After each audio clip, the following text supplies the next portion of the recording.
Good. What do I have on here? Good evening. Good afternoon. 6:30 my way. Man, it's 80 degrees out here still. It's nice out. Real nice. Kind of humid, but beautiful out. Happy good spring day. Uh Kind of getting my voice back a little bit. We'll see. I haven't really done too much talking, so we'll see how this goes, but I got a few things that I'll talk about at the end or however this goes. But Trump spoke today, had a cabinet meeting. It looked like Marco Rubio and Hegseth and a bunch of other people are involved. I got some highlights and just other stuff we could go over. I'm not going to be doing like opening day for the Indians today, so I'm trying to get today's info out so I don't get behind and say what's up to everybody. So hold on, I'm trying to set this up real fast. So I'm gonna go ahead and let me see if anybody's popped in the chat or anything before I start. What's up, bud? How you doing, brother? Welcome, man. Good to see you. You're the first one, dude. Heck yeah. Usually I've never seen you be the first one. You made it, brother. Welcome, welcome, welcome. Am I on live chat? Yeah, I'm on live chat. All right, I'm gonna get this thing going, man. This is for the people that weren't able to watch it earlier today. I know I wasn't. I had stuff to do, so I was not able to present this live. But I heard he takes a lot of questions. Let's see if we can get any answers. All right, first make anything. All right, let's go. All right, everybody, hit the like, sub, share, all that good stuff on your way in, and let's go.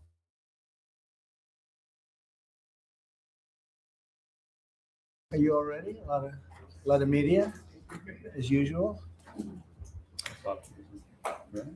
So thank you to the incredible members of my cabinet. They're doing a phenomenal job. Everybody pretty much agrees to that, including our newest member, Secretary of Homeland Security, Mark Wayne Mullen.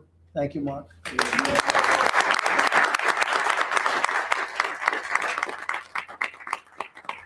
And we all know him very well, and he was a very popular senator, very effective senator. Effective probably being the more important word. JD, don't you think? Yes, sir. And we wish you a lot of luck. Thank you. I think you'll do fantastically well. Congratulations to you. An amazing family that were here yesterday in the Oval, sworn in. His family's amazing. So thank you very much. Shut down by the radical Democrats. Right?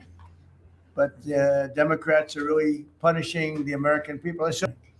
But they're punishing the American people, including travelers at airports, all in the quest to return to open borders and give amnesty to illegal alien criminals. They want to give amnesty to some of the criminals that came into our country, just about all of them, actually, if you look at it. They love sanctuary cities, which is a sanctuary for criminals.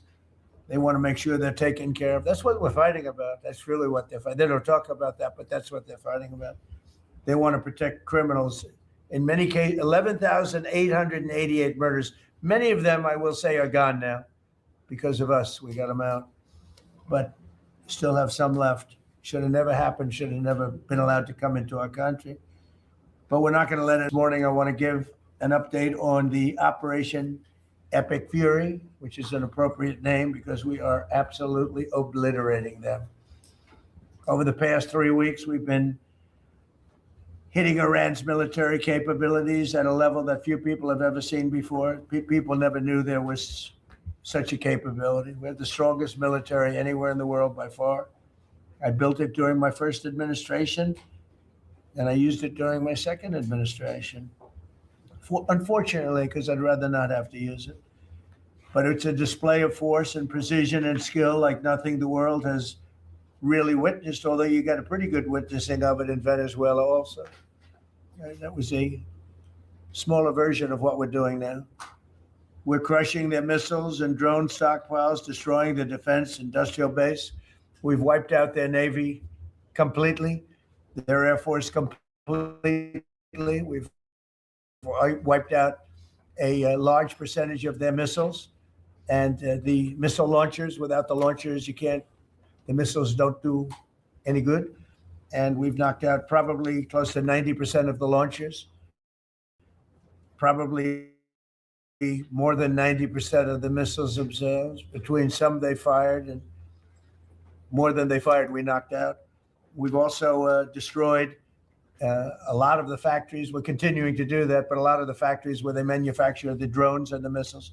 The drones, too, are way down, but the reason they're down is they go one way and they don't come back, because for the most part, we're shooting them down. But we also are able to, we've really done tremendous damage to the places where they make them. And just so we set the record straight, because I've been watching the Wall Street Journal's fake news and all these stories that get printed like, oh, I want to make a deal. They are begging to make a deal, not me. They're begging to make a deal. And anybody that saw what was happening over there would understand why they want to make a deal. But they say, oh, we're not talking to them. Anybody would know they're talking. And only a total fool. And they're not fools. They're very smart, actually, in a certain way. And they're great negotiators. I say they're lousy fighters, but they're great negotiators. And they are begging to work out a deal. I don't know if we'll be able to do that. I don't know if we're willing to do that. They should have done that 4 weeks ago. They should have done it 2 years ago. Or they should have done it when we first came into office, because 2 years ago they had free reign under Biden. Sleepy Joe, worst president in the history of our country. When he allowed to happen to our country at the borders, and even with a thing like this. But not just him. Every president for 47 years, every president should have done this. They should have done it a long time ago, because you cannot give lunatics a nuclear weapon, and they would have had a big one. It stopped really when we did the B-2, but even before that, the Barack Hussein Obama, what he did where he gave them the Iran nuclear deal, gave them free will toward a nuclear weapon. Basically, he chose Iran over Israel and others that didn't want him to do it. But I terminated that deal. Had I not terminated that deal, you would have had a nuclear weapon years ago, and it would have been used, guaranteed. And one of the reasons you know about the guarantee is because their neighbors were sort of like bystanders. They weren't involved very much. They didn't choose heavy sides. They didn't want to, because people were concerned with Iran. There was a big black cloud over the Middle East. They were concerned, but all of a sudden the war starts, and they start shooting at these five, in particular, 5 countries. They start shooting at Qatar, Saudi Arabia, UAE, Kuwait, Oman. They start shooting at them, and everybody was shocked, including us. You know why? Because they're sick, and they had a plan to take over the Middle East. And some of those missiles that were shot at them were locked long before we even started this process. They were locked and loaded and aimed at those countries. They wanted to take over the Middle East, but we happened to come along, so it wasn't so easy. So right now their Navy is sunk in the largest elimination of a foreign Navy that has taken place, maybe ever, but certainly since World War II. Their Air Force is gone. Their anti-aircraft and communications capabilities are totally dismantled. And one of the problems they do have when they deal with us is we deal with people, and the people aren't able to communicate with anybody else. So, because all of their leadership has been gone. The first level is gone, and they met to pick a new level, and they're gone.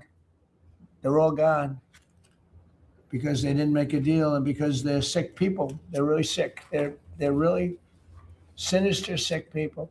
And if anybody thinks it was okay to have a group of people like this to have nuclear capability, nuclear weapons, and if we didn't attack with the B-2 bombers, they would have had a nuclear weapon within 2 weeks of that, maybe 4 weeks. But between 2 and 4 weeks, they were planning to have a nuclear weapon. If we didn't hit them at that time with the B-2 bombers, and one of the great air raids in history, maybe the greatest, dark at night, no moon, no light, every single bomb hit its mark and just obliterated that place. So it's now buried deep under earth. And it was an amazing thing, but they would have a nuclear, and they would have used it without question. And you know that because why did they shoot all these countries that weren't even really involved with them? They weren't involved. They had no big problems because they're sick, because they want to take over the Middle East, not just Israel. Certainly Israel would have been the first on their list. They would have used nuclear weapons, a nuclear, you don't need too many of them, but they would have used a nuclear weapon on Israel and they would have used it on the neighbors. And then they would have come after us. And if we had a weak president, they would have done great damage. But fortunately, you don't have a weak president. I knew what was happening. And I think we've been proven right. You know, they took one missile, went 2,500 miles. They supposedly didn't have a missile like that. They had no missile with that capability. But they shot the now famous Ireland, the island that the UK was very afraid to give us because they didn't want to get dragged in.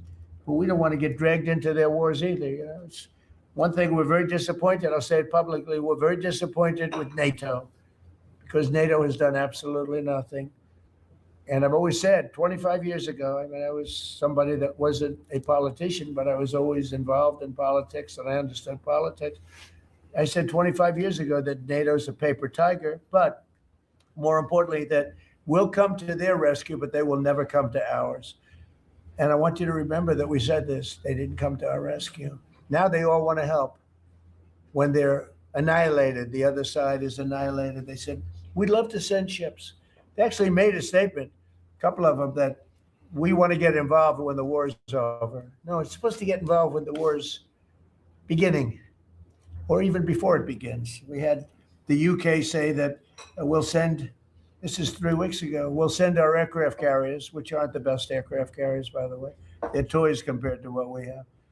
But we'll send our aircraft carrier when the war is over. I said, oh, that's wonderful. Thank you very much. Don't bother. We don't need it. And we don't need it. We don't need them. We estimated it would take approximately 4 to 6 weeks to achieve our mission. And we're way ahead of schedule.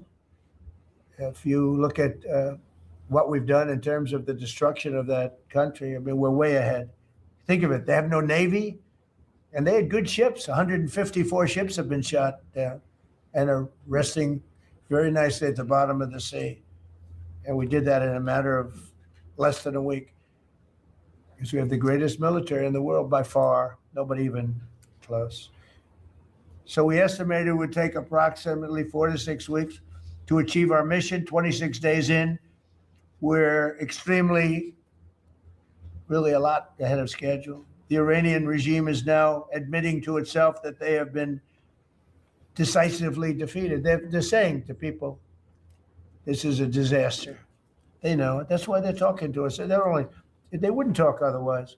We'll see if we can make the right deal. And if they make the right deal, then the strait will open up. Hormuz Strait will open up.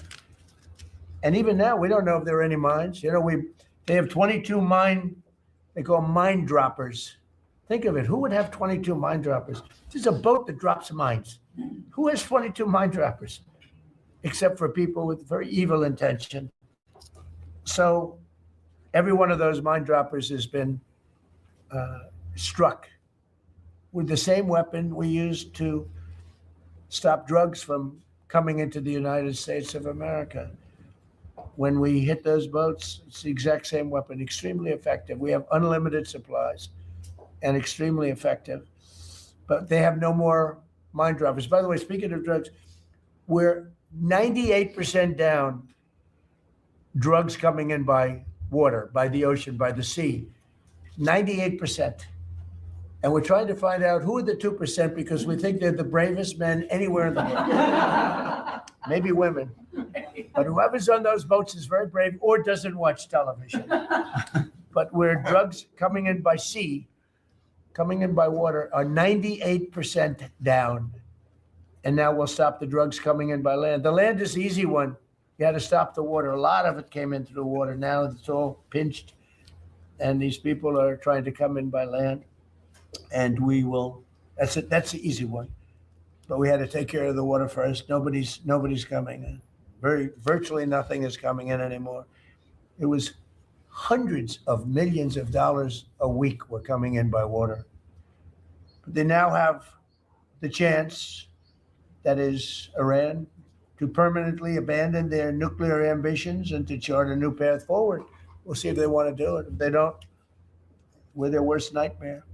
In the meantime, we'll just keep blowing them away, unimpeded, unstopped. Well, there's not a thing they can do about it. They can't do anything about it, you know. I tell you, if they could, you'd be hearing about it. You'd be hearing about it. You don't hear anything about it. They can't shoot our jets. We have the best military equipment in the world. No, not even a contest. You see that with Venezuela. They had other equipment. They didn't have ours. It didn't work. Didn't work. Think of it. We did the situation in Venezuela. It was a great military operation, getting a very, very dangerous man who's killed a lot of people, forced people into our country. Incredible. He emptied his prisons in Venezuela, emptied his prisons into our country. And I hope that charge will be brought at some point, because that was a big charge that hasn't been brought yet. It should be brought. He emptied his prisons into our country and was a major purveyor of drugs coming into our country. And he's now been captured and, I guess be given a fair trial. But I would imagine there are other trials coming, because they've really sued him just at a fraction of the kind of things that he's done. Other cases are going to be brought, as you probably know. In the meantime, with Iran, we're going to keep doing what we've been doing. And nobody's a match for the United States, but they're not a match for the United States. It's small potatoes. That's why I'm so disappointed in NATO, because this was a test for NATO. This was a test. You can help us. You don't have to, but if you don't have it, if you don't do that, we're going to remember. Just remember this in a number of months from now. Remember my statements. They have an expression, a great expression: never forget. Can never forget. So as we end threats to America abroad, we're focused here at home on building the greatest economy in the history of the world. Now, before this started, the Dow hit 50,000. The S&P hit 7,000. Both of those achievements were not achievable. Every one of you, most of you, I guess, said you'll never hit 50,000 during a 4-year period because it was too high a number. Well, we hit it in our first year. And I said, well, now we have to take an excursion to Iran and we have to stop this maniac who's no longer with us. The supreme leader wasn't so supreme, no longer with us. It's very sad. But we have to stop him from blowing up the world, blowing up the Middle East, and blowing up our country. And we did that. And frankly, I thought the oil prices would go up more, and I thought the stock market would go down more. Hasn't been nearly as severe as I thought. I think they have confidence in maybe the American president and maybe the people sitting around this table. But Americans filing their taxes this year are receiving record-setting refunds. It's been a very big story. Well, it should be a big story. I don't think you write about it that much, but I speak about it. I speak about it because if I speak about it, at least people hear. You don't write about it. You don't write about the drug prices going down. It'll be going down 30, 40, 50, 60%, 70%. Favored nations, called most favored nations. We're going to be paying the lowest price anywhere in the world. Before we paid the highest price in the world, Bobby, right?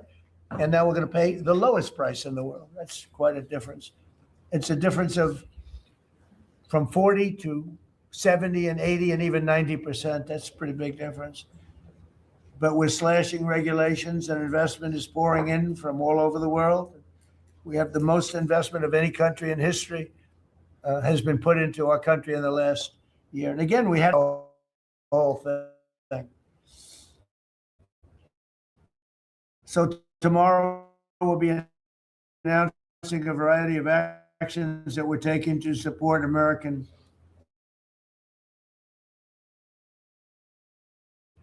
we continue to have. We've gone, as you know, the Supreme Court gave us a very unfortunate, foolish ruling, a ruling that gives the people that have ripped off our country for many years, gives them some money back. But it's one of those things. It's a terrible, terrible, horrible mistake they made, but it's okay because we have another method that's just as good. We'll use the other method. But because the tariff money has been so substantial, we gave our farmers who have been mistreated by some countries, we gave them $12 billion. And they're extremely happy, and they deserve it. They've been great. They never complain. They just go out and they farm, and they wouldn't do anything different. They wouldn't trade jobs with any of you, except maybe some of the fake media. I don't know. Somehow I don't see that. I like their job better, actually. I love the farmers. So we gave them $12 billion.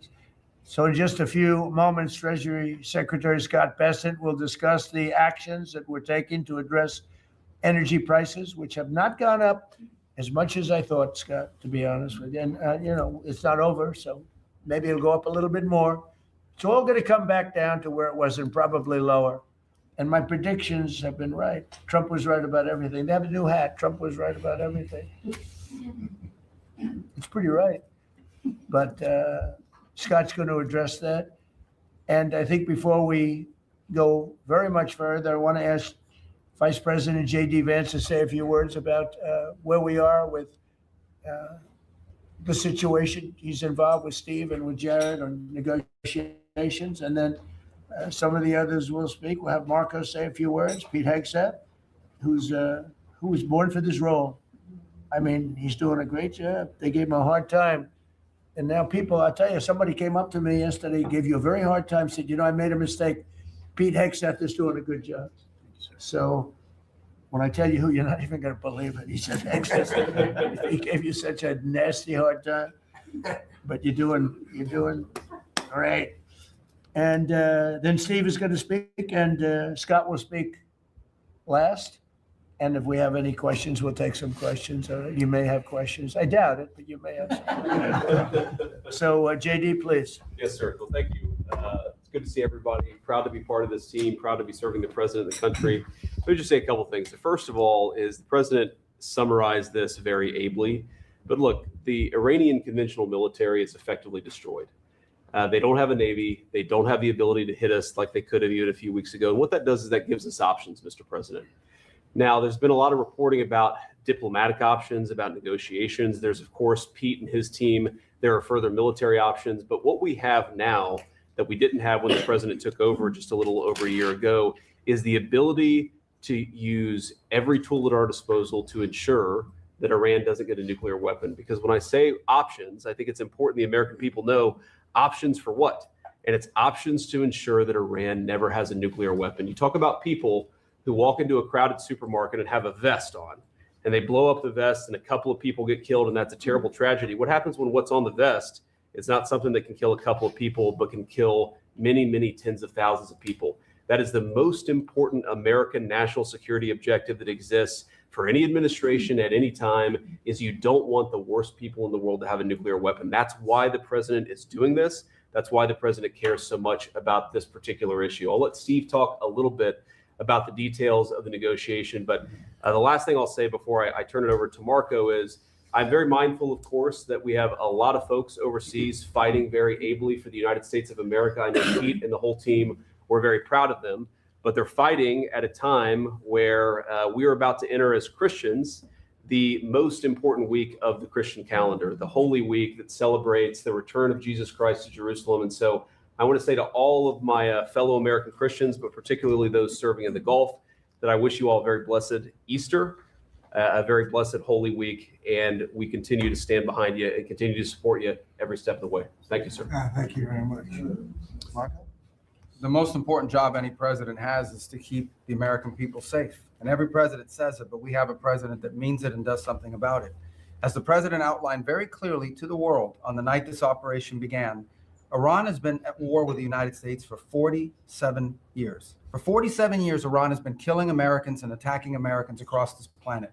And other presidents had an opportunity to do something about it. And they all warned about how Iran was dangerous, but they refused to act. And this president's not someone that's going to refuse. Look what they are doing now at their weakest point. This is the weakest Iran has ever been. And look at what they're doing. They're attacking embassies. They're attacking hotels. Imagine what these people would do if they had a nuclear weapon. That is an unacceptable risk for the world. By the way, the president's not just doing a favor to the United States and to our people. This is for the world. He defined very clearly on the first night of this operation what the goal was. We were going to destroy Iran's navy. and that is happening. We were going to, if it hasn't already happened, I'll let Pete speak to the specifics of it. We were going to destroy their missile launching capabilities. We're well on our way to achieving that goal. We were going to destroy the factory so they couldn't make more missiles and more drones. And that is moving forward. Every single objective the president clearly laid out on the first night of this operation is being effectuated. Again, Pete will speak to the specifics of it.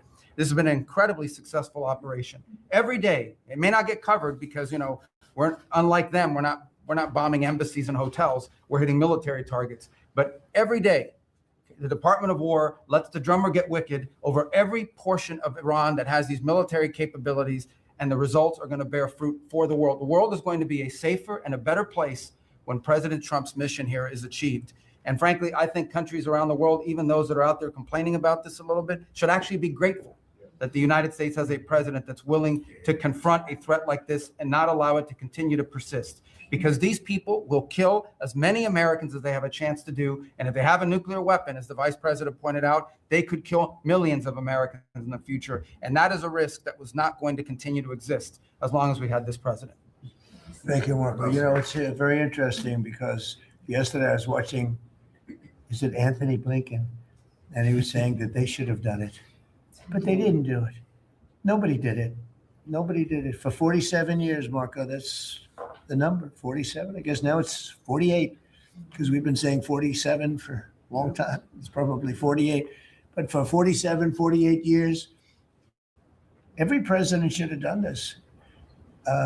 And some are saying now that they made a big mistake in not doing it, but we're taking care of business. Steve Woodcock, please. Mr. President, it is my distinct honor to be a member of the cabinet and to report to you and your team on our negotiations with Iran. Mr. President, you directed Jared and I to pursue a diplomatic resolution with Iran prior to Operation Epic Fury, which we did. However, it became quite clear during these meetings with the Iranian negotiating team that we could not make a deal that fulfilled your objectives of the following: no enrichment whatsoever, no chance of weaponizing whatsoever, decommissioning of Fordow, Natanz, and Esfahan, which you destroyed in Operation Midnight Hammer, no stockpiling of any material, which they flagrantly violated, turning all enriched material over to us, and a cutback in Iran's missile inventory and range capability of those same missiles. Throughout our meetings with the Iranians, we heard the following from them. The Iranians have the inalienable right to enrich.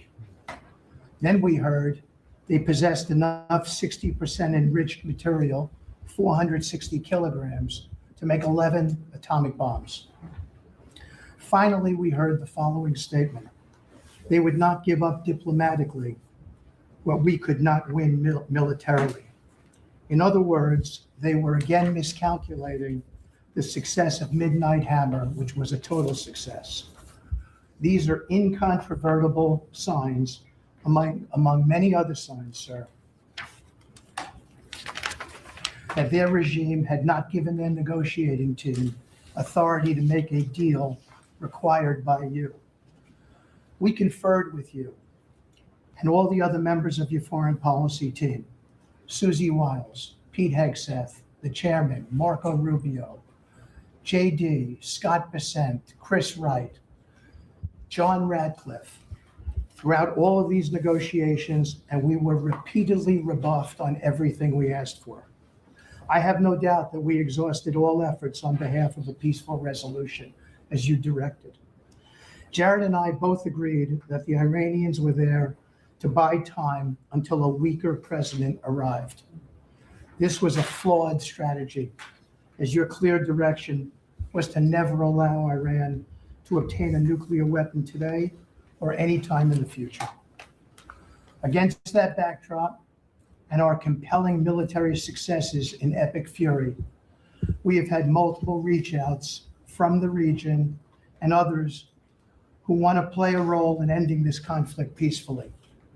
I can report to you today that we have, along with your foreign policy team, presented a 15-point action list that forms the framework for a peace deal. This has been circulated through the Pakistani government, acting as the mediator.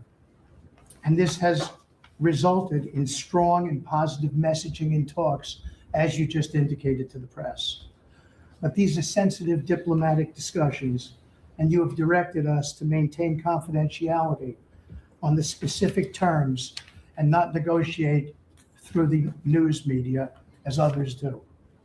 I can say this: we will see where things lead, and if we can convince Iran that this is the inflection point with no good alternatives for them, other than more death and destruction.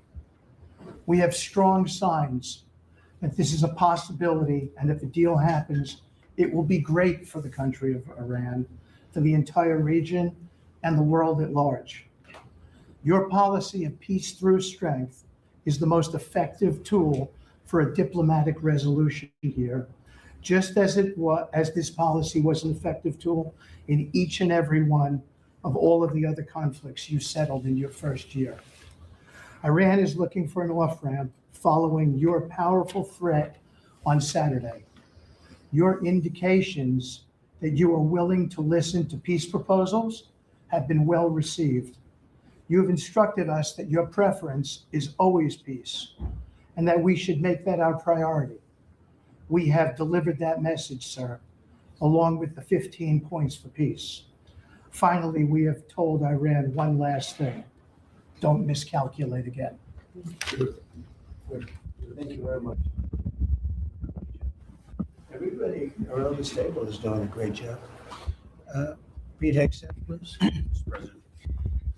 I'll start kind of where you left off, Mr. President. Thank you for doing the work of the free world and having the courage to step up and stop the Iranian terror regime from holding the world hostage. That's really what it is. And 27 days ago, Iran had a modern military. Never in recorded history has a nation's military been so quickly and effectively neutralized. Operation Epic Fury is not an endless war.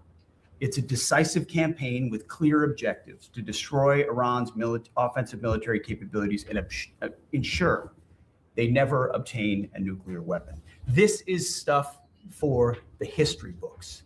This is stuff for legacy.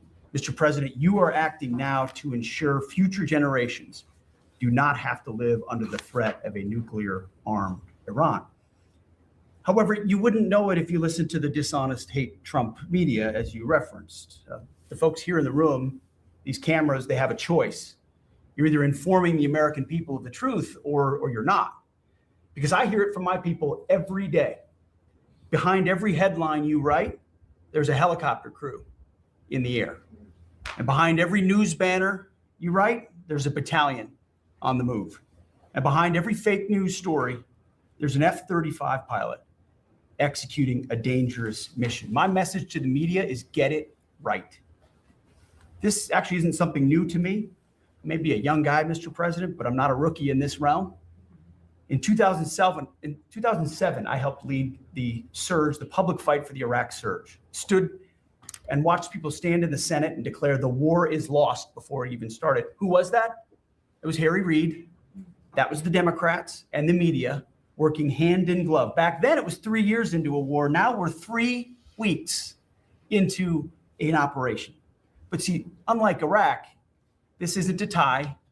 This is not parity. This is not chaos.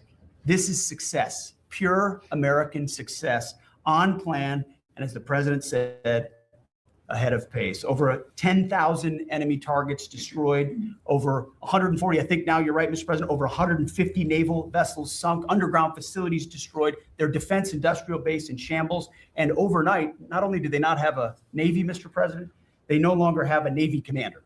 IRGC's Navy commander was killed overnight in operation. So no Navy leader. Now that here's the thing about the media though, if President Trump had not acted, you'd be screaming, why not? And now that he has taken decisive action, you're asking, well, why did you? It's the same old tired playbook, TDS in your DNA.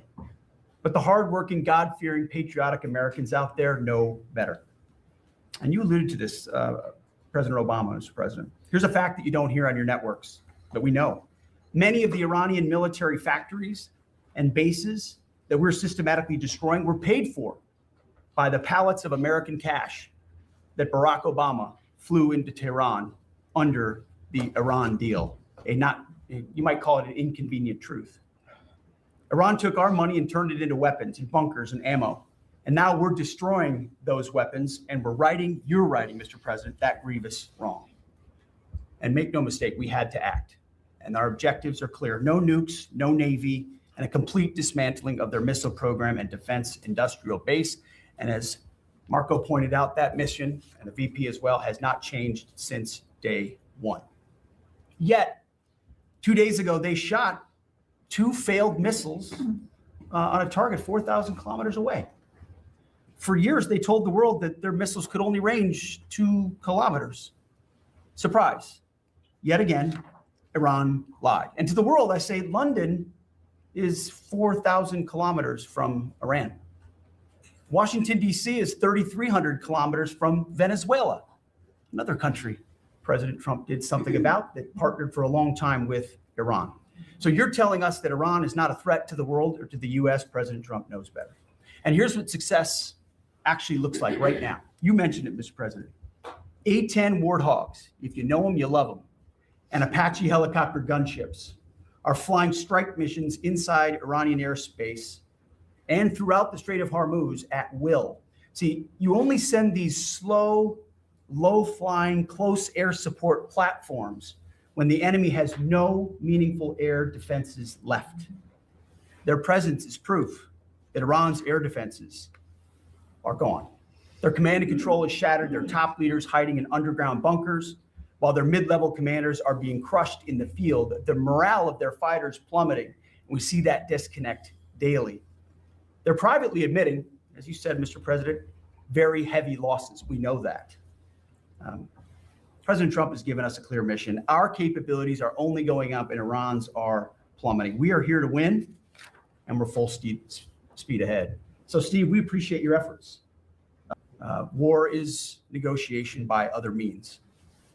And finally, I want to thank our incredible troops, our pilots, crews, sailors, refuelers, air defenders, the absolute best of America, the real 1% of our country. This president, President Trump, has your back. And I know this cabinet prays for you every single day. And we ask the American people to do the same as they continue in this mission. God bless. Thank you. Thank you very much. It's great. I think before I ask Scott to say a couple of words, it would be great if people like the mayor of Chicago and the governor of Illinois would say, please come in and stop the crime. A beautiful young lady was killed the other day, and the father was a very good friend of Dan Scavino. And he took it very hard. Dan took it very hard. Like the father, friends. They grew up together. And it's a young lady whose life would be saved if we did what we did as an example in Washington, D.C., which is now a safe city. All the time, people come up to me in the building, people that work here, they say, thank you so much. I know immediately what they're talking about. They're able to walk to work. They walk to work. You all walk to work. Some of you were mugged. I know you told me stories. Some of you were mugged. One person in particular was viciously mugged in the group right here. It's not happening anymore. You have a safe city.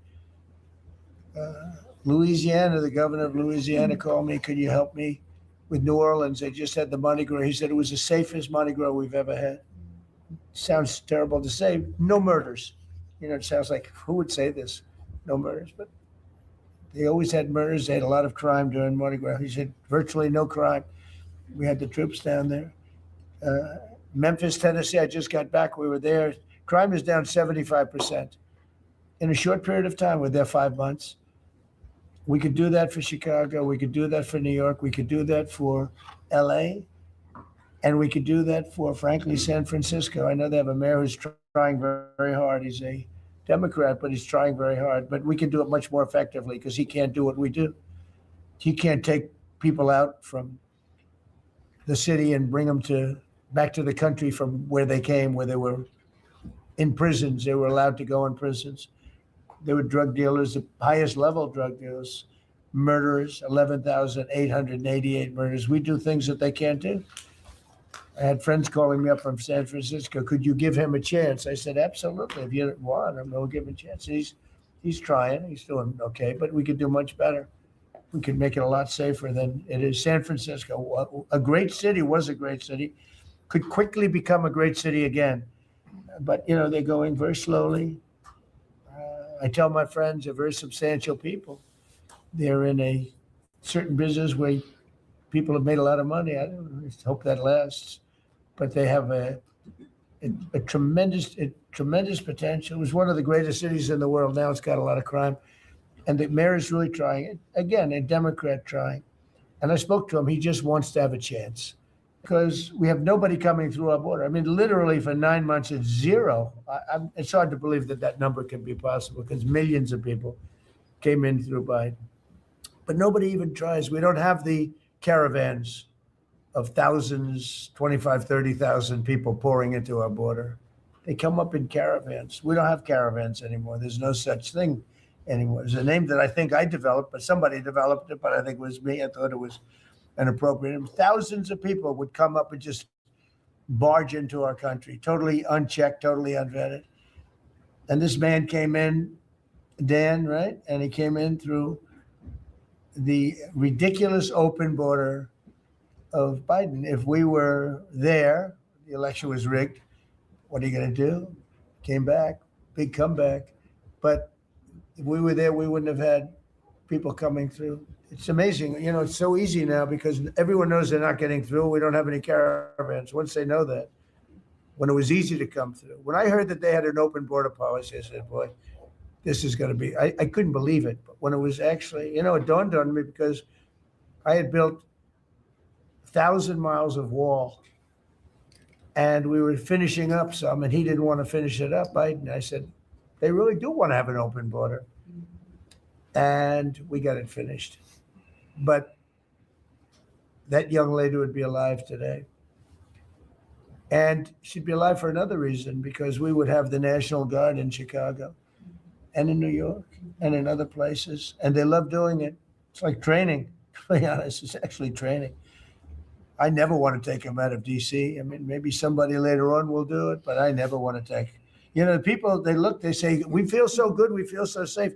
We see these beautiful, strong people, and they're so nice. They help. They open the doors for people. They carry bags. They pick up paper when they see paper on the ground. I looked at D.C. last night. I drove to make a speech, and I drove through, and I said, take me this way, take me that way. The city's clean. The fences are down. You don't have homeless all over your parks. I mean, we had parks. There was no room for anything else other than homeless. It's all clean and nice. It's good, and it'll be even more beautiful in a year from now. And we have some projects that are great. This ballroom is going to be something that's so beautiful for the city, so desperately needed by presidents. I mean, now it's no secret the military wanted it more than anybody. It was supposed to be secret, but it became unsecret because of people that are really unpatriotic saying things. But doesn't matter. Doesn't matter. It's going to be great. We're building an arc, a triumphal arc, which will be incredible for the city. Incredible. We're fixing up what was the Kennedy Center. I was honored when the board changed the name a little bit. Actually, it shows that the Republican and the Democrats, they work together. It's really something we work together. So I think it's a great symbol, actually. But we're doing a lot of work. That building is ready to fall down. It's in terrible shape. We're closing it. We're going to open it with a bang in less than 2 years. It'll come in under budget, ahead of schedule. That's what I do. It won't be like the Federal Reserve that's costing $4 billion or something thereabouts. Think of it, $4 billion. It's amazing. I said to the group before, I said, everything I do, I get sued. I build under budget, ahead of schedule. I get sued over a ballroom that's going to be the most beautiful ballroom in the country, so desperately needed. You won't have to have tents sitting on the wet White House lawn. If it rains, you get wiped out, to honor the president of China or the president of France or the president of somewhere. You can have the greatest. We get sued by the National Trust for Historic Preservation. They don't know what they're doing. Then I just found out we got sued by that group and another group, I guess, on the fixing up of again, I'll use the old name, Kennedy Center, because they're not fixing up Trump Kennedy. It's going to be beautiful when you add the name Trump, but we got sued, and all I'm doing is fixing it up. We're fixing broken marble. We're putting on a roof because it leaks like a sieve. We're fixing steel that's broken. It's the same building, same exact building. We're fixing. It's going to be beautiful. It's going to be so beautiful and safe. It's actually unsafe. You had some of those columns on the outside that were painted a fake gold. Now we painted them a beautiful white color, beautiful cream white. It's beautiful. Everyone said it's so much more beautiful now. Instead of a cheap, you can't imitate gold. See, I'm a gold person. It's all real stuff. You can't imitate it. Someday they'll discover a paint that will look like gold, and the guy's going to be the richest man in the world. But you can't imitate real gold. It just doesn't. That's 24 karat, which is what this building deserves. But think of it. I get sued because I'm fixing up the Trump Kennedy Center. We're going to make it gorgeous and safe. We're fixing new windows, new this, but just all fix up. I got sued by preservationists. But you know who they didn't sue? The man that took this beautiful Federal Reserve building. That's small, much smaller than the hotel I built. I built the Waldorf Astoria Hotel down the road. And it was a beautiful job for $201 million. It's bigger, I think, than the Federal Reserve building. And it's got rooms and bathrooms, and it's not like just an open office space, which is much cheaper to build. Think of this. I hear he's going to be over $4 billion for a little building. He doesn't get sued by anybody but me. I sue because it's either somebody's very crooked, which has to be, because what happened to all that money? You can't sue. I would have done that building for $25 million. It's going to cost maybe $4 billion, and we have a great new person coming in to take over the Fed. And Kevin may not ever have an office, because I don't know if they're going to be able to build. I passed that building the other day. It's a see-through. You know what see-through means? There's no walls up. And they're going to spend. But the National Trust for Historic Preservation, which is a joke, by the way, they didn't sue that building. They didn't sue anybody. But they sue me, and I build. And by the way, my buildings, it's all donations. Rich people and people are putting up the money. Zero taxpayer dollars. Is that right, Scott? Zero taxpayer dollars. This stuff is all done for free, and I get sued. This can only happen to Trump. But they don't sue the guy whose interest rates are too high. That's why we call him Too Late. His name is Jerome Powell. We call him Jerome Too Late Powell. And done a terrible job. He suffers from Trump derangement syndrome, as he probably should, because I hit him pretty hard. But so I don't blame him. But they don't sue a man who has taken this gorgeous building, ripped it down from the inside, taken ceilings that are as beautiful as you've ever seen, taken the ceilings down instead of leaving them, taking walls down that were 2 feet thick of solid concrete and plaster, replacing them with 6-inch walls with no insulation. I said, let me ask you, are you going to put insulation in? No, it's not in the budget. Oh. Insulation costs $5. Now you're going to hear the guy next door. If he's next door to me, I'll be able to hear his military plan. I'll know exactly. If Lutnick is in there, I'll say, oh, I know exactly what Lutnick's got planned. It's the craziest thing I've ever seen. They've ripped this gorgeous building apart, and you can never build it again. I could, but it costs a lot of money. But a normal person can never build. So you're going to have crummy little walls. a flat little ceiling eventually, but right now you don't have anything. And nobody sues this guy. And then when Jeanine Pirro, working with Pam and others, has the courage to sue to find out what happened to maybe $4 billion and a building that may never be occupied by Kevin Warsh. He may never get there. We're going to have to find him some space in the White House. We'll put him in the basement of the ballroom. But when, now think of it, when Jeanine Pirro and Pam and the group, when they bring a suit, it's like, oh, this terrible thing. And then we have a judge that attacks us. So we've got to get our priorities straight. You know, it's a very sad thing that's happened with the Fed. And then just one other thing very quickly, you have Gavin Newsom in California Railroad. That's 100 times over budget. It's out of control. It was supposed to go from the middle of San Francisco to the middle of LA. Well, now it stops way short of both. It now goes into areas that nobody ever heard of. It's billions and billions of dollars over budget, years and years, maybe decades late. And that's why we have a country that has a lot of problems. You know, we have incompetent people. It's all people. Think of this, Federal Reserve. I would have had that building done for $25 million. I would have, if I did it, if it was up to somebody else would have done it for more. So maybe 50. But you could have done that building if it was properly done and planned. You would have done that building for, I would have done it for 25 million, and it would be better. It would be better. See this pen right here? This pen is an interesting example. It's the same thing. So this pen is very inexpensive, but it writes well. I like it. But I can't have the pen the way it was. You know what it is. I don't want to give too much publicity, but they do treat me well, Sharpie. So I came here, they have $1,000 pens. And you know, you hand pens out, you're signing and you hand them out, you're handing them to all these people. Sometimes you have 30, 40 people. And they were $1,000 a piece.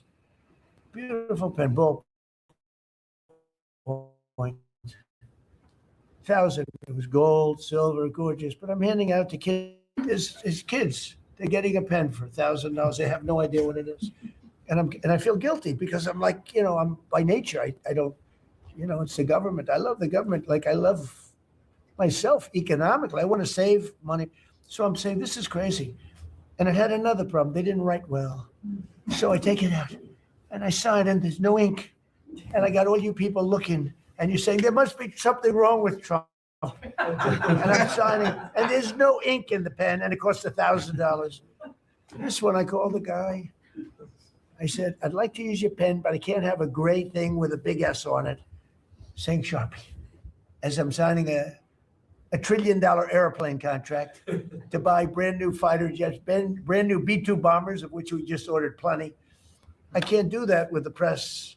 Use your pen, but I like the pen the best, but I'll sign it. I could do like Biden did, you know, give it to somebody else to sign or an auto pen, or maybe sign it separately in another room, but I can't use your pen. He said, well, I can make it nicer. I said, what can you do? He said, I'll paint it black. I said, that's nice. And I can even paint the White House on it, sir, if you like, in gold, almost real gold, not bad. And I can even do your signature, sir. And by the way, this was not staged. I just saw the pen sit there. I thought that this is an example of how $25 million spent by me at the Federal Reserve Building would be a better job than $4 billion that they're spending. And you know, one of the things that Kevin Warsh told me, he said they ripped down the nicest building. I don't know what building they're talking about. They ripped down a building, Scott, right? Kevin Warsh said it's the most beautiful building in Washington. He said the most beautiful space. They ripped it down. Why did they do that? I don't know. Do you know what he's talking about? Is it true? Yes, sir. They ripped it down. We have a moron at the Fed. Who wouldn't be lowering interest rates right now? But I want to thank Jeanine Pirro and Pam and her group for having the courage to bring this suit. And I believe that the contractor on that job is probably one of the richest men in the country right now. I believe that it's not possible to spend that kind of money 3 billion, 4 billion. Nobody knows. Nobody has any idea what it is. But it's over 3 billion. And it's probably going to be over 4 billion by the time they finish. And it may never get finished. Unless I take it over, I'll get it finished. But it can never be what it was. It's never going to have those beautiful ceilings. It's never going to have those incredible walls. The walls were 1.5 feet thick of solid masonry. They ripped them down for no reason. And I just gave you the story. And just to finish on this one. So I told that story to somebody and said, yeah, but it's not the same thing. I said, you're right. This one is better. It writes. So the guy said to me, you don't have to pay me, sir. I'll give them to you for nothing. I said, no, I don't want that. Let me pay you. I want to pay you. No, sir, you don't have to. You're the president of the United States. He was shocked. The head of Sharpie gets a call. I don't even know who the hell he is. He said, is this really the president? He said, no, you don't have to pay me, sir. This is such an honor. I said, no, I want to pay you. He said, what would you like to pay? I said, how about $5 a pen? He said, that's all right. Whatever the hell we agreed to. Peanuts. As opposed to 1,000. And these were $1,000 pens. And we were giving them out. Sometimes, you were there for signings. I'd have 30, 40 people standing behind me. I'd give out 40 pens to people. Then somebody would say, could I have a couple extra? This way I go like this. Here, you want 5? Here, I take 5. But the bottom line is, they're better pens. It's a business story. So for $5, could be 0, but for $5, I get a much better pen than for $1,000. And I can hand them out. And actually, they become hot as a pistol. So what can I tell you? Yeah. With that, could I give it to, please, a man who's done a great job at Treasury, Scott? Good luck, Scott. Well, sir, as always, you're a tough act to follow. That is very illustrative. Your economic leadership has made our military mission possible. Mr. President, national security, as you always say, is economic security. Your leadership has shown the American people that there is no prosperity without security. That our mighty military on one side, but the U.S. economic strength is fighting off this evil regime. The Iranians believe they are fighting a two-front war. It is the military war that our great warriors are prosecuting, but on the other side, they are trying to take control of the global economy through a choke point that we believe does not exist and that we will overcome. The historic Operation Epic Fury seized a generational opportunity to demolish a regime that has coordinated over 4 decades of global terror and claimed thousands of American lives.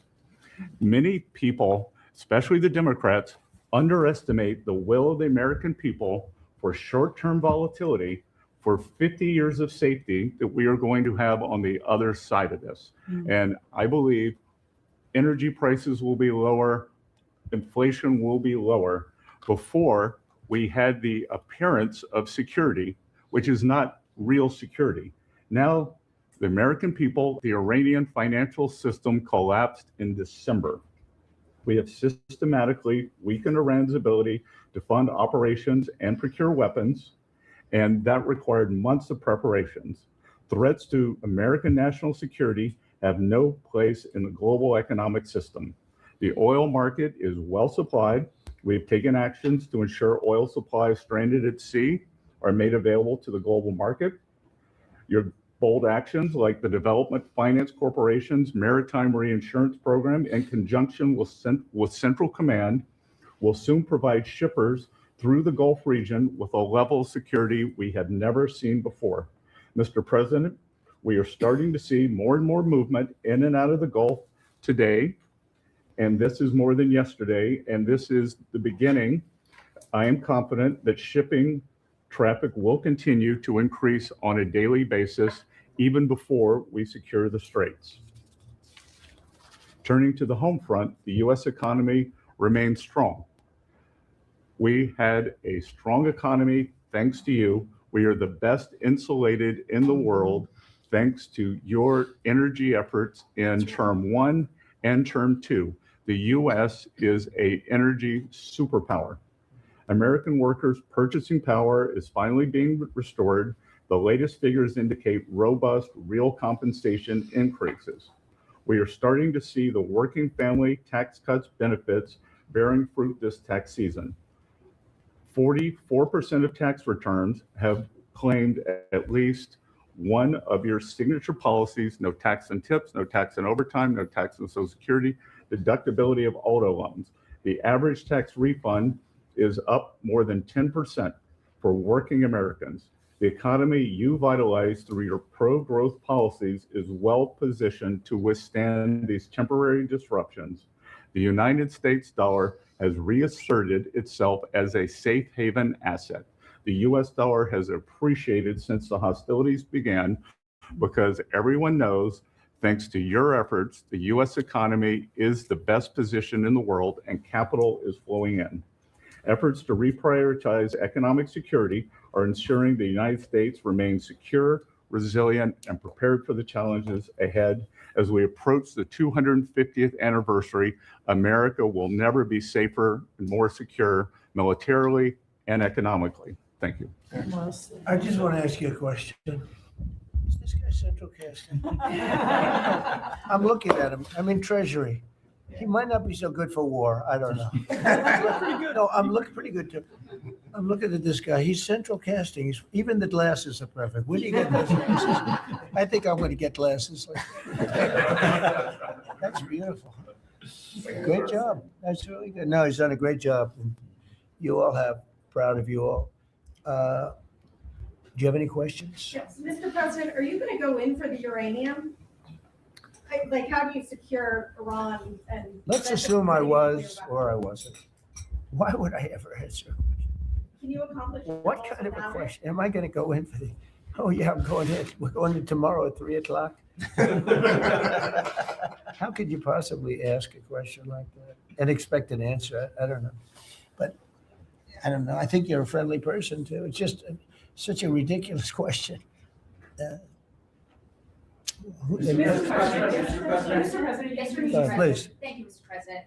There's been a report that potentially the U.S. is looking at diverting some munitions, air defenses that were meant for Ukraine to the Middle East. Is there any accuracy to that? Is that something you're considering? Well, I'd have to ask you, but we do that all the time. You know, we have tremendous amounts of ammunition. We have them in other countries, like in Germany and all over Europe. We have, you know, we're packed, and sometimes we take from one and we use for another. We help Ukraine.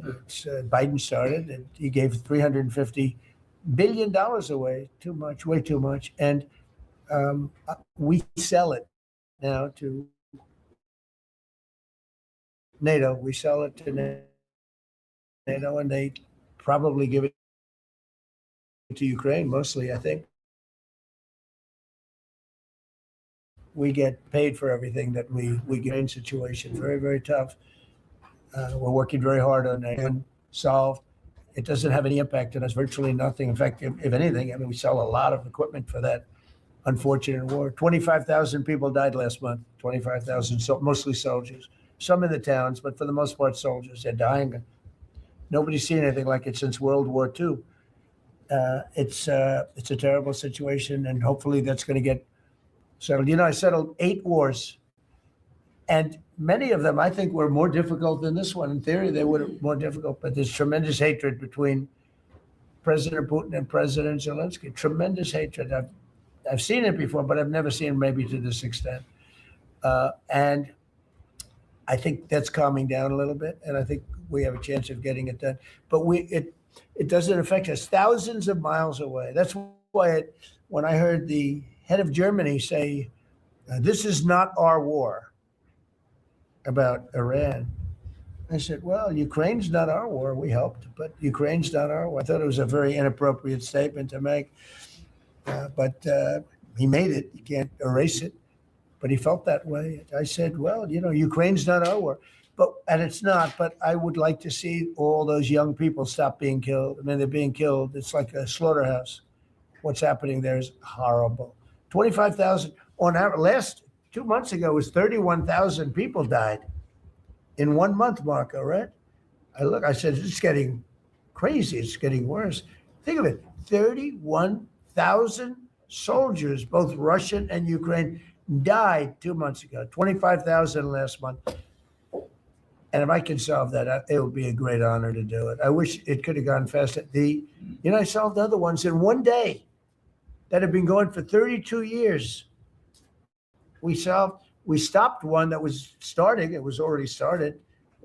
India and Pakistan, and the Prime Minister of Pakistan, a very fine gentleman, said President Trump solved something that was going to cost 10 million lives. That was going to cost a lot of lives, two nuclear nations. And those were complicated, but we got them done quickly. This one is, it's a shame. And the only reason I'm doing it, frankly, is because I want to stop death. I want to stop the death from happening. I think I'm going to go with a man that I've missed, Brian. I haven't seen you in a long time. I miss you. He's been in a very strange location. I don't know. He's had a strange thing happen. But anyway, go ahead, Brian. Well, good to see you too. Actually, good to see the car cabinet there. Good to see you too. You talked about gas prices coming down. Yeah. Obviously, they will. But would you ever consider suspending the federal gas tax in order to kind of temporarily alleviate some? Well, some people should do that. As an example, in California, every time prices go down, his prices go up because the gas tax is bigger than the tax itself, bigger than the product itself. It hasn't. I mean, we've thought about it, I guess, but honestly, when I did this, I knew it was going to be a little bit. We had the greatest economy ever. We had the greatest stock market in history. I said, we're going to take a little bit of a hit, a short-term hit. It's going to end up going much higher than it was, in my opinion. I said we're going to have a great stock market. Nobody thought we could get to 50,000 or 7,000 in the respective indices. Nobody thought that was going to happen, but it did in the first year. They said it couldn't happen in 4 years, that you wouldn't hit 50 in 4 years, but you could maybe get close. We hit it in the first year. And I said, this is a good time to solve a problem that you had to solve. And that's what I did. But the gas tax, people have talked about it. It's something we have in our pocket if we think it's necessary. And if I can follow real quickly, you just recently took off Secretary Duffy 17 feet English, which is a safety. Yeah. Do you ever extend that to Uber drivers, Lyft drivers, cab drivers, for someone who takes a lot of Ubers? A lot of my drivers. Oh, well, that's not good. Good. I didn't like that. Go ahead, John. So that's a really good point. The problem is that our states are the ones that issue these licenses. So with commercial driver's licenses, we do have some federal control. But again, we have thousands of people who can't speak the language, longstanding rule, and it's a safety issue, right? If you can't understand road signs, if you can't communicate with law enforcement when you're pulled over and communicate what's on your rig, huge problem. But the last administration, Mr. President, they let truck driving schools self-certify that they were qualified to train truck drivers. And so this is like the Leering Center. So you pay $800 and you get a certificate that you passed a CDL driving school. And again, they have no skills. They never knowledge. They don't have the skills. They haven't gone through any of the testing. And then they get licenses and they're killing Americans on our roads. So it's remarkable, the rot that the last administration allowed to take place. We are ending that. And I need partnership with our states. Even California started to come on board. Even Gavin has started to play ball with us, which is surprising. Not all the way, a little bit of shovel. Mr. President. It's interesting because I just saw something that the nursing home business and the daycare centers in particular, they went out and inspected them in Minnesota and they didn't exist. They're knocking on, there happens to be a young man, Nick, nice young man. He's done a very good job. They're knocking on doors. It's like homes. And they're getting hundreds of thousands of that. They didn't exist. And in California, it's worse. It's even worse. And I spoke with Russell Vogt. I said, Russell, don't send them any money. He said, but we have a court order that we have to. Can you believe it? A judge. The judges are really hurting this country. Our judges, Justice Roberts doesn't like when I say it, but the judges are really hurting this country. And frankly, the justices, the Supreme Court, has really hurt our country too. Yeah. Mr. President, do you have a new deadline, given that there are some talks now? Do you have a new deadline before taking?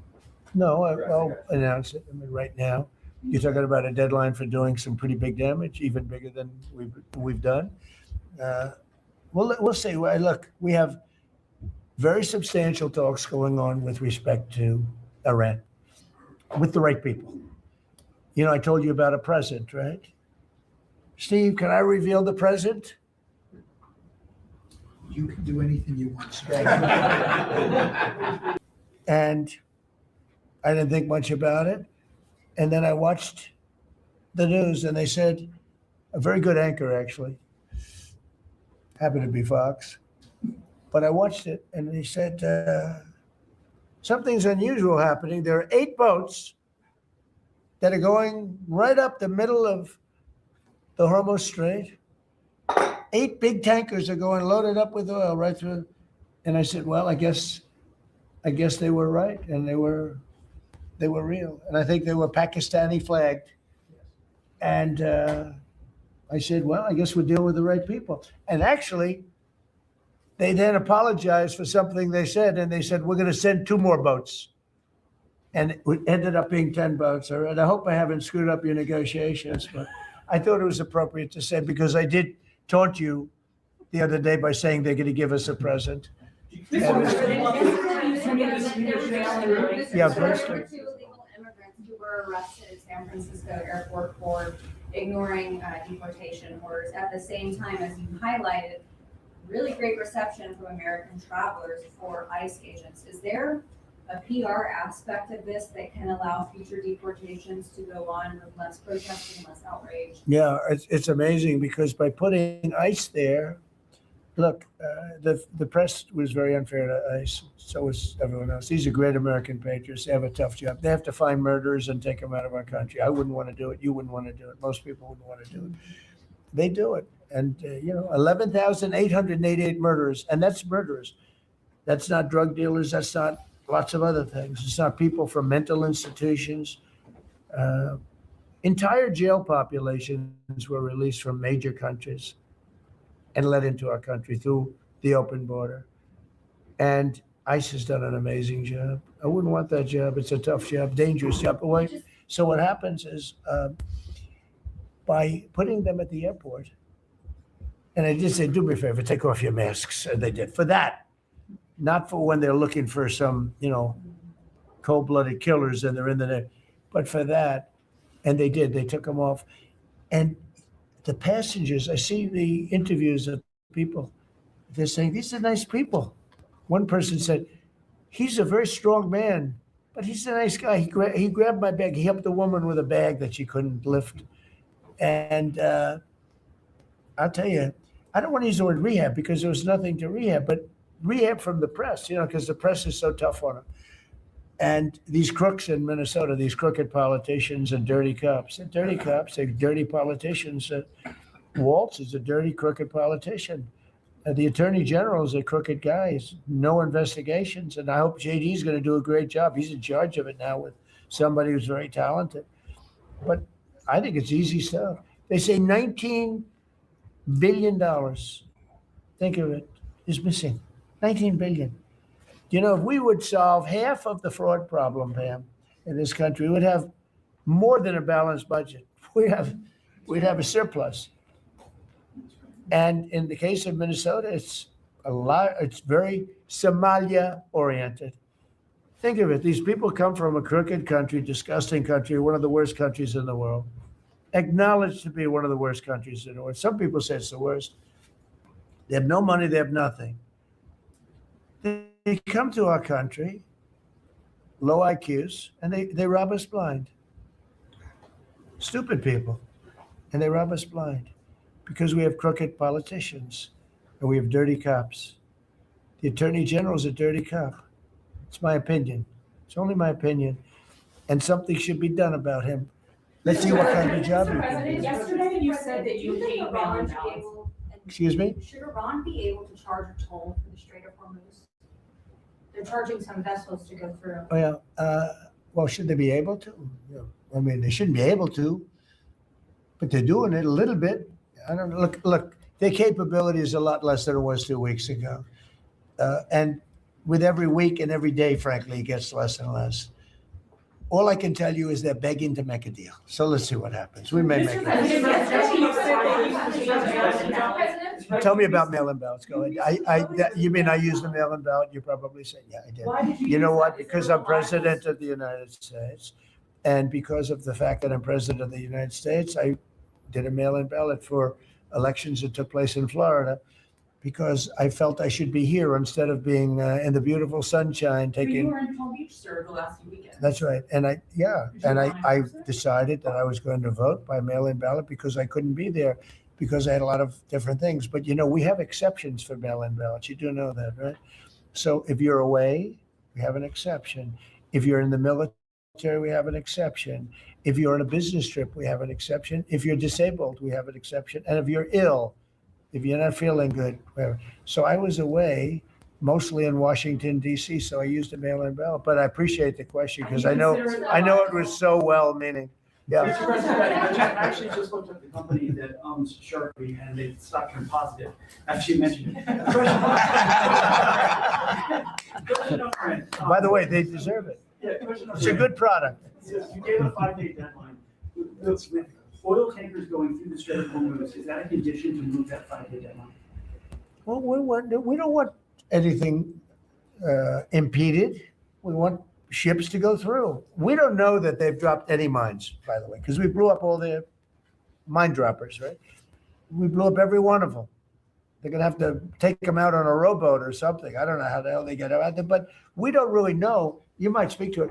We don't know. There could be a few of them out there, but that's a lot. If you have $1 billion ship and you get hit by a mine, it's not the greatest thing in the world. So if you think the problem with that's not like you've decimated a military. If you think there may be a mine, that's a bad thought, and it stops things up. How are we doing in that regard, Peter? Mr. President, you're right. We have so heavily degraded their coastal defense capabilities and their naval capabilities that any strategic or operational attempts to do those types of things are extremely limited. And we continue to move over the top of that. Now, whether Iran makes a wise choice or not to try to execute that is part of how this deal comes together. But with every passing day, the military pressure that we're putting on them lessens their ability to really hold that militarily at issue. I mean, the problem with the issue of the Hormuz Straits is this: we've decimated them as a military. No Air Force, no Navy, very few rockets left. We blew up so many. Hard to manufacture them. Same thing with drones. The leadership is gone. The problem with the Straits is this. Let's say we do a great job. We say we got 99%. 1% is unacceptable because 1% is a missile going into the hull of a ship that cost $1 billion, right? So 1% is we can't.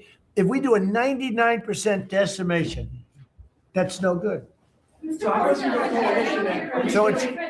it's really a little bit, but I have a feeling it's going to clean up pretty quickly. I can just say this: they want to make, and I probably hurt our little negotiation. It gives them a little impetus to say, well, I wish you didn't say that, but they said yesterday that we weren't negotiating with them, and now they admit that we were negotiating with them. So they want to make a deal. The reason they want to make a deal is they have been just. All of Iran's oil? It's an option. I mean, I wouldn't talk about it, but it's an option. Is that something you thought about? Well, in Venezuela, we've done very well working with Venezuela, certainly. And we've taken in billions and billions of dollars. And by the way, Venezuela is doing better right now than they've ever done in the history of their country. And it's sort of like a joint venture. But the United States has made a lot of money, Marco, right? With it. Do you want to talk about that for a second? About Venezuela? Yeah. Yeah, I mean, I think Venezuela in the first 2 months of this year generated more revenue from oil sales than they had most of all of last year. But the money's not being stolen anymore. And it's being held in a U.S. Treasury blocked account. And to the extent it's flowing to the Venezuelan government, it's going to help people, like fund hospitals, pay teachers. It's not and we get stolen. a lot of it. And they got more than they have in many years. Think of it. We get a lot of it. We have a deal. We get a lot of it. We had 100 million, think of this, 100 million barrels we took in the first 2 weeks, 100 million barrels. That's a lot of oil. It's a lot of ships. And we got some and they got some. We paid for the ships. A lot of money left over. And Venezuela has done better now with us. Call it a partner, call it whatever you want. We've made a lot of money and they've made a lot of money. We've paid for the cost of that military hit many, many times over. And we've only just started. Our relationship with Venezuela has been amazing. The people, actually, I'm the highest polling person. And in other words, after the presidency, I think I may go to Venezuela and run for president against Elsie. I may run against Elsie. It's an option. No, they like me in Venezuela, but it's an option for me. It's a wonderful option. Yes. There's some reports that Gulf allies are concerned about winding down the war too soon, potentially leaving Iran. Well, they probably like us to stay, but the concern if we don't stay, look, it's a beautiful thing about airplanes that go 2,000 miles an hour. You can get back there very quickly. If we don't stay, we're going to be protecting them. We know, they've been very good. Hey, Qatar, Saudi Arabia, in particular, Qatar, Saudi Arabia, UAE, the three of them, Kuwait, Bahrain, they've been 100%. Now, in all fairness, they could have gone the other way. They were surprisingly missiled. They were shot at. Nobody ever thought they'd be shot at. UAE had 1,400 missiles aimed at them. Fortunately, they had the greatest anti-missile weapon in history called the Patriot. Almost every single missile was shot down. We had an incident recently where 101 missiles were shot at a certain thing that we own. It's very valuable. 101 missiles going 2,000 miles an hour. Out of the 101 missiles, every single one of them was shot down in midair and fell into the ocean. It's amazing technology. There's nobody has equipment like we have. He was talking about Iran still has that enriched uranium. Is it even possible? Well, you're going to have to see, but I think we're in just very good shape. We're roaming. You know what we're doing? You know the word roaming free? We're over their skies with the most beautiful planes you've ever seen. Roaming free, there's not a damn thing they can do about it. And it would be nice if, like the fake news New York Times, which writes so fake, and the Wall Street Journal is terrible, terrible. I mean, I read a story today that I'm desperate to make a deal. If I was desperate, he'd be the first to know. Me, let's get the hell out of there. I'm the opposite of desperate. I don't care. I want to know. In fact, we have other targets we want to hit before we leave. We're hitting them on a daily basis. No, I don't talk about you. I can't talk about specifics. A lot of people say that wouldn't matter. Maybe it does matter. Who knows? But I wouldn't talk. It's like the question this young lady asked. Sorry about I embarrassed her. I don't want to embarrass you because I think I think she's a friendly reporter, so I'm sorry. But I can't say what we're going to do because if I did, I wouldn't be sitting here for long. They'd probably, what is it called? The 25th Amendment? They'd institute the 25th Amendment, which they didn't do with Biden, which is shocking. Are they safe enough to leave the region? Because Steve said that they've got enough uranium to make 11 bombs. That's a very scary thing. So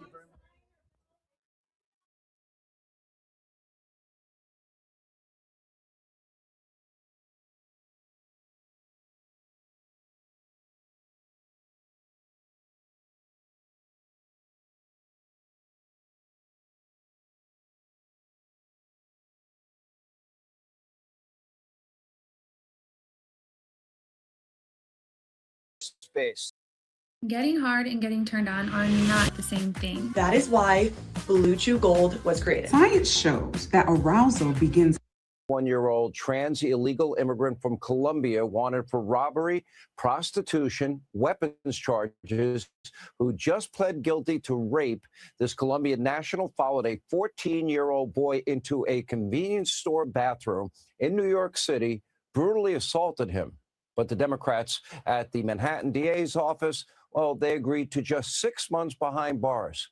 And this predator will be released onto the streets of New York City on April 27th. And because Mamdani's New York is a sanctuary city, there's zero guarantee that ICE will be able to make an immediate arrest. There is no debate here. Democrats time and time again. They're putting the life of a violent, criminal, illegal, alien sex offender, or in some cases even murderers, over the rights of peaceful, law-abiding Americans. This isn't an isolated incident. It's happening every single day in sanctuary cities and states all across America. Of course, Democrats, they're aiding and abetting in the law breaking. Look at Chicago, another criminal, illegal immigrant, let in by Joe Biden, Kamala Harris, Mayorkas, and kept on the streets by Illinois' awful governor, J.B. Pritzker, and Chicago's god-awful mayor, Brandon Johnson. Just randomly, this guy murdered a young college student named Sheridan Gorman, only 18 years old, a freshman. But there is zero self-reflection from any Illinois Democrats. Instead, Gorman's own school newspaper at Loyola apologized, not to the girl. I will become the nightmare of this realm. By the sun and stars. Girl, to the illegal immigrant charged with murder after referring to him for what he is, an illegal immigrant. Now, meanwhile, in Philadelphia, notorious far-left DA Larry Krasner is now threatening ICE agents who are now helping TSA manage the long security wait times during this shutdown. Take a look at this. This is how it works. You commit crimes within the jurisdiction that is the city and county of Philadelphia, I prosecute you. That is how it works. No, I don't take a phone call from the president saying, let him go. No, the president cannot pardon you. I'll say it again. The president cannot pardon you. And yes, I will put you in handcuffs and I will put you in a courtroom. And if necessary, I will put you in a jail cell. And you have no jurisdiction. It's called the Supremacy Clause. You would think as a DA, you might understand the Constitution a little bit. Now, for whatever reason, Democrats are now dedicated to putting Americans dead last in almost every situation. Here's another example. Take a quick look at the other networks and their coverage of the conflict with Iran. It's one negative story after another. Many so-called journalists even parroting Iranian propaganda while treating everything that Donald Trump says with an unyielding level of skepticism. John Brennan, I tend to believe the Iranians more than Donald Trump. That's on NBC. And the anti-American, anti-Trump hysteria is so insane. Even one columnist at the New York Times is calling it out. Quote, the New York Times, if past generations could see how well this war has gone compared with the ones they were compelled to fight at a frightening cost, they would marvel at their posterity's comparative good fortune.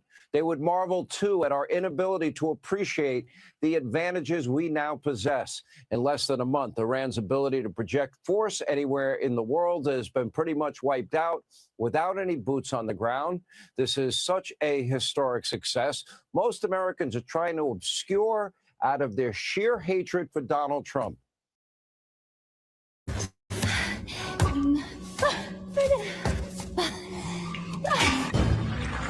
Hey, click here to subscribe to Fox News YouTube page and catch our hottest interviews and most compelling. What's up, everybody? Hit the like, share, subscribe. Here's the next one. My voice completely. I'm gonna try to talk to y'all after. Hit the like, share, subscribe. Thank you, Ryan. Billy, what's up, Reed, and you, and everybody in the chat? Love.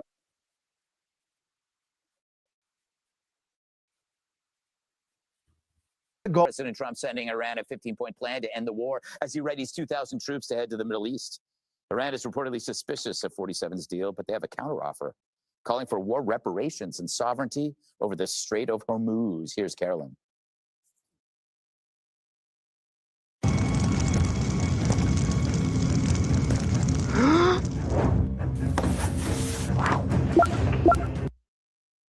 President Trump does not bluff, and he is prepared to unleash hell. Iran should not miscalculate again. Their last miscalculation cost them their senior leadership, their Navy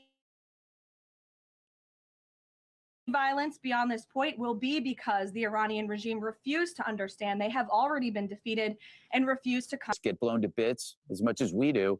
A new claims the president gets a daily highlight reel of the military's biggest strikes in Iran, conveniently called Stuff Blowing Up. That is the best title for a Fox Nation show, right? I love Stuff blowing up? Stuff blowing up. And it's just nonstop things just blowing up, blowing up. Much like my career, Dana. When we first Maybe after start, this segment. yeah, you know, so you have war reparations versus unleashing a hell. That seems kind of like a push. Well, here's the thing. I don't know what's going on, and I think that's how the commander-in-chief wants it, to be honest. I think that objectively, the military operations from our end are going very well. Right. And I would recommend standpoint, do you want to raise your hand and say, I'm the guy? Yeah. Risk one, internal dissension against you, or even possibly getting blown up yourself. So I don't know what is happening. I think the madman theory is actually working in President Trump's favor right now. He calmed the markets on Monday. They've been fairly steady right now, but there is a clock when it comes to the Strait of Hormuz. And getting that open is of utmost importance. It's funny how the planet just has one, like, it's the Strait of Hormuz. You think we'd think of a backup plan, Jesse. It's funny that he gets the dailies on the war. I can't figure out if he's like a movie director looking at the dailies of the shoot, or he's in charge of controlled demolition for a contracting company. It's war porn. Yeah. Turns me on too. The first peace talks, I think both sides are posturing. I wouldn't put any stock in either offer. These guys are too afraid to put their head above ground. They're not even talking to each other, let alone the United States. Everybody knows the straits to play. The 82nd Airborne's almost there. The Marines and the Rangers and Delta should be there by Friday. And we've been softening up the coastline. We hit 90 targets on Karg Island. I think everybody knows what's going to happen this weekend. I spoke to one of my best sources on Wall Street, and he said oil traders are seeing this now as ending in May. He says the International Naval Alliance should arrive by next week, maybe a week and a half. And he said the regime's just pretending to have leverage. They have absolutely no leverage, despite what you hear in the press. This has been completely and overwhelmingly one-sided. And this whole strait closure is Iran's last gasp. And he sees oil prices going down to 70 by the fall.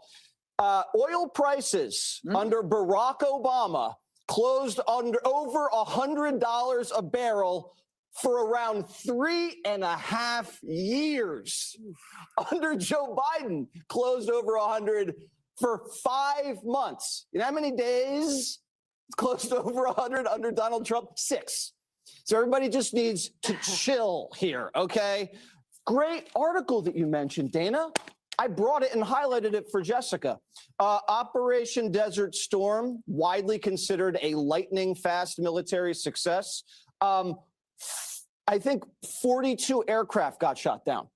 In this operation, 0 by enemy fire. The land and air campaign lasted 6 weeks. Everybody remembers how fast that was? We're now in week 3 here. The invasion of Panama, 23 soldiers killed. Now we have 13 American dead. We actually had more people died in training exercises last year in the Army than have died in combat here. We went into recession during them. We missed them. Actually, first 40 seconds of the war, 40 dead. So I would recommend everybody read the New York Times. I can't believe I'm saying this, but the writing's on the wall. You know, Emily, it is funny. Like, I think that America is suffering from the fact that maybe we just killed so many of their leaders. They've run out of people to talk to. And Jesse makes a point, like, no one wants to speak up. It's kind of like outnumbered. No one wants to talk to each other. Because I'm hogging all the oxygen. First of all, stuff getting blown up is totally my Weapons of War show, you guys, on Fox Nation. Oh, really? Yes. Oh. Anyway, I agree. I mean, clearly there's not a lot of hands being raised in order to essentially, like, in the line to the execution guillotine. But I think what's interesting is as sort of the naysayers and as always the libs talking about the gap of alignment here, I think it's narrower than people think. And I think it's real, but it's not decisive. And from what I understand, diplomacy at this level, it's not about aligning endpoints. It's about sort of rationing your concessions. And the most important line in that was about the cost of war, essentially, like whether each side, when they decide what is the point at which the cost becomes too high to bear. we can keep going all day and all night, right? That's our biggest leveraging tool, that our commander-in-chief is flexible and that we have the military all day, all night. We can keep this up. We will keep killing everyone if they keep threatening our U.S. interests and our soldiers. And I think the whole point about that 15-point plan is that it's deferring the hardest issues and it's creating political wins on both sides. This is not about obviously appeasing the Islamic Republic in any way, but it's about getting them, if they want, to save a little bit of face, while for us saying, yeah, we're getting everything that we need, everything that we want. You are checking all of those boxes. And if you want to say, sure, the United States answered some of our concessions, feel free, but we are no matter what protecting American interests. And I think we are well on our way to doing so. And as Caroline keeps saying, we're doing it expeditiously, way sooner than anyone predicted and way sooner than the White House predicted. I'd love for them to save face, but they'll just cover it. Jessica, what do you make of do you have any, are your sources telling you who's running Iran? No. And my Wall Street sources aren't saying the same thing that Jesse's Wall Street sources are saying either. But I love that you read a newspaper. And a real one. You every day. I don't know if that's true. Financial Times, All right. Wall Street Journal, New York Times, New York Post. And you still say this crap on TV after you've read all that? I can't believe she just said that. Okay. The Daily, War snuff film briefing, there was more to that story than he likes to see Orange Man bad, and no matter what he was going to do, we were going to hate it. True. But the Roger Wicker and Mike Rogers, both Republicans, the chairs of the Homeland Security committees in the Senate and the House, just came out of their briefing, and they said, we need to know more about what's going on, what the options are, and why they're being considered. The White House continues to not make a strong enough case to the people who they need to go out there and sell this thing to the American public, and then to the American public themselves. And that's why support for this, and I should note again that this is the least popular military incursion, not excursion, an incursion in modern American history. So take that Desert Storm. The approval for this incursion is down in CBS, Reuters, and Quinnipiac. And Quinnipiac. Ha ha ha. This is the thing. It's so funny. You try to deflect. But what are the polls going to? War isn't popular. That's not true. War used to be popular. Well, thank God we changed. Maybe we changed. All right. My newspaper joke was funny. Oh, tell me the newspaper joke. I did it. I made it out loud. It was good. On the television. It was good. It's okay. We're getting brand new images from CENTCOM, U.S. forces continuing to degrade the Iranian military's capabilities. And moments ago, Alexandria Hoff pressing the White House about the deployment of the elite 82nd Airborne to the region. To provide those options to the commander-in-chief. And Reuters is now reporting that Iran's foreign minister is denying any peace talks with the U.S. and telling neighboring countries to, quoting here, distance yourself from the U.S. Let's bring in retired Army Major General Dana Petard. His more than 30 years of service includes multiple tours in the Middle East. He served as Joint Force Land Component Commander in Iraq. General, it's great to have you on the show. I want to play this soundbite because it's important. This is the Iranian military spokesman saying that Iran will not negotiate. Watch. The strategic power you once boasted of has turned into a strategic defeat. The power that claims to be the world's superpower would have escaped this predicament by now if it could. Do not call your defeat an agreement. The end of your promises is over. On the other side of this equation, you have President Trump, General, who's saying that he is dealing with the right people. I mean, is there a possibility that there are separate factions, military factions inside of Iran right now? Well, Trace, it's good to be on with you. And that's the challenge right now, is to find the authority in Iran that we can negotiate with. Apparently, we have started negotiations with some entity. But there does appear to be some separation within the overall chain of command there in Iran. And that's understandable because they've had to decentralize because, we wrote the following here. This is the editorial board. Quoting, the regime may feel time is on its side. The Strait of Hormuz is blocked and Mr. Trump backed down on Monday. But before you blink, it will be Friday again. And with President Trump, you never know what he'll be saying by then. In other words, the markets have a chance to kind of cool themselves off. Do you agree that time right now is on either side, the Iranian or American side? Because it seems to me as the longer this goes, the more this benefits the United States. Well, that's complicated to an extent. Time certainly is not on the Iranian side, with the exception of their regime. The regime still exists. So for Iran, the fact that their regime still exists, they feel that's a win. And it looks like their regime will remain intact. However, they should not underestimate the resolve of the U.S. and the U.S. president, obviously. What I like right now, though, is the fact that we've put out what our demands, the president's 15-point plan, and they presented their own 5-point. That means at least we are framing it. And then if certain things do not happen, more pressure can be placed on Iran, and Iran will have to pay for that. Will pay the price for doing that. So at least that's on the table. Yeah. Good analysis, General Dana Petard.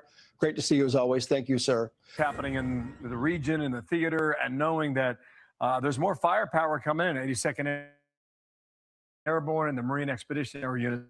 There's 2 of them here. You've got the Navy spread out and well around the area of Iran.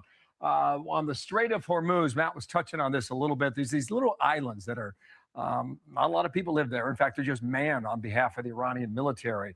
And they're right here in the Strait of Hormuz. If I can go ahead and pop this up for you. You know, this waterway here gets very narrow and it gets very shallow too, especially at low tide. But these islands here, I'll go in one more thing. These are part of the Naziet Islands, okay? And you've got Abu Musa, Greater Tomb, Lesser Tomb. Why are they significant? They're essentially beachheads in the middle of this strait that can be manned on behalf of the Iranians, and they can be manned with anti-ship missiles. And they've been hit a couple times now by the U.S. And the Israeli military. So I'll just come over here and show you a little bit of what the satellite imagery is showing us. On one of these islands, Abu Musa that I just mentioned right there, you can have a port here on behalf of the Iranian military. All right, this is the before picture. Slide on over here, Jimmy, and I'll show you the other strike damage here. That building is gone. It's just been entirely removed. Here's another island here. I'll point to 2 things on the map here. This building here and this hangar over here have both been targets, all right? This is the before image. Pop on over here, and that one's gone, and that one's gone as well. Why could this be significant? If the Marines or the 82nd Airborne is going to take territory, you know, somewhere in the Strait of Hormuz, these would be the islands you would man in part to make sure that shipping lines are safe to go through. It's a big challenge. Robert O'Brien joins me now to talk about this and whether or not getting anywhere in these talks. And sir, welcome back to our coverage. It's good to have you. Good to be with you, Bill. We have the list of the Iranian demands so far. And I'll just tick them off. Closing all military bases in the Persian Gulf is one. The payment of the reparations for the attacks on Iran. You've got an order for the Strait of Hormuz that allows Iran to charge transit fees to the waterway. And there's like 4 or 5 other things on here that I cannot see the Americans agreeing to. How do you go about this? Well, Bill, that's not going to happen. That's an Iranian, fairy tale wish list. President Trump has been very clear on this from the start. He sent Jared and Steve Witkoff to Geneva and to Oman before the Operation Epic Fury. And he said, look, Iran, you have to dismantle your nuclear program. You have to take out your ballistic missile program. And you have to stop paying your proxies. You have to stop paying Hamas and Hezbollah and the Houthis to attack Israel and the U.S. and shipping it in the region. That's it. And if you don't do it, we're going to hit you. And the Iranians came back and reportedly said that they were going to build 10 nuclear bombs. And they got Epic Fury in response. Now, after a month of war, a month of Iran being pounded, President Trump has all the leverage again in the negotiations, and we'll see what the Iranians are going to do. And we'll see if they sit down, which has not been confirmed either. Yeah. Here's the president yesterday talking about this prize. Go ahead. It wasn't nuclear related. It was oil and gas related. And it was a very nice thing they did. But what it showed me is that we're dealing with the right people. Okay, how do you interpret that when you read between the lines based on the people you're talking to? What's that mean? Well, look, Bill, the whole regime was wiped out. From the Ayatollah down, the top 50 leaders in the regime were taken out.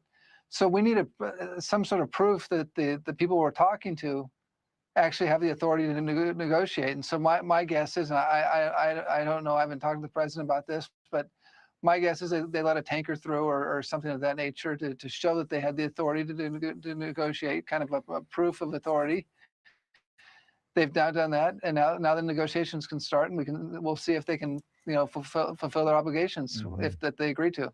There's one report, Iranian English television is saying that just crossed the wires about 7 minutes ago from the AP that they're denying the initial offer on behalf of the Americans. Stand by on that. John Brennan used to run the CIA. Have you been watching some of these comments?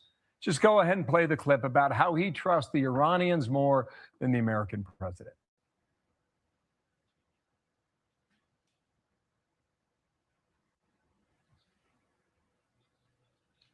Well, I tend to believe Iran more than I do Donald Trump because he could not acknowledge the truth, even when it is, he's slapped in the face with it repeatedly. He's going to make these claims about negotiations that the Iranians now are sending signals that they really want to make a deal and indicates they're going to make a deal on our terms.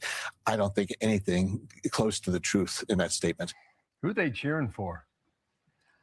Well, this is no surprise coming from Brennan, unfortunately, and sadly, he did so much damage to the CIA with his Russiagate hoax, and he's been a very bad actor in the intelligence community, and he's done lasting damage to America. And now the fact that he's basically shilling for the Iranians and criticizing the president of the United States, which I would have never done that with Biden or Obama, and most Republicans wouldn't have.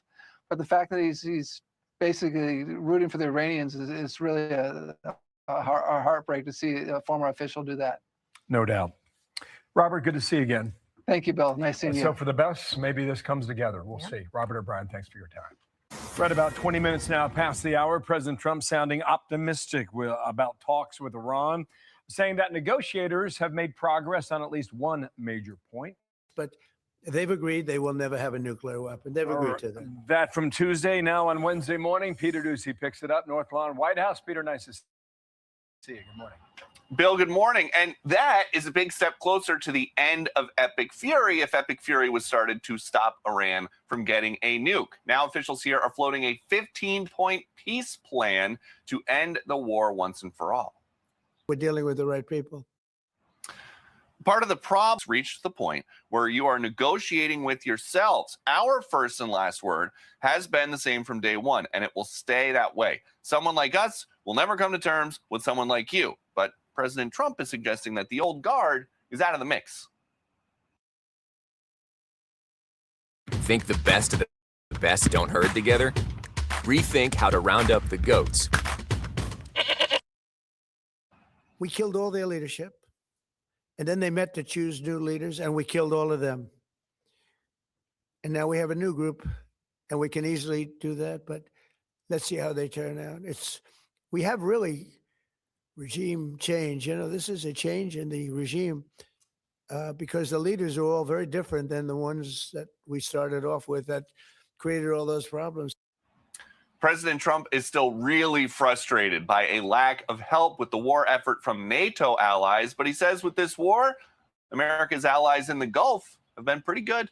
Bill? All right, Peter, thank you. Peter Doocy kicking off a day there at the White House. Dana? Let's bring in Brian Hook. He's a former U.S. Special Representative for Iran, so you know this well. Want to pull up here. Apparently, these are the U.S. and Iranian demands as we understand them right now.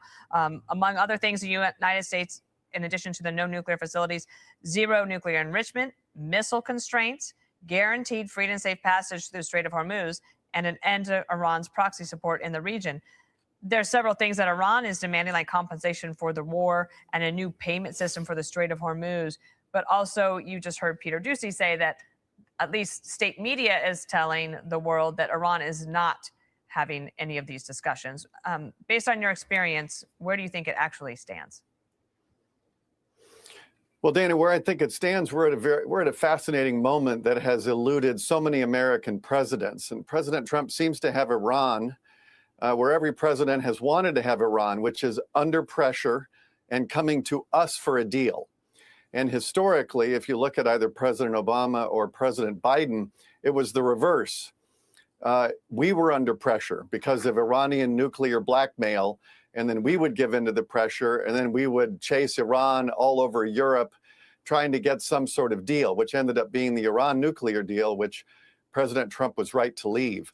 Now we have this dynamic where the Iranian regime is certainly feeling the heat, and they're looking for some sort of off-ramp.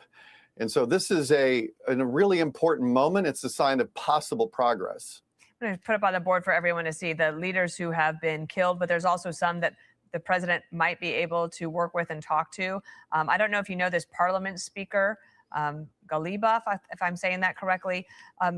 Do you think the United States or anyone of our allies in the Gulf who want us to keep making sure that we get at least the demands that President Trump is asking for in regards to nuclear weapons, can that guy be dealt with, the Parliament Speaker? I think this is an encouraging sign that the speaker is now coming forward. It seems to be that he's the person potentially on the other side of the table. And this is a good development because when you're dealing with the Iranian regime, it's not a normal country.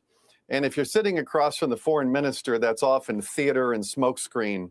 But this speaker of the Iranian parliament is a former IRGC leader, and he's real. He's an important guy in the system. And so when I think about this, you had Steve Witkoff and Jared Kushner doing talks with the Iranians in Oman and in Geneva. I think those talks were productive. But ultimately, Iran could not get out of its own way, and they over-negotiated with them, and they didn't take our demands seriously. But now I think we're at a moment after now almost a month of war where we may have the right people potentially at the table, and they're looking at this list, and Dana, you showed it on screen earlier. That's the right set of demands around the nuclear weapons, the missiles, and the proxies. Those have to be resolved once and for all. Brian, new sound from former Secretary Tony Blinken has just come in. I understand this is from Harvard last night. I have not heard it yet. Apparently expressing some regret about actions that they did or did not take. Let's listen to it together and get your reaction on the other side. Here's the former Secretary of State under President Biden. You kept referring to an agreement that was longer and stronger. That's right. And you never got there. Yep.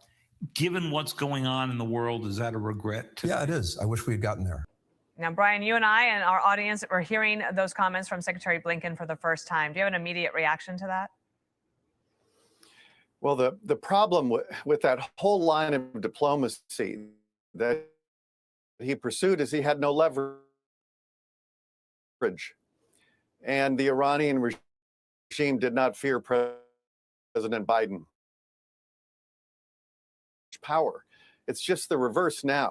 And there is, the negotiating table is not balanced. It's imbalanced in favor of the United States. And that was something that completely eluded the Biden administration, and they were always chasing the Iranians for a deal. They were trying so desperately to get back into the Iran nuclear deal. And so now I think the United States is in a much better position, and the president has used pressure and diplomacy very well. Brian Hook joining us from Miami today. Thank you so much. Be sure to like and subscribe for all the Fox News latest on YouTube and catch full shows streaming now on Fox One. Tired of the same old 9-to-5, same old paycheck? Bring in the questions about who's really calling the shots in Tehran. Some people now say power may be shifting away from the clerics and into the hands of the military. Here's former Israeli ambassador to the United States, Michael Orin, on America Reports yesterday. We believe here that the people the president is talking to are actually in the military and the IRGC, and they're the people who are actually calling the shots in Iran now. And if so, they're not clerics. They're not theologians, and maybe they'll be more practical. All right. Well, perhaps they will, perhaps they won't. With me now, Dr. Mahsa Tehrani, U.S. advisor to the National Union for Democracy in Iran. She fled Iran as a child, first to Turkey and then here to the United States. Doc, good to see you this afternoon. Great to see you. So you've been in touch with patients in Tehran. You heard from one. just in recent hours. Yes. We've done a translation here talking about who's in charge, what the leadership might be, who the president is talking to, and how the Iranian people feel about that. Let's listen here. Many think there are two possibilities. Either it hits our power infrastructure and things get much worse. Some think no, Trump will cut a deal with someone like Ghalibaf and end it without continuing. But we know one thing. If the war ends without incident, the Islamic Republic will torment us even more and tighten its grip. It's like a cornered wolf that wants to devour everyone. I don't think it can be controlled anymore. It would be a huge mistake to trust people like Ghalibaf.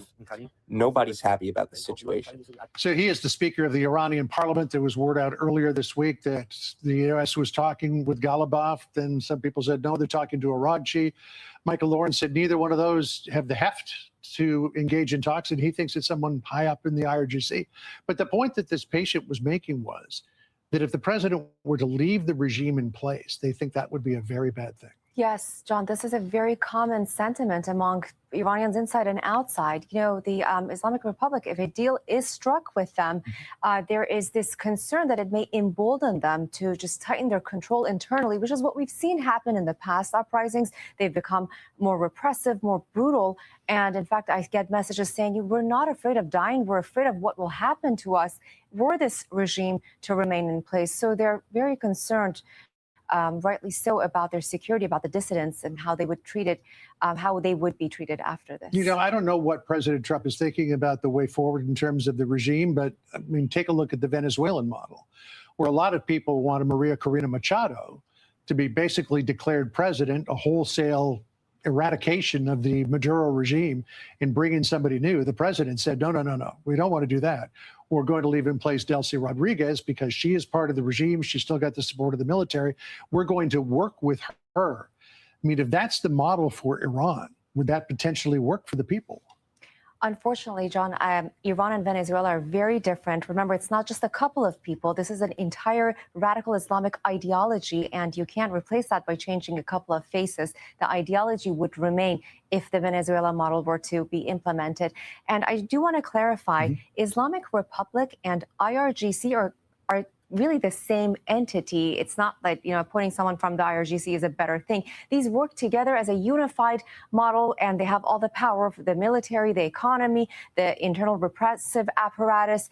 And for the last 47 years, they've thrived on this ideology of hatred and intolerance for the West. That's why the overwhelming majority of Iranians inside and outside don't see any remnants of this regime to be a viable alternative. They really want a clean dismantling of the Islamic Republic with a transition towards a secular democracy, which will then really benefit the entire world. We saw over the weekend, you're talking about the Islamic Republic and what they do. This is a group that has twice now attempted to assassinate a sitting American president. They clearly lied about their intercontinental ballistic missile range. You know, they targeted Diego Garcia over the weekend. And for these reasons, and of course, they're at an existential threat crisis right now. So they are going to negotiate. But do we really take their word on what they promise us? Yeah, well, I mean, they've never told the truth before. Masih Alinejad had a really interesting perspective on where the leadership is right now. She posted this on X. She said, since President Trump revealed contacts with the Islamic Republic, we're seeing something very telling inside Iran. Chaos at the top. Regime officials are either turning on each other, pointing fingers, accusing one another of negotiating with the United States, or in their own media and social platforms, they're warning against character assassination figures like Ghalibaf or Rouhani, because suspicion is spreading inside the regime itself. Some are even calling for arrests or worse. Others are publicly shaming officials, accusing them of secret talks. This is the atmosphere on the Islamic Republic side of social media. Total panic. Is that an indication that it's coming unraveled? Well, that's the goal, right? We know that President Trump is a genius deal maker. He may now be a genius strategist if this has inadvertently led to them all struggling like this within one another. Remember, the ultimate goal is for the Iranian people to have this feel the safety and security to rise up. They unfortunately don't have that yet. They want the repressive apparatus to be dismantled enough for them to be able to hit the streets and take over the government. And this chaos certainly will help further weaken the regime. Doc, always great to see you. One of these days, we'll get back to talking. Hey, everyone. I'm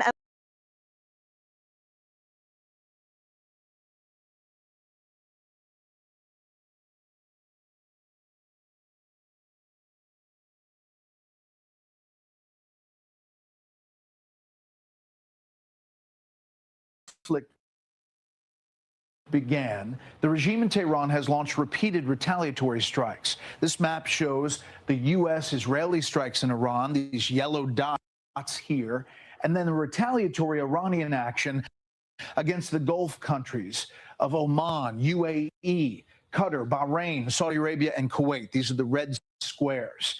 Now, energy infrastructure is in the crosshairs.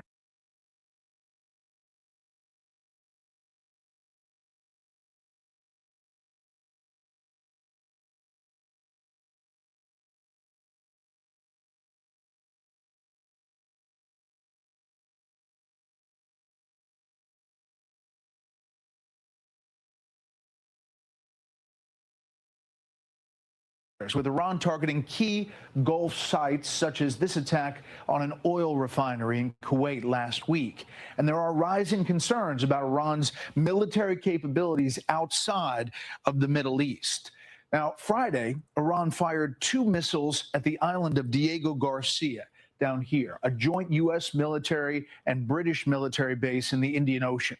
It lies about 2,500 miles away from Iranian territory. Neither missile hit. The attack was Iran's first operational use of intermediate range ballistic missiles. The ability to fire them could threaten European cities such as Paris or London. Just over 2 weeks ago, Iran's foreign minister claimed his country had intentionally limited the range of its missiles below that distance. We have capability to produce missiles, but we have intentionally limited ourselves to below 2,000 kilometers of range because we don't want to be felt as a threat by anybody else in the world. Now, one of President Trump's stated goals of Operation Epic Fury is to destroy Iran's ballistic missile arsenal and production capability. As the president's Friday deadline to reopen the Strait of Hormuz approaches, thousands of U.S. Marines are expected to arrive in the Middle East that same day. You can see all of the U.S. assets, military assets, already in the region. As we reported earlier, the commander of the 82nd Airborne Division has been ordered to deploy to the Middle East for possible land operations. And there is speculation that the U.S.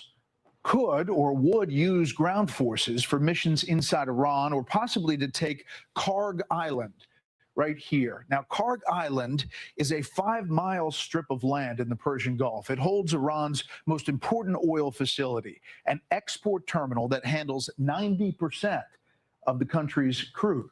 As Iran continues to export oil and fund its military, the Trump administration is reportedly considering an operation to seize that island. Such a move would carry risks for American forces. If they had to travel through the Strait of Hormuz, they would well be within range of Iranian missiles and drones. Another point of contention in the strait is Abu Musa and the Greater Tomb and Lesser Tomb. These are islands, the islands controlled by Iran, but claimed by the UAE, the Emirates. They've long been a source of dispute between the two countries. They straddle, as you can see here, the mouth of the Strait of Hormuz, offering significant strategic value near the world's most critical energy choke point. But first, breaking tonight, President Trump insists the U.S. and Iran are talking about ending their conflict. He says he has received a significant gift from Iran related to the Strait of Hormuz. At the same time, Iran's parliament speaker is still denying talks with the U.S., calling it fake news and vowing complete victory in the conflict. Senior national correspondent Rich Edson starts us off tonight live from the North Lawn of the White House. Good evening, Rich. Good evening, Brett. The United States has sent Iran a 15-point peace plan, much of it dealing with refusing to allow Iran to enrich uranium on their territory, dismantling much of their capability to do that. Also, its support for proxies in the region. Though it's unclear if the Iranians will agree to that, the administration has not commented on that plan, much of it being reported in Israeli media right now. But President Trump says when it comes to these discussions with Iran, at least the U.S. is finally talking to the right people. I think this thing's going to be settled. It's been excellent. These reports on the list of U.S. demands is a larger part of what the United States has demanded of Iran for not only this administration, but previous administration. to all of those points, Iran has largely rejected them. We'll see if the fighting has changed the perspective there.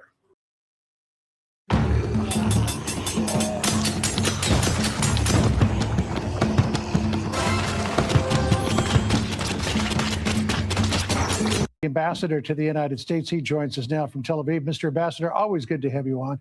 What do you make of the news from the president that the United States and Iran are in talks potentially to bring an end to this conflict?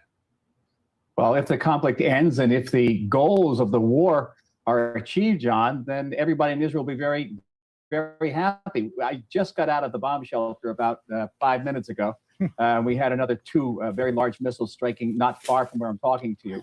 And these are cluster bombs that break up into many, many bomblets and kill people. So certainly the people of Israel who have been in these bomb shelters now for a month, our children, our grandchildren will be very, very happy if this war ends, but it has to end in a way that we don't have to fight it again another 10 or even 5 years. And according to the Israeli reports tonight, there are 5 goals here, John. One is to make sure Iran doesn't get a nuclear weapon, as the president said during his press conference, to make sure that Iran can't build these long-range, huge ballistic missiles again, that Iran will stop supporting terror throughout the world, and that it will ship out the nearly 1,000 pounds of highly enriched uranium, which it has, which can make 11 atomic bombs out of that. Very, very dangerous. So the hope here in Israel that if these talks are serious and Iran is serious about making these concessions, that everyone here will be very happy. So as far as, this question over whether or not Iran can be trusted and whoever this is that the White House is negotiating with, what do you say about that? President Trump insisting just a few moments ago that they will make a deal while also saying that Iran cannot be trusted. So how do you wrap your mind around that? Very simple, actually. You trust them, but with supervision. They have to be every concession that Iran makes, say they're not going to have a nuclear weapon, say they're not going to make these huge ballistic missiles. And you see the size of these things on your screen there. They're huge. They're the size of a bus. You have to have inspectors go in there. And they have to be deep inspections without restrictions. And under the previous JCPOA, the Iran nuclear deal of President Obama, there were tremendous restrictions on those inspections. And eventually the Iranians simply cut them off. They can't do that. So, yeah, they can make concessions, but you have to make sure those concessions can be observed and certified by international inspectors. And those ballistic missiles that they fired at Diego Garcia over the weekend would seem to give a lie to what Iran has claimed, that it was only focusing on short-range ballistic missiles with a range of 2,000 kilometers or less. What do you make of what the president said, Mr. Ambassador, about Iran showing that the United States is talking to the right people by giving them a very significant gift, which the president then put a tiny little bit of meat on the bones by saying it was related to the Strait of Hormuz? Any idea what that could be in relation to? It could be letting tankers through. There are dozens of tankers that have been waiting to move through the Straits of Hormuz, and that is causing a spike in oil prices worldwide. Certainly Israel would like to see those prices go down as well. And if that's the gift, then it should be accepted. And if it's an expression of goodwill, which is really what this is about, that will be tested in the coming days. The president has given the Iranians till Friday to come up for a solution of Hormuz, in which case, expressions of goodwill. Let's see what happens around the negotiating table. Yeah, Michael, a lot of what we're doing here at home is watching the market response. There's been so much volatility, especially obviously with energy and the U.S. equity market. There was sort of this wait and see happening with the stock market, but oil prices seem to be hovering in this low $90 range here at home. This is obviously the West Texas Intermediate WTI contract that we watch here. But it seems the markets perhaps are believing and anticipating that an end at least is near. I think that is definitely the case. There was an immediate uptick in the market today, and markets generally, including the Israeli market. And again, it is the increase of 25 or 30% in gas per gallon is very painful for working Americans. We certainly understand that here. It is, however, about half of what people anticipated. If you read the New York Times, they expected oil to go up to about $180 a barrel. It has not. So we hope it goes back down to 60. Right now it's around 90. And, again, it's not good, but it could be much worse. Mr. Ambassador, one big question that a lot of people have, including myself, and I'm sure you might as well, is Who is the U.S. engaging with? There have been some reports that it's Mohammad Ghalibaf, who is the Speaker of the Iranian Parliament. There was a report in the Washington Post that it's Abbas Araghchi, who is the foreign minister. What's your best knowledge of who the United States might be talking to? Well, our sources say it's not in the military and the IRGC, and they're the people who are actually calling the shots in Iran now. And if so, they're not clerics, they're not theologians, and maybe they'll be more practical. Well, Ambassador Orin, you've had obviously what is a very big day, emerging from the bomb shelter to come talk to us just now. We appreciate that. Thank you very much for joining us. As always, Michael, as always, stay safe. Trying to reopen the Strait of Hormuz, delaying threatened strikes on Iranian energy plants. This comes as U.S. forces continue to keep the pressure on the regime by hitting key military targets, as well as the Israelis. Lucas Tomlinson back in Dubai for today's update from there. Lucas, hello. Good morning, Bill. UAE's top diplomat says this country will not be blackmailed by terrorists, says the rhetoric heats up against Iran as Iran fires 17 more drones and 5 ballistic missiles at this country, as President Trump thinks he's getting closer to a deal with Iran. They want peace. They've agreed they will not have a nuclear weapon, et cetera, et cetera. But we'll see. You have to get it done. But I would say there's a very good chance. Now, after initially denying any talks were taking place with the U.S. side, Iran's foreign minister has held separate calls with his counterparts from Egypt, Oman, Pakistan, and Turkey. The same countries reportedly attempting mediation with the U.S. and Iran to end the war. India's foreign minister has reportedly spoken with Secretary Rubio. India now using warships to escort its tankers through the Strait of Hormuz. And as negotiations appear to have taken off, U.S. jets continue picking off targets in Iran. Now more than 9,000 strikes since the start of the war more than 3 weeks ago, including Greater Tum Island. This island is one of 3 in the Strait of Hormuz, claimed by the UAE, Bill, but controlled by Iran, and perhaps a destination for those Marines in the future on their way here. And aboard the USS Abraham Lincoln, F-18 Super Hornets, F-35 stealth fighter jets, and EA-18 Growler electronic warfare jets with jamming pods under the wing continue to launch day and night from the flight deck. And B-52 bombers now launching strikes from RAF Fairford in Britain with a full complement of 24 2,000-pound satellite-guided penetrator bombs. Those normally need to be dropped 5 to 15 miles from the target. And last night, British forces shot down 14 drones over Iraq and A-10 Warthogs, destroying Iranian-backed proxy forces in Mosul. And more C-17 transport flights have left the United States with paratroopers and likely special operations forces aboard bound for the Middle East, Bill. Wow, that is a lot. Lucas, thank you. Lucas Tomlinson in Dubai. Dana? For more on this, Leary Ventures Chairman Kevin O'Leary joins us now. Kevin, welcome to you. It's important we have you here today because I feel like people are looking for guidance on what's happening, on what they should be doing with their money. They're watching these very volatile markets, whether it's the U.S. equity markets, the energy markets. What do you tell people when they stop you on the street and they say, what the heck is going on? What should I do with my investments? What do you say? What's going on is a huge opportunity to provide stability to one of the fastest growing areas on Earth. You've got to remember, only a week ago, we did not have UAE, Bahrain, Saudi Arabia talking about finally ending the status quo. This is brand new information. And why you should care about that is a lot of people don't understand what that area is. It is the gateway to Asia. So from an investor's point of view, and that's what I'm going to give you now, what institutional money is talking about today is, are we at a place now where finally, whatever the end game is, it's not about the price of oil anymore. Yes, that's important, but you've seen the volatility of oil go from 88 to 110 based on what the outcome is going to be. And here's what the outcome could be. And this is the optimistic scenario. If there's a coalition of the willing, and I'm talking about the United Arab Emirates, Saudi Arabia, Bahrain, Qatar, coming together as part of this settlement and cutting a deal with its, let's call it, rogue nation neighbor, Iran, you've got to remember something about history. I'm a history buff. It's the only thing I got 100 in college. This nation, only 60 years ago, Iran, was a nation of poets, mathematicians, artists. That's why they were able to basically enrich uranium in the first place. These are smart people. They don't want to be in the place they're in. They've had bad luck with leadership. What the market smells here is a new world order where this is finally settled and capital can go back to work. You got to remember, just the UAE alone is number 3 in AI in the world. It's United States, China, United Arab Emirates. And right now, there's instability. They don't want this. They want this thing over with. They want their tourism back. They want their data centers stable. They want to keep developing AI. And we want to keep investing there. I smell something good coming, and so does the market. It'll happen in the next couple of weeks, and oil will take care of itself.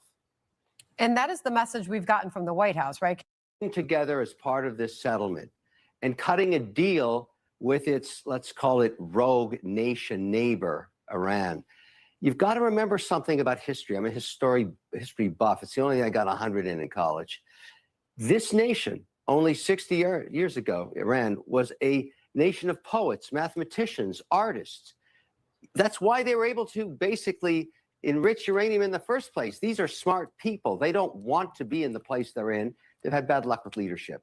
What the market smells here is a new world order where this is finally settled and capital can go back to work. You got to remember, just the UAE alone is number 3 in AI in the world. It's United States, China, United Arab Emirates. And right now, there's instability. They don't want this. They want this thing over with. They want their tourism back. They want their data centers stable. They want to keep developing AI. And we want to keep investing there. I smell something good coming, and so does the market. It'll happen in the next couple of weeks, and oil will take care of itself. And that is the message we've gotten from the White House, right, Kevin? They've said short-term pain for longer-term gain. In fact, President Trump has said that he believes that once this is over, there will be a significant drop in prices and inflation and those energy prices. Even I've heard the White House suggest they could come down lower than they were just prior to the war. This is the Energy Secretary, Chris Wright, yesterday on FBN saying almost that. Listen. Down significantly after this is all over. Perhaps that people can live with that, but there's no certainty that will happen. Here's gas prices right now as of today. AAA reporting $3.97, Kevin. That is a full $1 higher than just 1 month ago. How important is it that the administration, while they believe prices will eventually come down, acknowledge the short-term pain that American consumers are living through right now? They are living through some pain, but it is short-term. And the price of oil is based on where you think it's going to be in the future. Oil traders base them, they've got a lot of oil on the water right now they haven't sold. And they're waiting. Do I sell it now today at an inflated $90 price? Or do I take the risk this thing gets settled in the next week and watch it go back to $77? That's the kind of trade that occurs. But think of the bigger context and why we should all have optimism, both domestically and internationally. There is no other commodity like oil. It's the input cost for every nation's economy. Very important. Whether you're Russia, whether you're China, whether you're an adversary, whether you're a foe or friend, it doesn't matter. Number 2, everybody has a stake in the game on this one because Europe, they got to get this strait opened up. The Chinese need it. The Asians need it. Japan's got 73% of their oil going through it. So while there's a lot of jawboning going on from the political point of view, everybody knows the end game. Everybody knows where it has to end. Everybody has an interest. There's never been quite a situation like this. Everybody in the region wants to get Iran on board for peace and growth. And even the people there, they want the same thing. You've got 250,000 people making 60 million miserable. That's not a long-term solution either. That's just in Iran. That's why you've got to take the long view. And the long view here could be just 60 days. Remember, to affect the U.S. economy, you need oil. I'm talking about recession talk or hurting the economy or damaging small business. You need oil at above $93 for 3 months. We're only 1/3 into it. So everybody chillax and let this thing play out. There's a really big opportunity here, a huge one. And everybody gets the upside, including all our trading partners. We work this out. We're selling stuff to Saudi Arabia. We're selling it to the UAE. We're selling it to Asia. We're selling it to Japan. This is a huge opportunity. I just see it for what it is. It's history being made.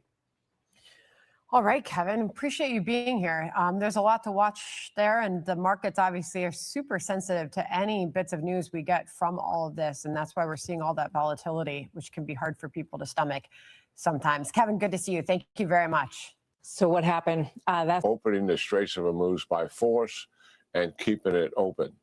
And it's largely the fact that that operation is continuing, and the president is insisting on it continuing, that gives us leverage in these negotiations.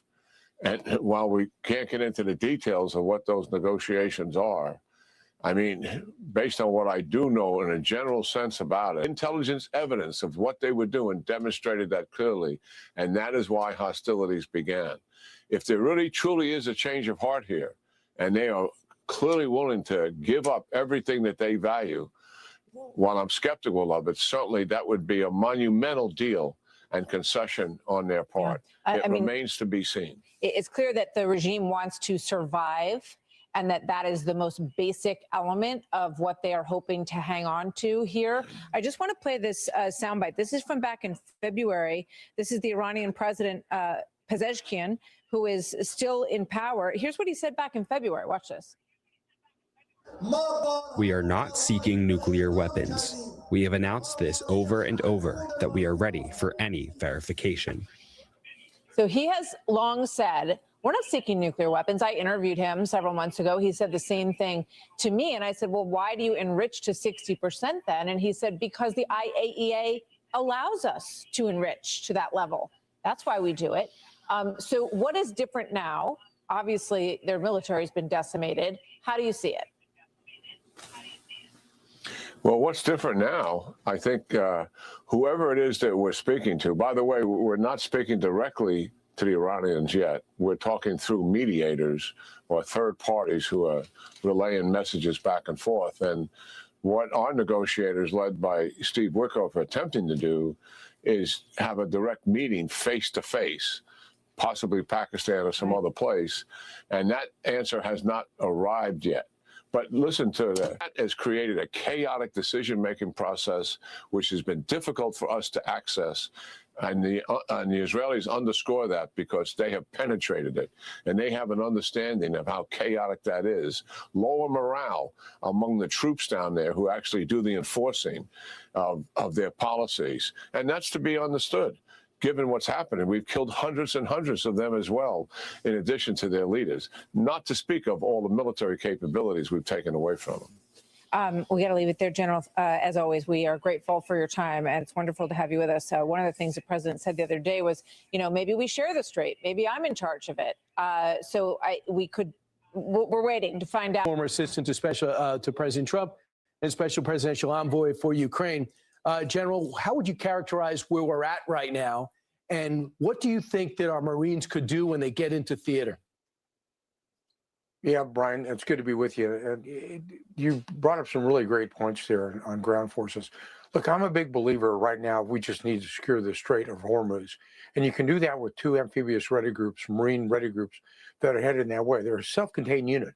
They've got aviation assets, they've got helicopter assets, they've got 2,500 Marines on each one of the ARGs, and they can open up the straits out there and occupy that ground. Look, I'm a big believer in putting boots on the ground, not necessarily into Iran, but taking Karg Island and also taking the Strait of Hormuz. Look, we kind of need to do it the way the Romans used to do it. You need to put your legions on the ground to secure the territory and give them confidence that they can do it, that we can open up the strait. Look, I know there's risk involved. There's always risk involved, but those kids, those young men and women, they understand the risk involved on taking both Karg and opening up the Strait of Hormuz as well. So they've got the ability to do it. The amphibious ready groups for the Marines, they can open up the lower half of the strait, do it, of Iran. That gives them more leverage to do it. You basically cut off their economic lifeline. You know, President Trump saw that in 1988 when he mentioned he should take Karg Island. And he's the only president that's had the guts to be able to launch forces into the Gulf region to take control of that. I mean, it controls not us. It controls much of the economies of the Far East and also partially of Europe. And they've got a responsibility as well. So when you talk about risk, you talk about when you take an island, you also become a target. They know where we are at, and they'll know how to get to us, and they could go try to get lucky once. Would you go to that island with missile defense, with some type of drone defense? Oh, absolutely. I mean, you take it out. I mean, the risk I'm talking about do is we go with when it, you've got for soldiers, example, sailors, General? airmen, and Marines, you understand that. But General, do we go with the island and be able to deploy some type of anti-drone technology and some missile defense? So when we get there, we have some protection. Oh, absolutely. But you have protection with the ARG itself, with the ships of the ARG that are there. Plus, you have the air support of the ARG, the U.S. Marine Corps that's got there. I have great confidence in our men and women in the military, and especially of the Marine Corps, that they're able to do that job. And I think it's a two-part effort, though. I just don't think you can only open the strait, but you can also go after Carg Island, which is basically the economic lifeline. See, I'm one of those believers that I know you're talking about boots on the ground and people rub their hands in a negative manner or basically clutch their pearls. But the fact is, over time, over history, the only way you solve a solution is to put boots on the ground and control the environment. You can do certain things from the air, you can do certain things from the sea, but there's time you have to occupy land, like I said earlier, just like the Romans did. General, I think you agree that we can't leave there with the Iranians thinking, okay, at any moment we can grab the Strait of Hormuz and we'll have ultimate leverage. We've already showed the world that. Somehow they got to be, they have to disassociate themselves with that conclusion. And this is probably the only way to do it, wouldn't you think? Well, yeah, because look, we've lived over 40 years with the Revolutionary Guards. They're still going to be in charge out there. And they're an organization and a movement that has subdued the Iranian people over time. And I think they're just going to go back to the roots in 5 years or 10 years out there, just eliminate them. We have to have a different type of government, I believe, get rid of the theocratic government, put the mullahs back in the mosques where they belong, and let some type of government run Iran that's going. I'm not sure that Galibov is the right person, but he's the one we're going to be talking to, and give President Trump a lot of credit. At least he's willing to talk to him, but he's got that heavy hand of the military right behind him, and he's not afraid to use it. Absolutely. General Kellogg, thanks so much. Appreciate it. We killed all their leadership, and then they met to choose new leaders, and we killed all of them. And now we have a new group, and we can easily do that, but let's see how they turn out. We have really regime change. You know, this is a change in the regime because the leaders are all very different than the ones that we started off with that created all those problems. So this was, I think we can say, Jason, this is regime change, right? What makes you trust them? I don't trust anybody. I don't trust you. I mean, that's only because I know you. But if I didn't know you, I'd probably have more trust. But I don't trust anyone. Why bother? Why do you say that? Why do you say what makes you trust? Do you think I trust them? I don't trust them. Why bother talking to them? Because they're going to make a deal. They're going to make a deal. Very significant prize, and they gave it to us. Related to the Strait of Hormuz and the flow of... Yeah, it was related to the flow and to the strait, yeah. Heritage Foundation senior fellow, retired Navy captain, and former Pentagon official. Brent, welcome to you. So, I mean, this obviously would be a big change in the scope of the war as we have seen it. What say you at this point? Well, I mean, the potential entry of Saudi Arabia and UAE into direct conflict with Iran, I mean, they've been under blistering attacks for the better part of the last week and a half or so. And so the longer that Iran remains obstinate and resisting, ending this war, the more likely that these neighbors that are getting attacked join it. Whether or not that moves the needle to quickening the end of this war, that'll be to be seen, quite frankly. General Keane weighed in earlier on what makes him skeptical about these talks. Listen. I'm highly skeptical. Why? Because this is a regime for 47 years. They are pathological liars and they're cheaters. And it's very difficult to take them at their word. I'm not saying don't try, but I think the president certainly and his negotiators know who these people are. And the president has given us some sort of indication that the people with whom they are talking are, quote unquote, reasonable. So do you have faith in these talks? Well, I would side with General Keane on this one. This is not the time to relent at all on the military front. If anything, it's to apply more pressure to ensure that the Iranians are serious about ending their nuclear program, ending the murder of their people on the streets. The key thing, though, is probably good to reflect back on why we are where we are today with this regime after 47 years. The nature of it's one that they can't live with their neighbors in peace, and certainly not with Israel. That's got to change. And they also have been a threat to American citizens. Over 1,000 of American souls have been passed because of this regime's terroristic attacks. And we need to find a place where a new regime is in Tehran that can meet that peaceful coexistence with their neighbors, Israel in the United States. And until that, we'll be back at this again in some near future. I'll put the New York Times headline up on the screen on the Saudi prince supposedly pushing President Trump to continue the Iran war. In these recent calls, Prince Mohammed bin Salman sees a historic opportunity to remake the region, according to people briefed by U.S. officials in the conversations. And we have heard this before, and we've heard this from President Trump as well, that we could see a whole new Middle East as a result. What do you imagine that looks like if all went as planned? Well, I think the first observation of that would be the expansion of the Abraham Accords, which even before this conflict was actually growing. Saudi Arabia was a potential joining into that back before the October 7th attacks in 2023. I mean, that's a glimpse of the future without this regime in Tehran spreading discord and chaos and murder across the region, and certainly even on our streets, attempted assassinations here. So definitely the world will be a better place with a different government in Iran. But it's important that it's up to the Iranian people to seize this moment.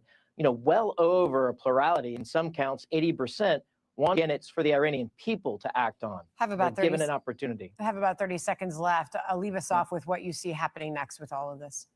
Well, I think the next focus is going to be trying to restore some level of confidence that ships can pass through the Straits of Hormuz so oil prices can come down. That doesn't require a coalition, a formal coalition.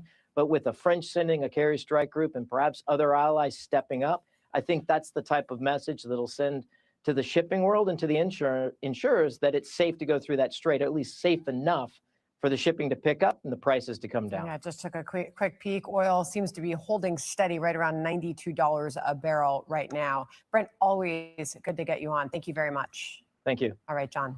Let's bring in Power Us founder and former Army Special Ops Intel analyst Brett Velikovich. Brett, on the one hand, we have CENTCOM confirming more than 9,000 targets have been struck as a part of Operation Epic Fury. On the other hand, you have President Trump talking about this 5-day pause.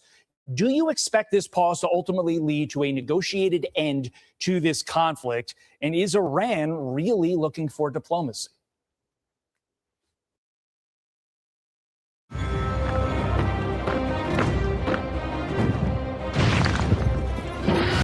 Again, so there's a lot more obviously that can also be done from the air to continue that leverage.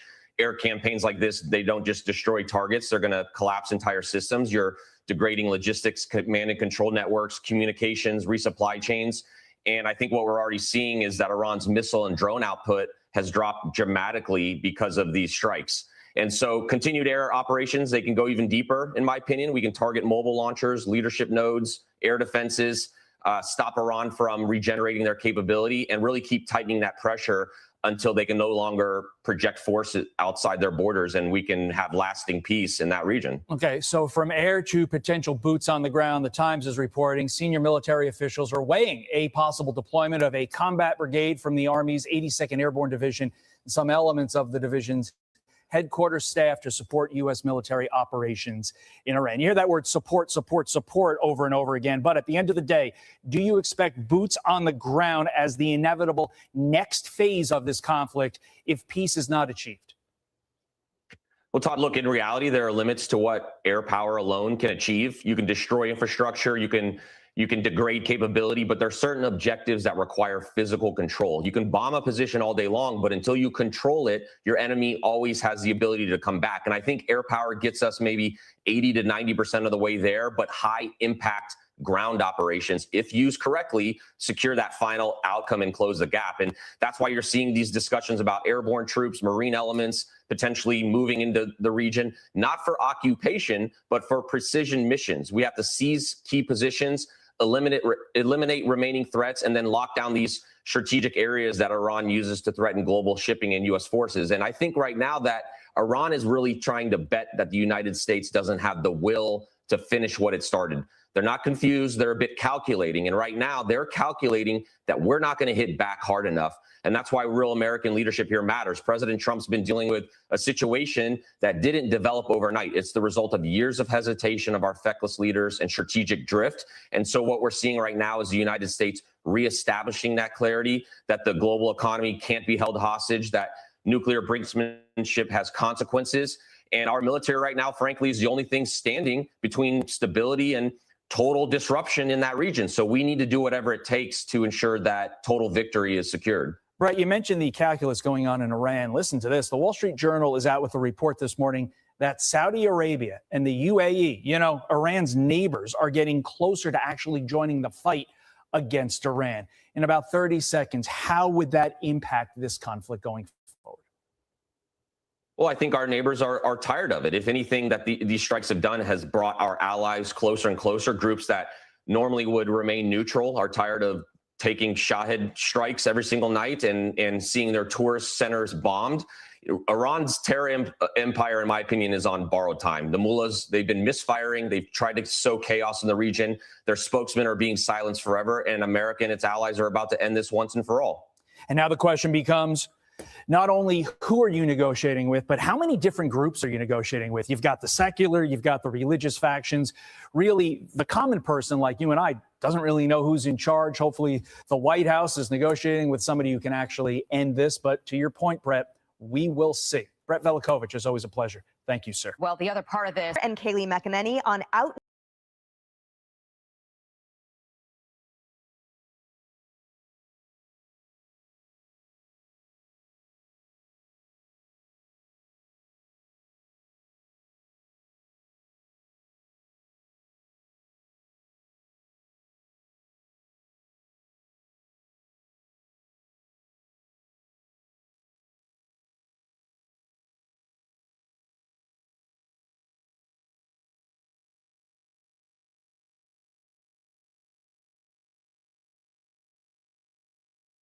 Fluid situation.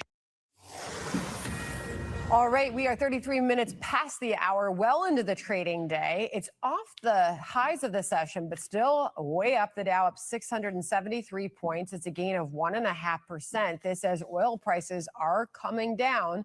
Bottom right of your screen, back below $90 a barrel, down about $9.50 on the session. This was President Trump earlier on that. Listen. Price of oil will drop like a rock as soon as a deal is done. We are in the throes of a real possibility of making a deal. And I think if I were a betting man, I'd bet for it. But again, I'm not guaranteeing anything. They want to make a deal very badly. All of this is the news the markets are pricing in, I suppose. Fox Business anchor David Asman is here.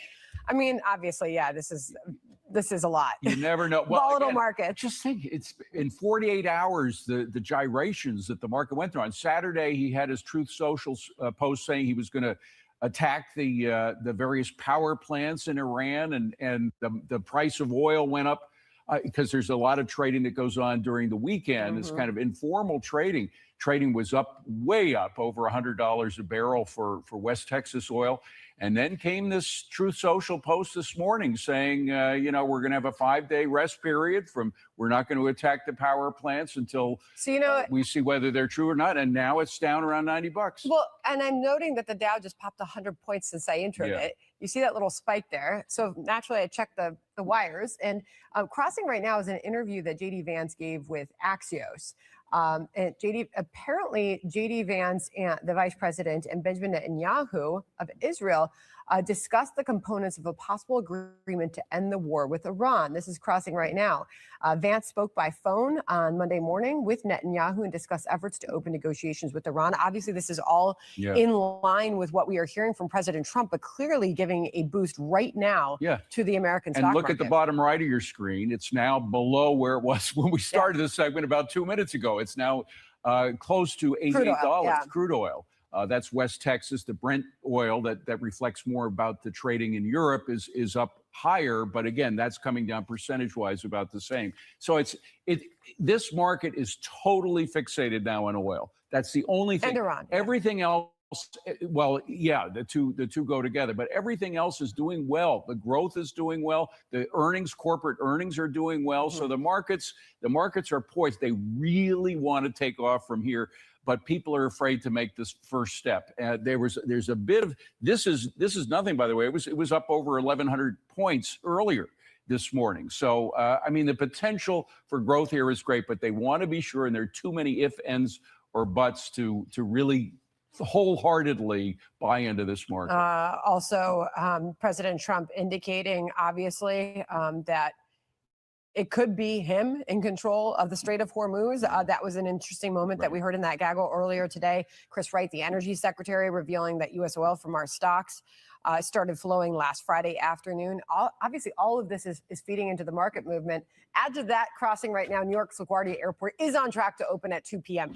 There is just so much for these markets to take in and to react to right now. But this was the president earlier in just a fascinating moment on moving oil through the strait. He said this in that gaggle. Listen. Be jointly controlled. By who? Maybe me. Maybe me. You want the United States to be in Me and the Ayatollah, whoever the Ayatollah is, whoever the next Ayatollah.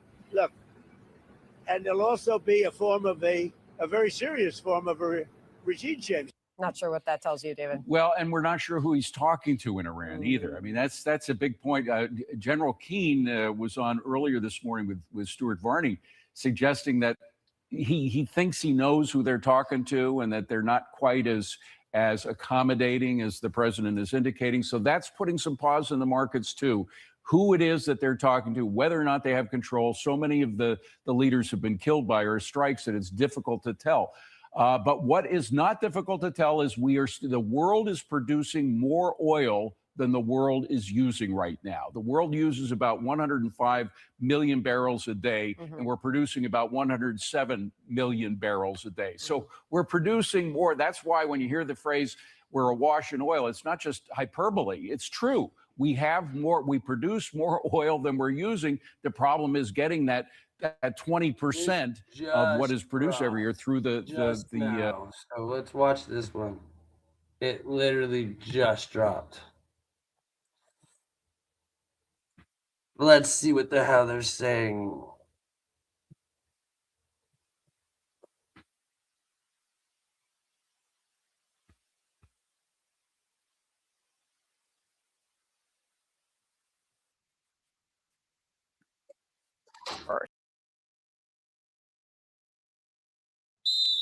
Let me see you guys pass the ball. Come on.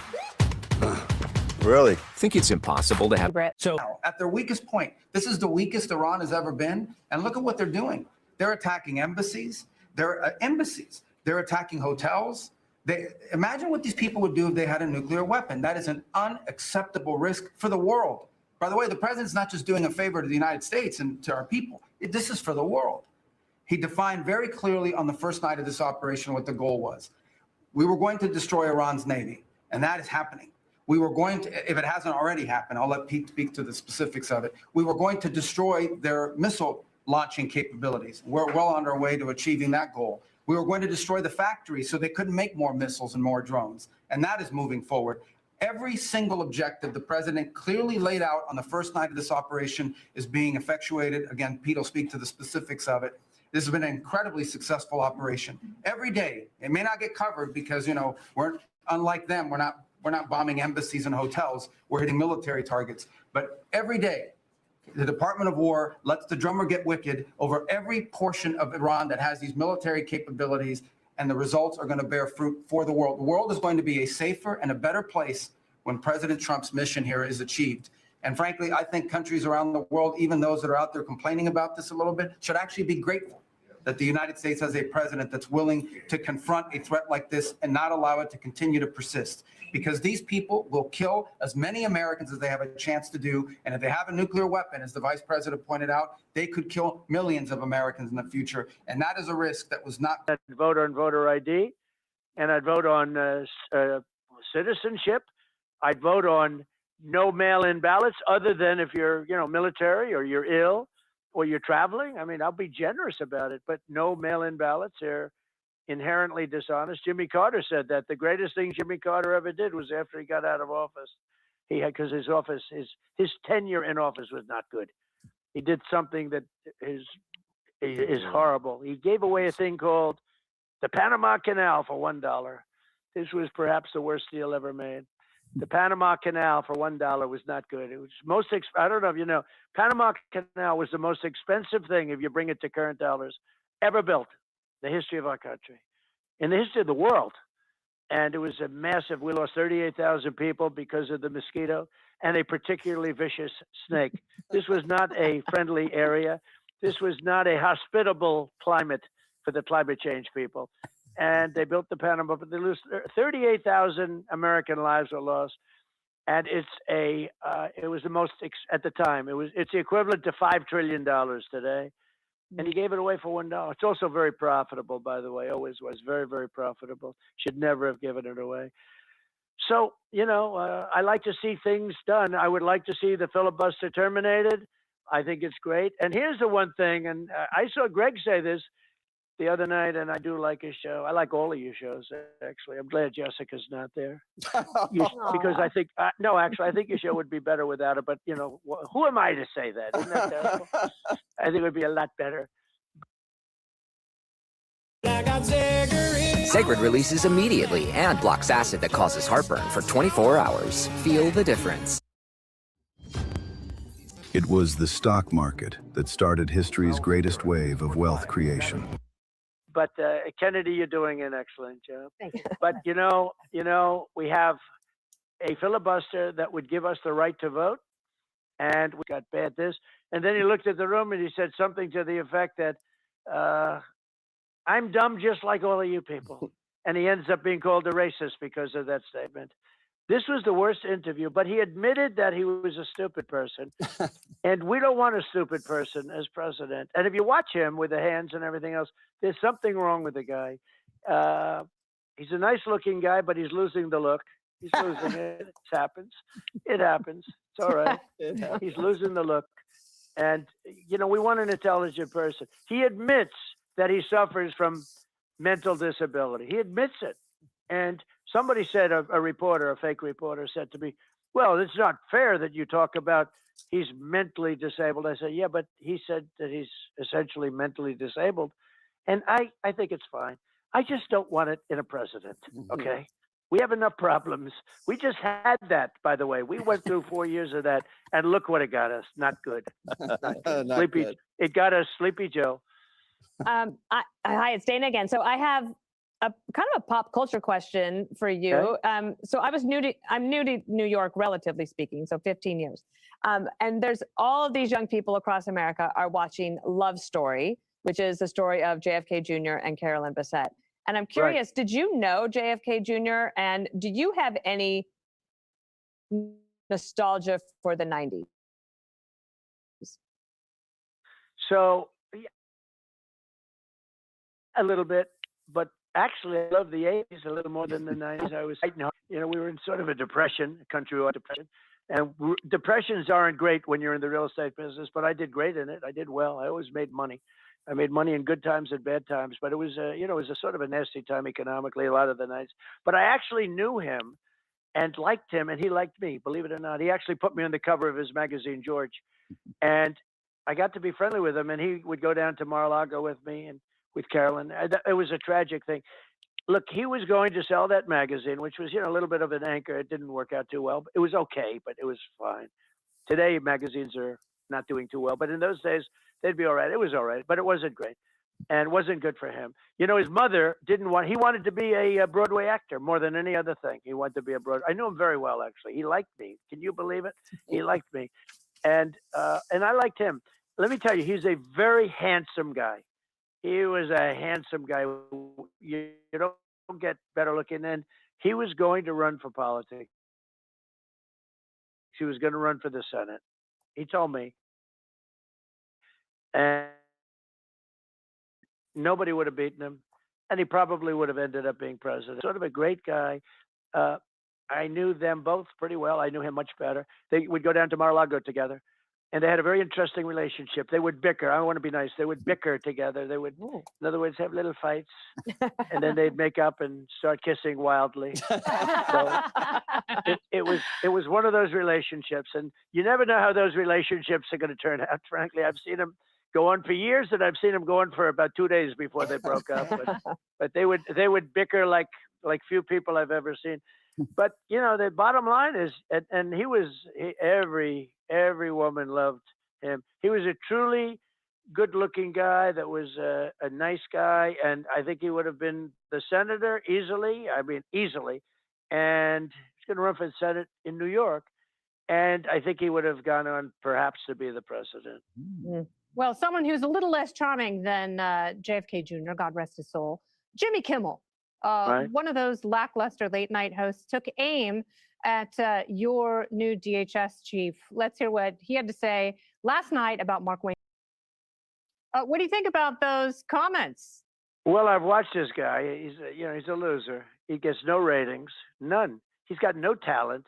He's got Trump derangement syndrome. I mean, I whenever I watch, I just can't believe that he's even on the air. He shouldn't be on the air. In the old days when you didn't have good ratings or you didn't have any ratings practically, you get fired. He should be canned. Mark Wayne is fantastic. He became very successful. He took over a small company from his parents, and he made it very, very successful. Made money. He was also a very good fighter, very, very good fighter. I don't know I never heard low level MMA. I mean, if you fight these guys, these are rough cookies. And if you fight, and he had a good record, he had a very good record in fighting. But that's unimportant. But he is sort of a fighter. But more than anything, I call him country smart. He's a very smart guy. He's got a great way. Everybody loves him. Hey everyone, I'm Emily Campagno. Catch me and my co-host Harris Faulkner and Okay, this next one I'm showing you is a Florida man flees to China after, well, you can read the headline. And then I am going to show you the No Kings rally that's coming up this weekend, and we're going to talk about the division. And then I want to show you some really funny stuff about Melania and that AI with Macron's wife. Y'all got to see the video. Why I shut it off yesterday, and what really was, dude. We just wait till we get to that point. We're almost there.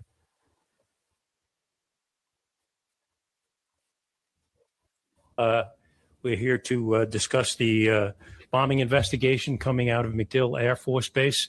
Before we go into some of the circumstances and the charges that have been filed, I'd like to introduce the individuals that are here with us today. To my immediate right is Special Agent in Charge Matthew Fodor of the Federal Bureau of Investigation.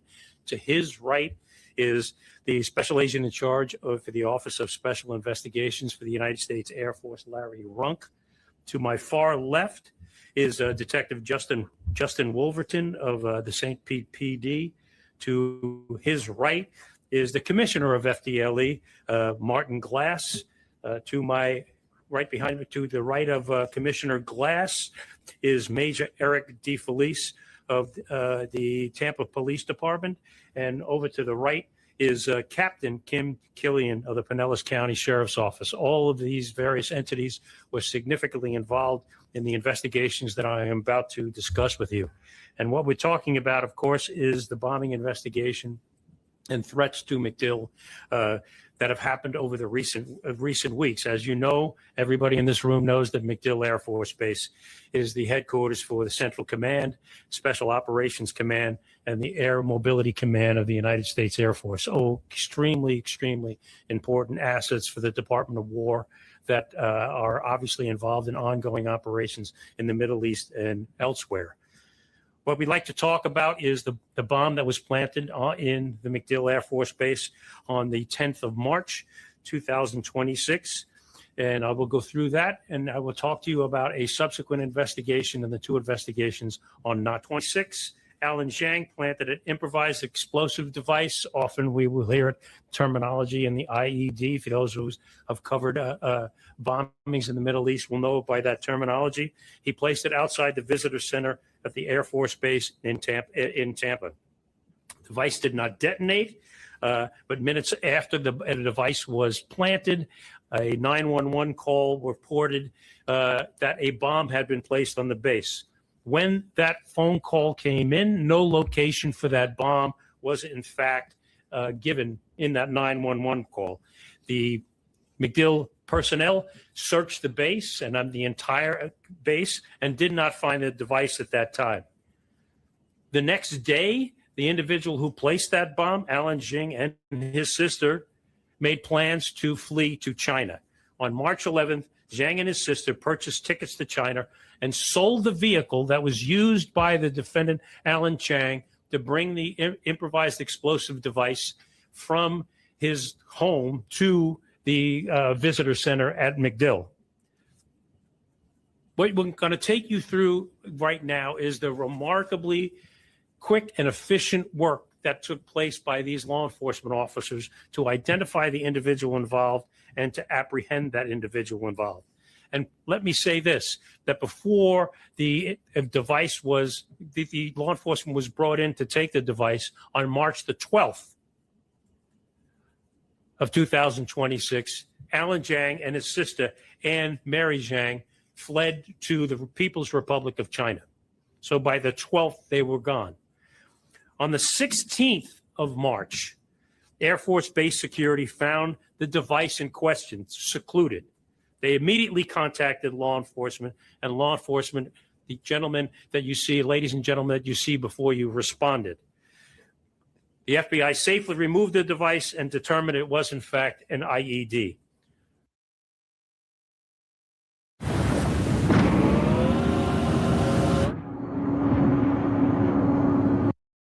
Less than 24 hours later, the agents identified the IME number for the phone used in the 911 call. And those of you familiar with the IME number, it's an International Mobile Environment Identification number. That's more than you want to know, but it is essentially a digital footprint for that phone number. When they did that, they identified that digital footprint as belonging to Zhang, and that Zhang had purchased that phone at Best Buy. These agents and law enforcement officers then got the film from Best Buy in the videotape. They identified Zhang purchasing that telephone at Best Buy and that he had driven the SUV in question to that location. In conjunction with that, at literally the same time, law enforcement, TPD, and other entities were identifying the vehicle and placing it at that location on the evening of March the 10th. So what we have in approximately 24 hours is all this evidence coalescing very, very quickly because of this great police work to identify Zhang, the individual in question, Miss Zhang. The vessel, excuse me, the vehicle in question clearly was consistent with what was observed on film coming out of MacDill Air Force Base. On the 17th, Anne Chang, the sister, came back to the United States. The defendant, Alan Chang, has not returned. On March the 18th, less than 2 days after identifying Zhang, the search warrant was obtained by the FBI to search Zhang's home, and they found IED components consistent with the bomb that had been placed at MacDill Air Force Base. The agent spoke with Zhang's mother as well as the defendant, Anne Zhang, and both of them conceded that they knew that Zhang had told them, Alan Zhang had told them that they planted the bomb at MacDill Air Force Base. The culpability of Anne Marie Zhang, what did she do? She helped the defendant Zhang flee and destroy evidence. She, of course, with her mother, bought plane tickets for China, but also, and Anne Marie Zhang accompanied him, but also the bomb is placed on the 10th. They left on the 12th. On the 11th, they attempted to destroy evidence by selling the automobile involved to CarMax. They sold it the day after they placed the bomb. Of course, having been used to transport the IED, the law enforcement and the FBI were trying to determine if there was, in fact, additional evidence at CarMax to determine if that vehicle had been used or to corroborate what had been told to them by Anne Mary Zhang. And although the vehicle had been vacuumed and had been cleaned, there were traces of items that were residue for the IED, and it was consistent with the IED that was picked up. So while they attempted to clean the vehicle, they didn't do the job well enough. And of course, immediately thereafter, the lab reports came back notifying law enforcement that this was, in fact, an improvised explosive device. Separate and apart from this investigation, we have an investigation involving Jonathan James Elder. Now, 2 days after the IED is found at MacDill Air Force Base, a call comes in to the MacDill Air Force Base, a threatening phone call. And the caller said, "How do you like the surprise at MacDill Visitor Center?" Then yelled, "Tick, tick, tick, it's going to be you," between the eyes, and various explicit conduct that I won't, comments that I won't go into, but are set forth in the criminal complaint. He then made another phone call And then he said, did you enjoy your pipe bomb at the front gate of MacDill? Is there anything else I can do for you? That's why you are entitled to expletive, you brat. Now I told you to try that with my meds. I told you that last year, et cetera, et cetera. All of that conversation on the threatening phone call had come in with Mr. Elder. Based on that phone call, FBI agents received and reviewed the phone call data, the historical cell site data, the Facebook account information, and they identified Mr. Elder as the caller of that.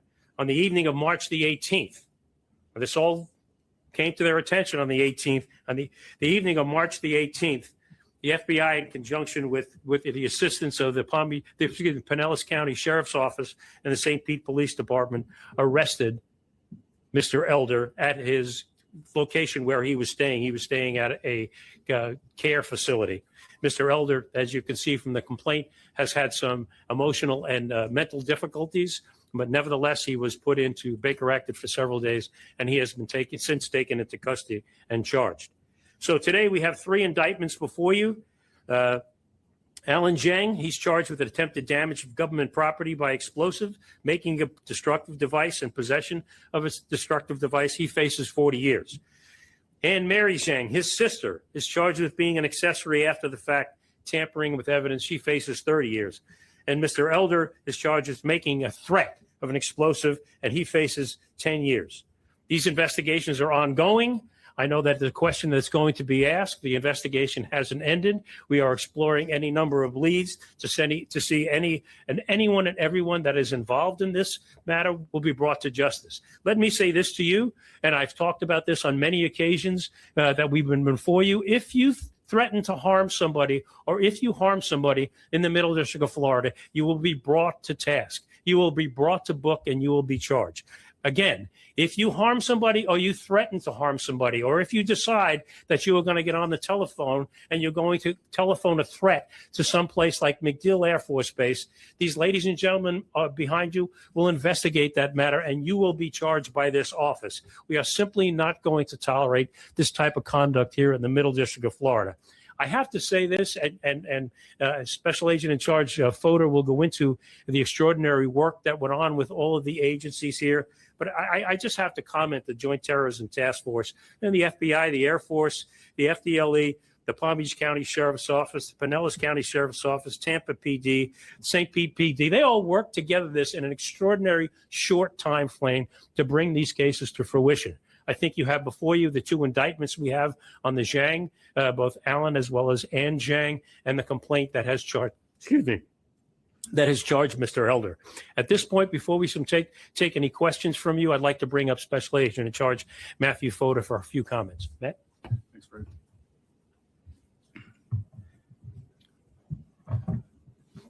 Good afternoon. I'm Matt Fodor, Special Agent in Charge of the FBI Tampa Field Office. I'm proud to be standing here surrounded by the law enforcement partners who share the mission of protecting the American people. Investigations like MacDill security threats highlight how these partnerships lead to safer communities. After receiving the initial report about a suspicious package outside MacDill Air Force Base on the morning of March 16th, our response team was met by reinforcements from Tampa Police and Air Force Office of Special Investigations. Teams of agents and officers from all of our partner agencies, to include Hillsborough County Sheriff's Office and Florida Department of Law Enforcement, immediately spread out across South Tampa, chasing hundreds of leads.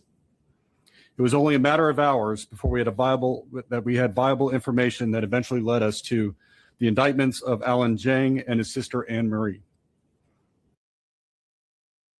The Borg found new ground to assimilate. Recruit Data Skingraft and Zephram Cochrane.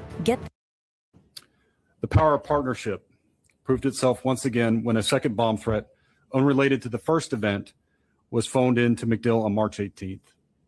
While we stayed focused on the Zhang investigation, St. Pete Police and Pinellas County Sheriff's Office helped us lead us to Jonathan Elder. He's in custody and charged with making a threatening phone call on March 18th. When it came time to execute the search warrant at the home of subject Alan Zhang, Pasco County Sheriff's Office showed up with an army of support. I am also grateful to Sheriff Nako for providing the sheriff's helicopter to help us get the suspicious device to the FBI lab in Huntsville for further analysis. I asked for a discount on the gas because of the price, but I didn't get one. So look, the FBI takes all threats seriously. So do our partners. That's the message that I want to give today. Together, we have the capacity, the resources, and the skill to respond swiftly and expeditiously to mitigate the threats. As USA Kehoe just mentioned, we are prepared. We stand ready as a partnership to keep our community safe. And I can't extend the gratitude enough to our partners for being there for us to make our community safe today. So thank you to these gentlemen and ladies on the stage with me, but I sincerely appreciate their work together. So thank you. I'll now turn it back over to Greg. Folks, you have any questions? Sir. Sorry, so just to clarify, is Alan Zhang in custody? He is in China. Our last notification is that he is in the People's Republic of China as we speak. Are the two dual citizens, and why did the sister come back? Why she came back is unknown. She did come back. I can attest to that. Are they dual citizen? I know that they are American citizens. I do not know if they have PRC citizenship. Ma'am. Can you just clarify? So you said the 911 call was placed March 10th when the device was placed. Nothing was found, but then the device was found March 16th. Can you kind of explain how that all transpired? It all transpired because we had airmen out there that were obviously walking the area. We have significant sensitive assets. They were, of course, examined and searched first. I don't want to say that the visitor center is not an important building. It is, but it wasn't. The more important assets that we have out there, our time and attention was placed on those facilities. And then after a period of time in a secluded location around the visitor center, it was found on the morning of the 16th. By a service member? By a serviceman, by an Air Force serviceman. Sir, I'm sorry. If I may, kind of a two-part question here. Is there any evidence that the Zhangs are in any way affiliated with the Chinese government or agents of the Chinese government? Are you investigating that aspect? Is the Chinese government cooperating with that and extraditing him to this country? And then secondly, that's a long question, but go ahead. Kind of three parts there. But then secondly, how dangerous was that device? And was it, did it malfunction? And was it to have gone off and just didn't?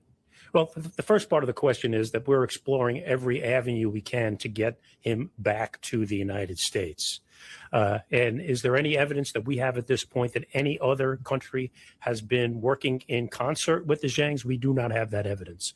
I want to be perfectly candid about that at this point. We will continue the investigation, and we do have other areas we're exploring, but that's all I have to say. With regard to the device, without going into the specifics of the device, why it didn't detonate at the time is something, a question we would like to ask Mr. Zhang. However, it didn't, but I will tell you that it could have been potentially very deadly.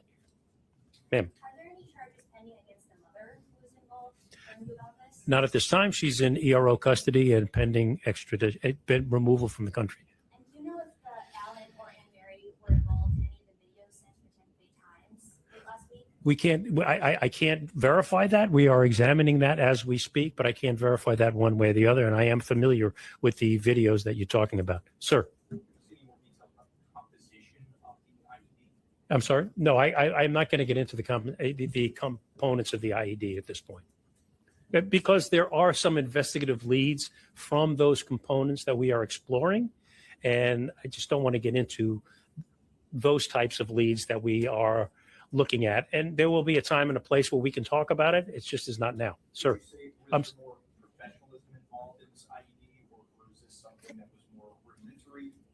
Well, you know, anytime somebody puts an IED together, and I spent a lot of time in Iraq when I saw a lot of IEDs, there always is a level of professionalism when somebody puts an IED together, and quite a bit of professionalism when they end up being deadly. Of course. Yeah, I mean, I maybe I left that out, but that certainly could have caused significant damage to people that were in the range. Be it whether 180 degrees or 90 degrees or 45 degrees remains to be seen. Sir. In the absence of anything that would show that the Zhangs were part of any sort of government, what seems really on here to be their motive, please? I can't answer that right now, but we will continue to explore exactly what their motive was. Obviously, Zhang told his mother and his sister that he, in fact, did it. And the sister fled the country with him after buying airplane tickets the day after and leaving within 2 days of planning the bomb, less than 2 days, frankly. But you're asking me, what is the motive? What is the potentially political viewpoint of these individuals that would cause them to do this? It's unknown. But obviously, they obviously felt quite strongly about something or anything that the United States government was doing. I understand you said earlier there were other sensitive assets on the base that folks focused on first, but given that it took 6 days and it was not a law enforcement officer but an airman who found the device, is there anything that you're changing or that folks should know that might wonder like why it took so long, given that the device could have caused significant harm to people? The legality of it? Well, I mean, obviously, we want to spend the crucial investigative resources that we have with our more sensitive assets. You have something that's in a secluded location and hidden in the visitor center, and it just took a little bit more time to get there. If you're going to examine our most sensitive assets on the MacDill Air Force Base, not that the visitor center isn't an important asset, but obviously Central Command is there, Southern Command is there. We have the mobile air wing there. There are a lot of assets there that OSI had to be to be sure that we're not being compromised. On that 911 call that was placed on March 10th, I know you said you traced it back to the phone you believe the Allen had. Yes. Can you share what was said on that 911 call, if anything? Well, he acknowledged that there was a bomb being placed, as I said. What basically, it was very short and very cryptic, but he said that a bomb had been placed on MacDill Air Force Base. The key to that, of course, is he didn't say where. He didn't say at a particular location. He didn't tell us, you know, hey, look over here or over there. So it was just very broad, and that's what he said. And you mentioned how important MacDill is housing CENTCOM and a lot of other special operations. Given what you said about how this device could have been deadly, how important is the security of this base, and just how crucial is it to have all of these partners that you have? It's crucial and everybody that is standing behind me is well aware of how crucial the MacDill Air Force Base is to the safety of the United States people, and not only just here in the Middle District of Florida and Tampa. So they all came together very, very, very quickly in a remarkably fast period of time to put this case together and identify this individual.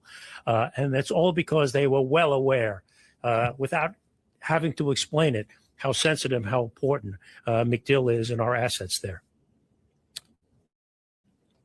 Ma'am. Can you share any other booking details on Anne Mary?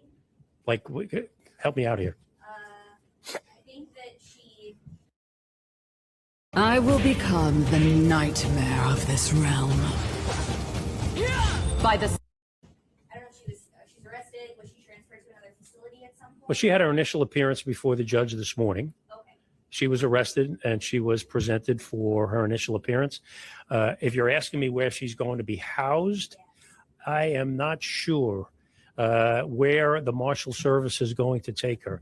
And, you know, to be very honest with you, that is rarely a question that we ask once someone is put in Marshal's custody. They look at where they have potential housing for females or males, whatever the case may be, and they house them accordingly. They could be in Pinellas, it could be in Pasco County, it could be in Hillsborough, because there are 3 or 4 facilities here in Hillsborough. So I guess that's a long answer to say I don't know.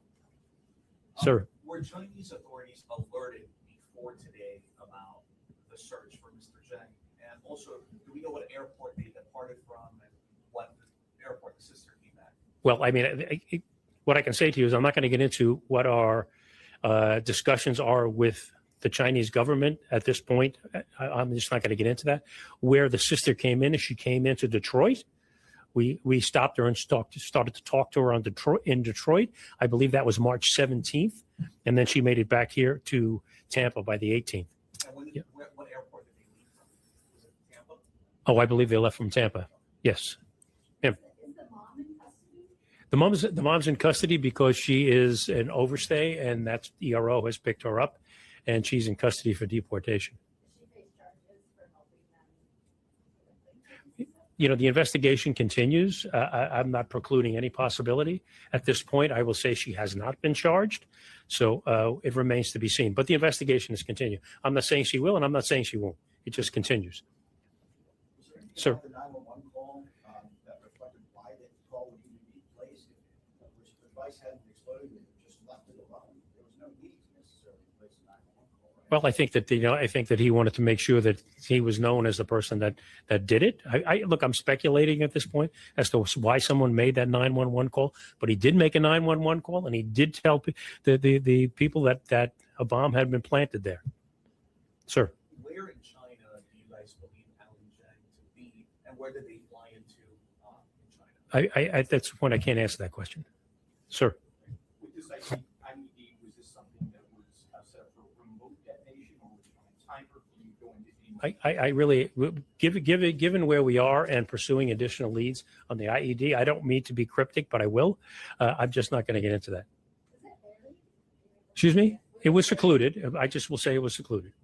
Sir. So it's my understanding from the SEC that it was then flown to Jacksonville. Can you explain why it was taken out of the area? Speed. The good Sheriff Nako. I mean, yeah, I can answer that. So our TDAC, our explosives unit, is based out of Huntsville. It was in Huntsville, not Jacksonville. Awesome. That's okay. So, yep. From here to Huntsville. Correct. And the reason for that was because clearly the device didn't detonate. So we're looking at preserving evidence on that device. And we do have the capacity to put something like that, an active device, in a safe container. So it is flown expeditiously and taken care of. And you can tell what Sheriff Nako did. Yeah, he lent us his helicopter. So To do that, so you fly it there and then you examine it once it's rendered inert, just for investigative purposes. there's investigative purposes, yes, but clearly to show that the device was viable, right? That's important because it leads to the charges that were brought forward today. So that's the initial report has been completed. There's a long-term analysis that gets done for court purposes. Okay. Do you believe this was one device, or could there be others? We're not going to get into anything on the device at this point. This the same reason. But, I've just gone evidentiary, getting evidence. Obviously, this was handled. There was potentially fingerprints, potential DNA. There's a lot of examination yet to be done on that device. Again, I'm not being cryptic about the type of device. I just, at this point, given the fact. For the public safety aspect of this, could there be other devices out there, or do you feel that the threat is eliminated at this point? Well, with regard to this particular threat, the threat is eliminated. I can't preclude a threat, and I don't think anybody at this podium can preclude a threat from raising its ugly head someplace at some time. I mean, one thing that you'll see about the task force is they're very vigilant on pursuing any leads concerning potential threats. I mean, you saw how quickly Mr. Elder was identified and arrested. It was less than 24 hours. So the vigilance in that regard, I can't overestimate or praise enough how quickly these ladies and gentlemen moved. Anything else? Going once, going twice. Thanks very much, everybody. Look forward to seeing you again. Sometimes baby steps turn out to be giant.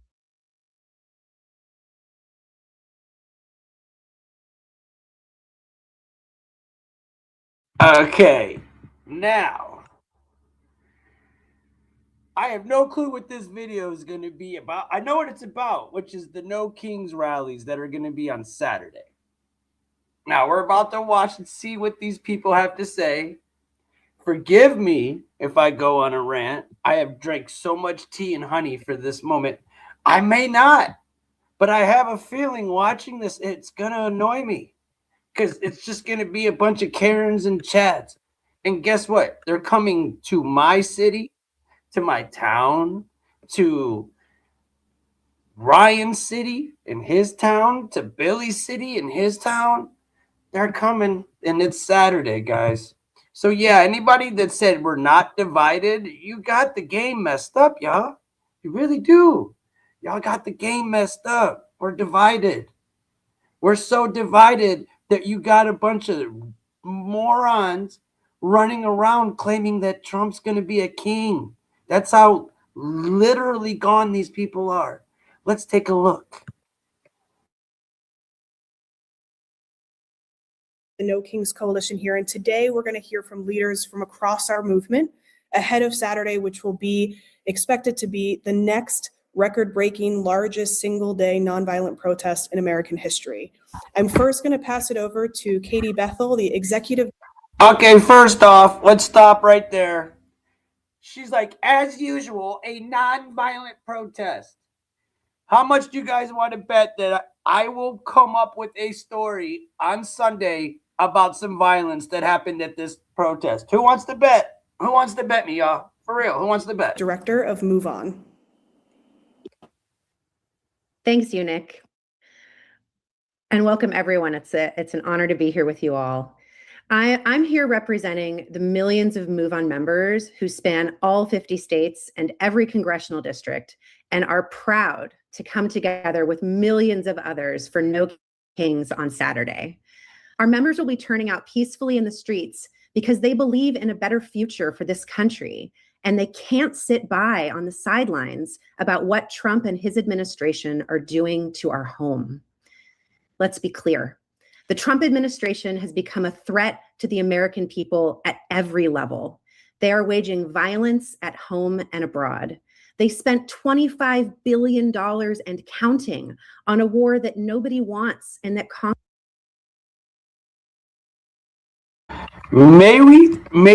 we allowed to bring up the Ukraine war and how much money we've spent on Ukraine? Huh. Is that okay? Are we allowed to bring up the $6.4 billion that Tim Walz frauded out of our system? But you're worried about our country? Okay, Karen. Karen, I swear to you, you need to start learning how to clip coupons out of the newspaper. Okay? Maybe you could do your family a favor and save some money when you go shopping, little Karen.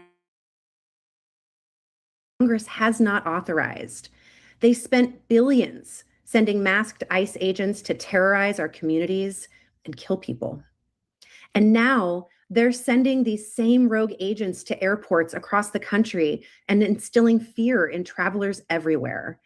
Where's the money for people struggling to afford their rent, groceries, gas, or healthcare? Where is the money for the TSA workers who haven't received a paycheck in weeks? Here's the thing. The Trump administration made a terrible miscalculation that we would cower and capitulate in response to their chaos and cruelty, that we would put up with our healthcare getting slashed, with gas prices and utility bills going through the roof, while they shower billionaires in tax cuts. Americans are no fools. A president and a government that prioritized our safety and our futures would invest in our people. That's why millions of us are rising up from all walks of life, from rural communities to big cities at No Kings. And as we do so, we will send the loudest, clearest message yet that this country does not belong to kings, dictators, tyrants. It belongs to us. Okay, first off, okay, see, you guys got to understand how hard it is for me to not swear. I wanted to be like, okay, B, first off, you're crying about dictators, but yet he's over trying to stop a dictatorship right now, and you crying about the funding for it. Do you hear yourself, Karen? Do you? You literally make no sense at all. Just somebody sitting back listening, you sound embarrassing and low IQ. And I can't wait to hear all your little people, what are they called, constituents? I can't wait to hear all the rest of you dummies. And together, we have the power to build the country we dream of. And now I'm pleased to introduce Naveed Shah, a U.S. Army veteran and the political director at Common Defense. Thanks, Katie. Good morning, everybody. My name is Naveed Shah. I'm the political director with Common Defense, and I'm honored to be here with you today.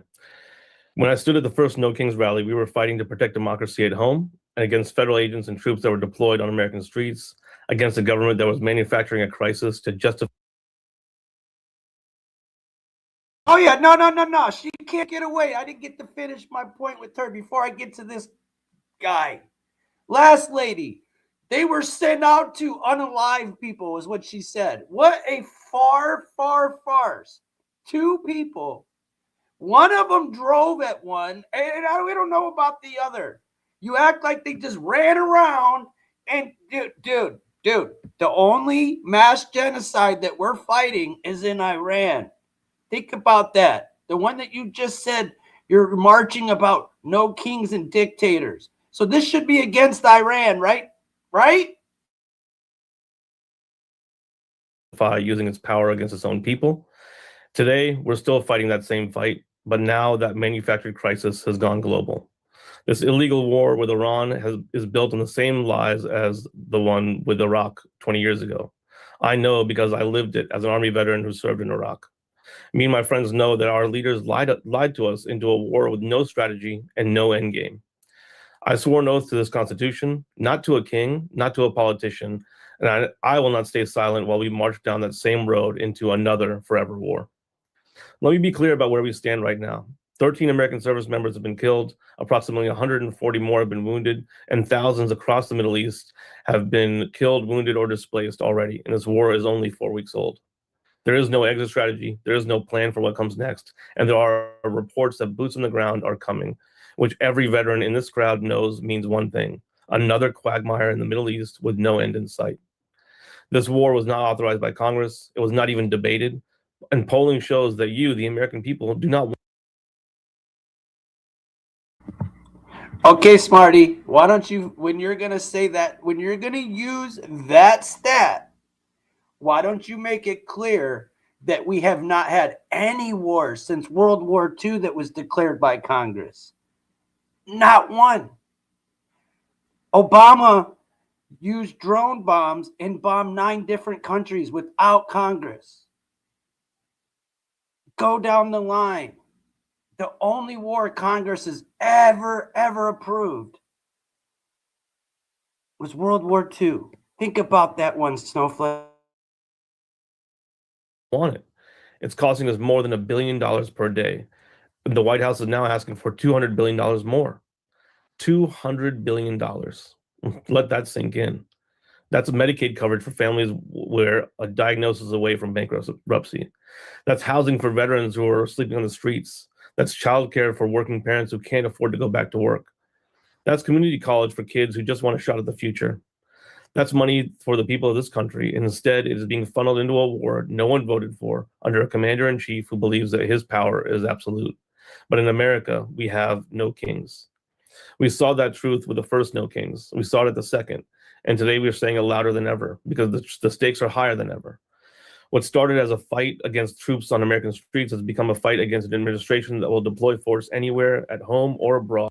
Whoever told you to talk real fast. You are the lowest stupid there is.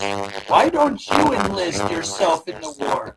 Your sacrifices will make one less stupid around. Dude, I'm sacrificing right now. You're in my chat, bro. Learning from me. Go march on Saturday, you no-king loser. To distract from the fact that everyday Americans are still having to make impossible choices at the gas station, at the grocery store, at the kitchen table, wondering how we're going to make it to the end of the month. They want us distracted by the spectacle, but we're focused on the people. And while they're posting meme videos glorifying this war, and the Secretary of Defense is talking about giving no quarter to our enemies, I need every person watching to understand what this means to the men and women actually serving. Those words and those videos don't make us look cool or strong. They put a bigger target on our troops. If we declare no quarter, then the enemy has no reason to treat our troops humanely, such as pilots who get shot down behind enemy lines, which is real because we've already had several air assets downed in the region. They put a bullseye on every service member downrange. That's not leadership. That's not support for the troops. That's reckless. It's dangerous, and veterans across this country are taking note. We didn't serve this country so it could be handed over to one man's ego. We served because we believe in something bigger, a government of the people, by the people, for the people, a constitution that means something, a democracy that's worth defending. That's what No Kings is all about. That's what all of you are, a people-powered movement that refuses to be props, refuses to be silent, and refuses to quit. So here's our ask. Show up on Saturday. If you haven't already, RSVP for your local No Kings event right now. There's over 3,000 of them. There's definitely one near you. The link is in your hands. It's on your website. There's no excuse not to be there and every reason to be there. Bring your neighbors, bring your family, bring anyone who has ever believed that this country belongs to its people. We need you out there peacefully and powerfully this Saturday. This is not the end of our republic. We keep going. And with that, I want to pass it to Deirdre Schiefling of the ACLU.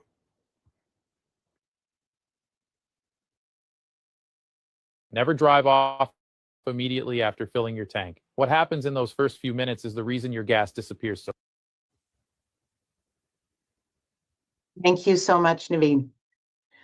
Hello, everyone. Thank you for joining us. I'm Deirdre Schiefling. Her last name is Schiefling. How perfect, yo. Everybody, let's give that guy a round of applause for his wonderful No King speech. Round of applause. Yeah. Now, everybody, let's welcome Karen to the stage. I'm the Chief Political and Advocacy Officer for the ACLU. The ACLU is proud to stand with this coalition to bring the public together for the most patriotic and American thing we can do, peacefully and lawfully protesting to protect our democracy and our rights. I gotta say, the liberal J. Oof. Oof. The best way to protect our freedom is to act free. We do not recognize a country where masked, unidentified men violently kidnap people off the street, where ICE agents shoot and kill peaceful protesters with impunity, where the president bombs other countries with no authorization and acts as if Congress is a nice to have, not a must have branch of government. I don't recognize it, and the unprecedented scale of protests we will see on Saturday demonstrates that the American people don't recognize it either, and we do not accept it. We are fed up. We are fed up with the president using ICE as his personal police force for furthering his political agenda. We are fed up with the Before I hear the rest of what you're fed up with, just so you know, we're so fed up with you, and we're so fed up with your movement and every one of you liberals that we can't stand you. Literally. You guys are going to fail at everything. Just hearing your voice right now is making us all cringe. But we got to do it, folks. We got to sit through this to know what type of lack of mental stability these people have. Unreal. These people have lost their mind. I think Dr. Fauci hit them one too many times. violent and inhumane treatment of our immigrant neighbors, fed up with the president trying to do away with birthright citizenship, fed up with this president's repeated abuses of power to punish and silence anyone who disagrees with him, fed up with attacks on our voting rights, fed up with our own government being weaponized against us. A democracy is ruled by the demos, the people. We elect our representatives to represent us, not to rule over us. Apparently, President Trump didn't get the memo. This No Kings protest will make sure he does. It is our right and our duty to challenge these unprecedented threats to our rights and liberties and defend the future of our country. And it works. Whenever we stand up to President Trump's abuses of power, like most bullies, he backs down. We saw it when we held protests after the president's illegal deployment of the National Guard to intimidate protesters in Los Angeles. He backed down. We saw it when we held massive protests after ICE murdered Renee Good and Alex Preddy in Minneapolis. He backed down. And we will see it again on Saturday when millions come out again. It is our responsibility to continue to resist. Peaceful resistance is the antidote to repression, and it's the antidote to the despair and powerlessness that Okay, how does peace sound? It is our duty to resist. How about it is your duty as an American to come together and make your country better, you traitor? You want to resist and fight and support the people we're trying to defeat? You're a traitor. You're the most un-American person. I don't give a damn what side you're on. You're the worst kind, dude. The worst kind. I know so many people in other countries I'd take over you, lady, and the rest of your people. Because we see how much you dislike America. It's so obvious. You disgust me. Oppression is trying to make us feel. We are powerful together. We are powerful when we use our freedom, when we act free. So we will be on the ground in all 50 states on Saturday. In 3,000 different towns, cities, neighborhoods, we will be loud, proud, joyful, and determined in defense of our rights, in defense of our democratic country. No Kings is more than a single day of protest. It's a growing movement of people determined to act free, to be free, to stay free. See you in the streets on Saturday. And with that, I will now pass it to Sarah Parker with 50/50. Is this better? You guys hear me better now? Or is it still a robot?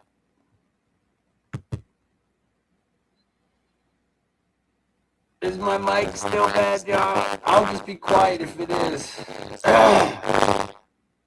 I'm trying to mess with it to see if I can fix it.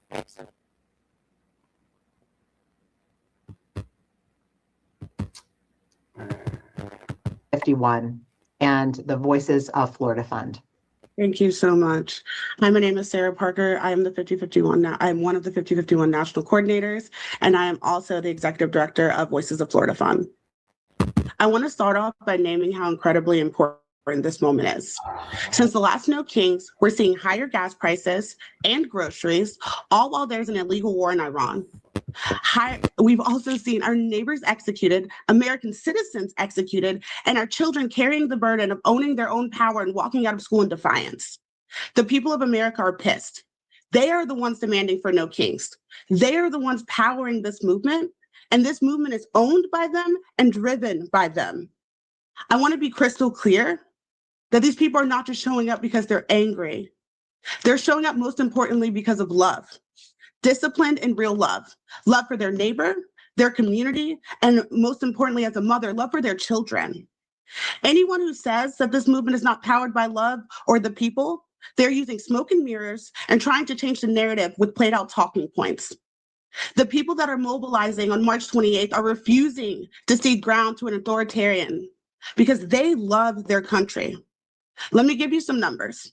We've officially surpassed our previous records in reach and are currently tracking over 2,200 non-urban events across 2,100 unique cities. Places like Arizona are creating an 8-mile-long protest from Tucson to Oro Valley and making a visible corridor of democracy. These leaders are putting their communities first when the administration refuses to, and have been trained in de-escalation. They know that discipline breeds power and power breeds change. They have been working around the clock to create a safe, nonviolent, and disciplined event. March 28th, we will once again take the streets by the millions and demand No Kings in America and demand a free and fair democracy. And most importantly, demand the American dream that we were all promised. Thank you so much. Next up, I'm going to go ahead and introduce Lisa Gilbert from Public Citizen. Thanks so much for those inspiring words, Sarah, and that introduction, and welcome everyone.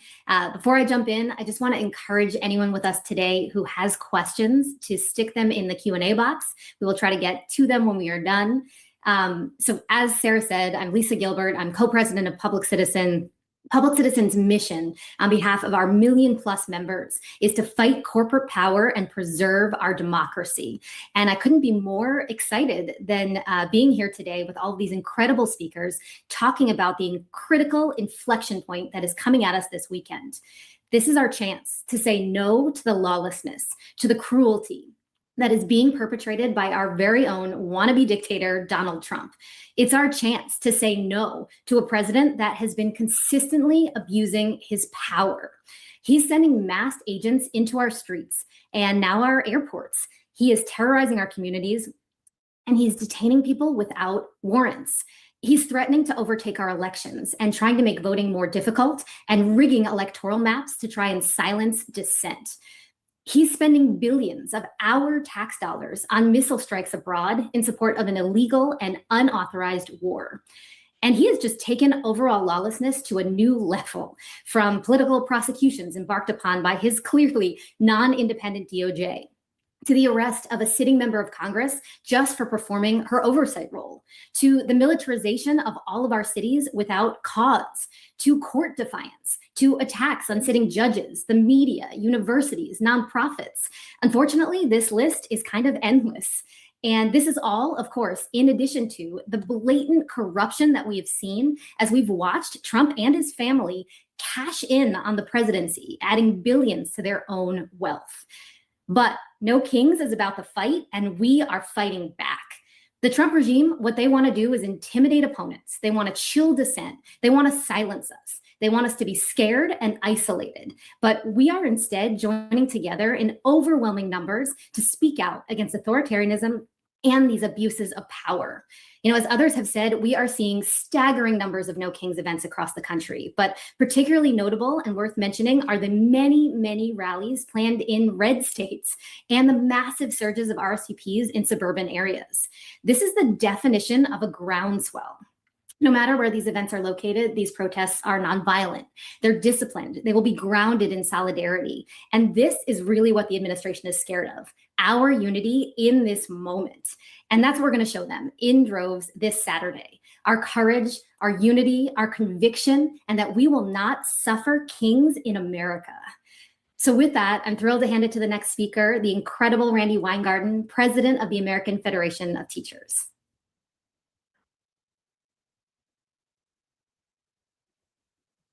Unmute. Thank you, Lisa, so much. And, you know, there's something about going close to last because you can just say ditto, ditto, ditto to everything everybody has said.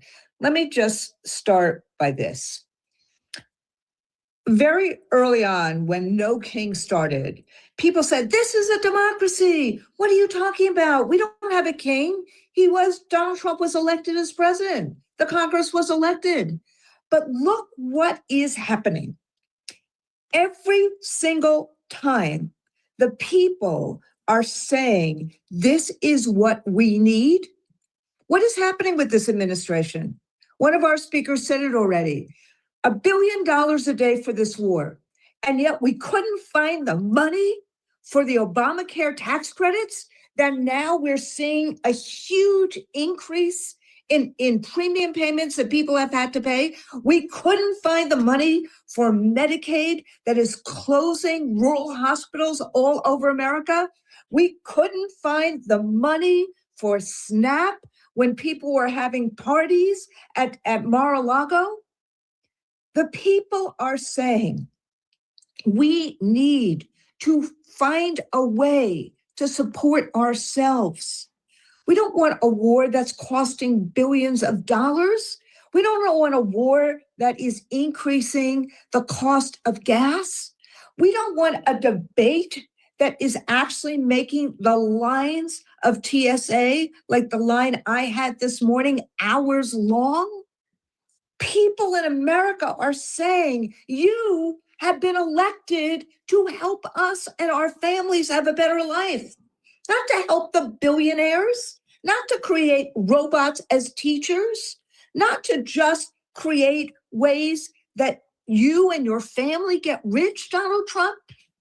And that's why more and more people see him as a king, as opposed to someone who is listening to the people of America saying simply, I need a better life for myself and my families. You were elected to do that. And so what No Kings is about, and you hear it, it doesn't matter whether we're fighting against or for voting rights or fighting for immigrant rights or fighting for our neighbors or fighting to make sure that we can make ends meet for our kids and our families. We're saying that we, the people, make that decision in a democracy, not a king, not a monarch, not a crown, not a throne that is making these decisions for us without even listening to us.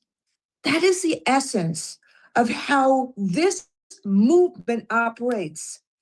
Cross coalition, cross faith, cross race, cross geography, cross demography, because we're sending a message that says it's the people in America that make decisions about America. That's what a democracy is. And it's the people of America who want dignity and respect and economic security.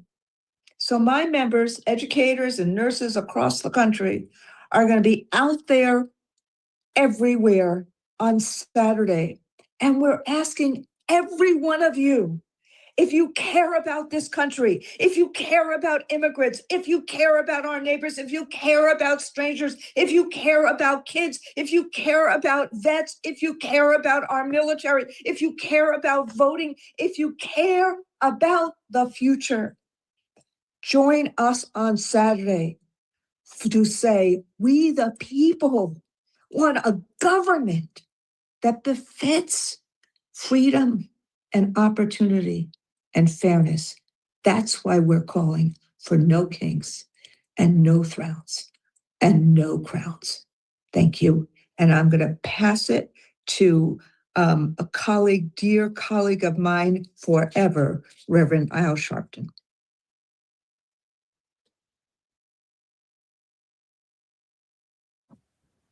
Thank you, Randy.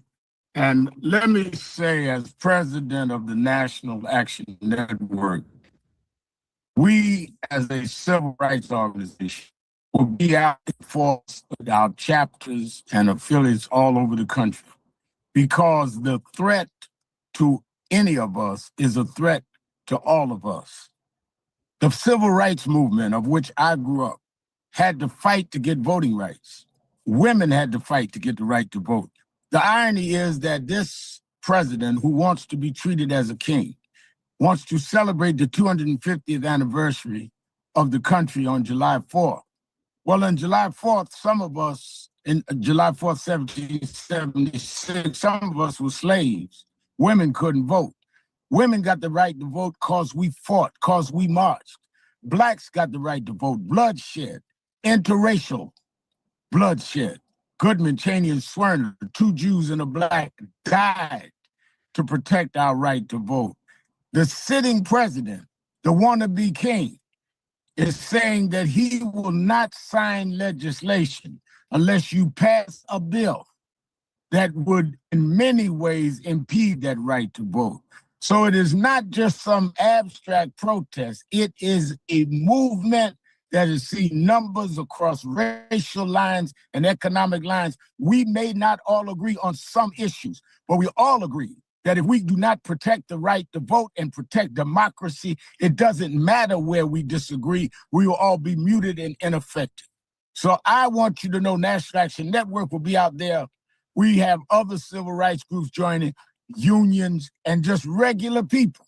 Because if we don't protect our rights, we will not even have the capacity to debate whatever it is we may agree or disagree with. I'm on the road right now going to do a eulogy at another police victim's case, but I want police to march with us because it's not about what we are against, it's about what we are for. And we are for the right to express ourselves, even if we don't agree with each other on a particular issue. It's imperative. It is mandatory.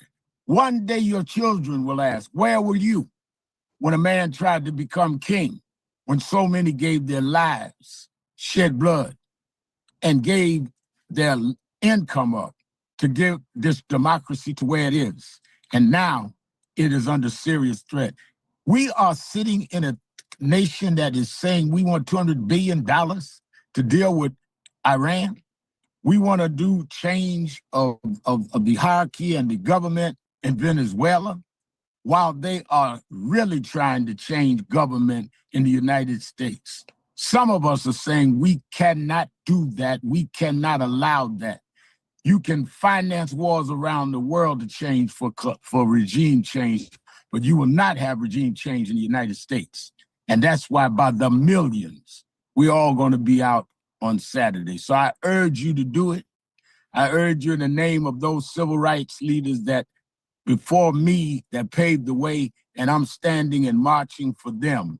But you that come from different silos, different traditions, all of us are going to come together and stand together on Saturday and say no kings.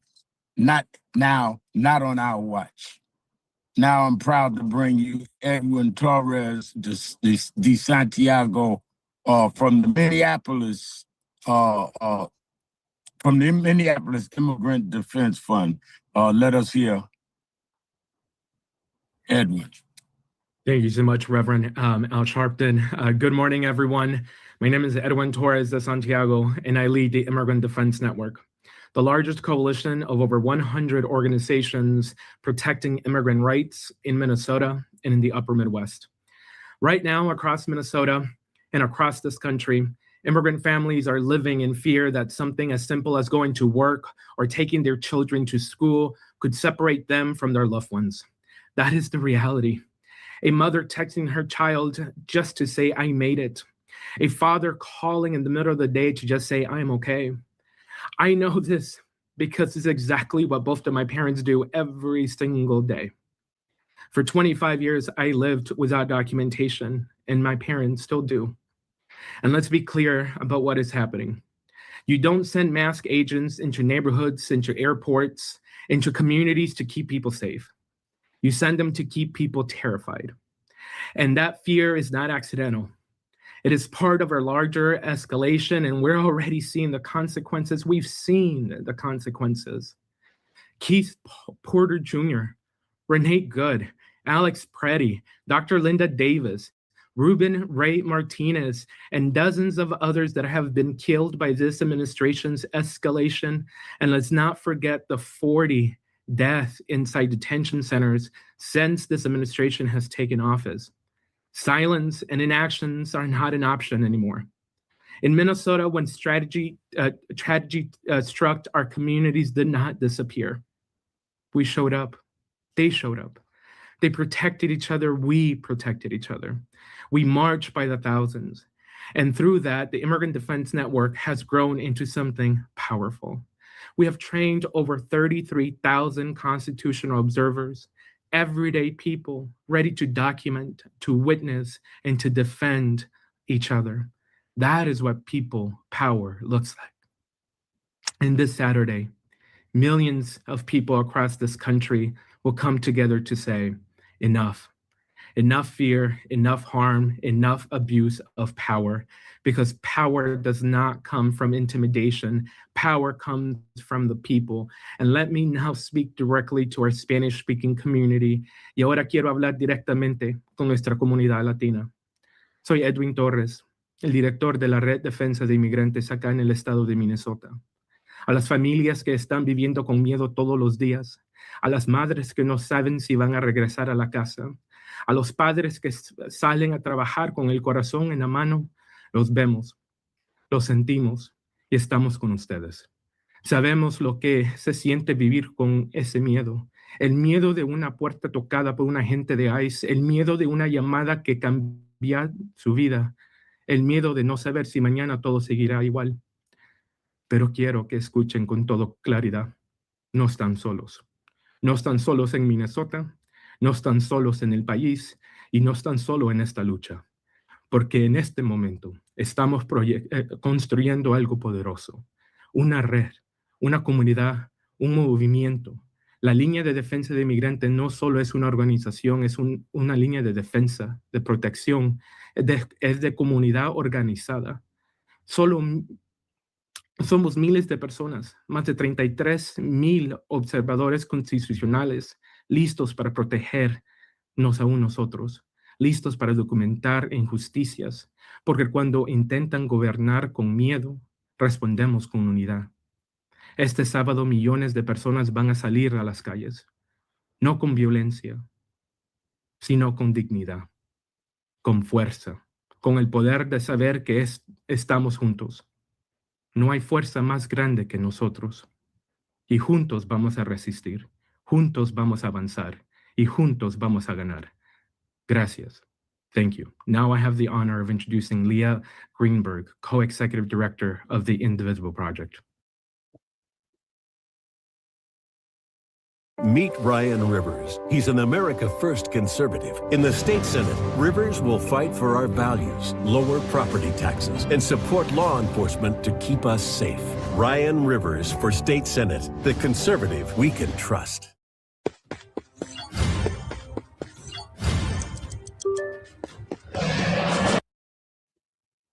Thank you, Edwin. Thank you, everyone. It is great to be here with you. Just one more reminder to use the Q&A function to ask any questions that you've got. All right. From illegal wars to masked and violent agents in our streets to driving up costs for everyday families, this administration's actions are angering not just Democratic voters or folks in big blue city centers. They are crossing a line for people in red and rural areas in the suburbs all over the country. The defining story of this Saturday's mobilization is not just how many people are protesting, but where they are protesting. Our data shows 2/3, 66% of RSVPs coming from outside of major urban centers. This is up nearly 40% from the first No King's Day of Action last June. Idaho, Wyoming, Montana, Utah are all showing up with events in the double digits. We are seeing in Republican leaders' own backyards powerful pushback. There are 11 No Kings events in both Senator John Thune's state of South Dakota and in Rep. Mike Johnson's state of Louisiana. We're seeing huge RSVP surges in highly competitive bellwether suburban areas like Bucks in Delaware County in Pennsylvania, East Cobb and Forsyth in Georgia, Scottsdale and Chandler in Arizona. Voters who decide elections, the people who do the door knocking and the voter registration and all of the work of turning protests into power, they are taking to the streets right now and they are furious. Let's be clear, this administration is panicking. They are scrambling. They are searching for literally anything to distract from their own governing failures. They are escalating with violence at home and abroad because they know that they are flailing. It is no accident they've been quiet on No Kings recently. Last time they tried to smear the millions of Americans who came out to peacefully and joyfully assert our rights. They realized that just draws attention and they to the continued and increasing success of this movement. So they pulled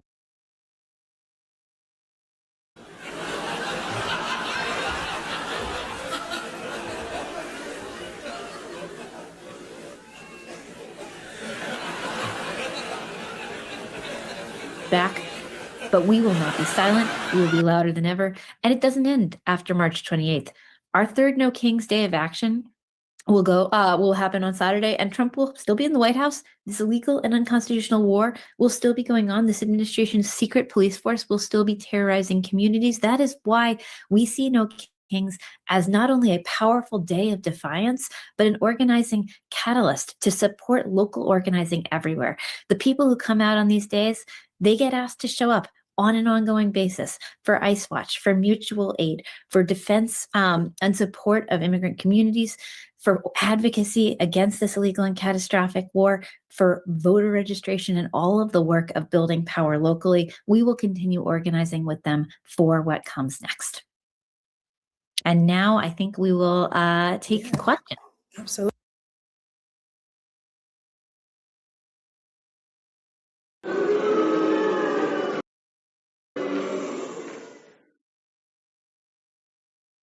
Absolutely. So we're going to ask a few questions again. If you haven't yet, you want to ask a question, we will try to get to most of them. There are many questions here, but please feel free to drop those in the Q&A function. The first question for all panelists, and if you are able, please come off camera if you can answer these questions. How are you enacting change outside of the one day of protests? And are there any concrete progress examples you can give, big or small? Why do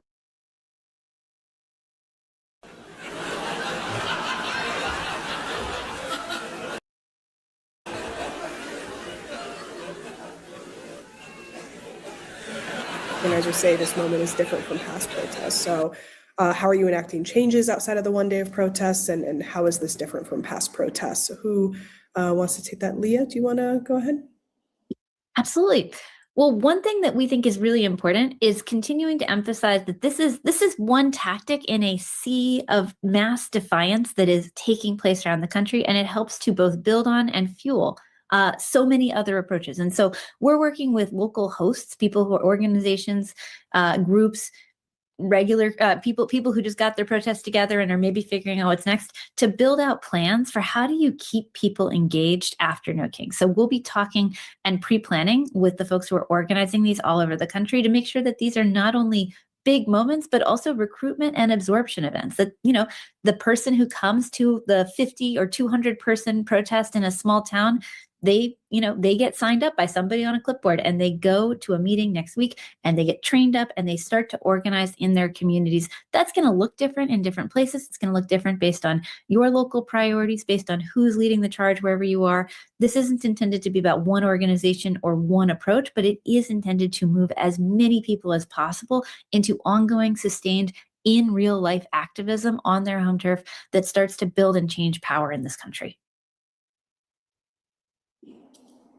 Anyone else?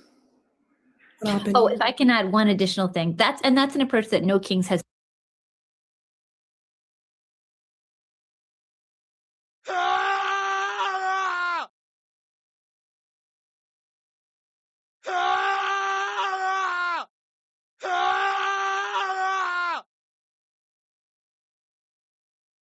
Put into action ourselves. Immediately after Alex Preddy's killing in Minnesota, we did a mass ICE Watch training that reached about 200,000 people in order to continue to make sure that the lessons and the stories of Minnesota were being heard on a national level, and to encourage people to step into ongoing, organized local activism wherever they are. So we are going to continue to use No Kings as a vehicle to support local organizing as well as to drive these big national days of action.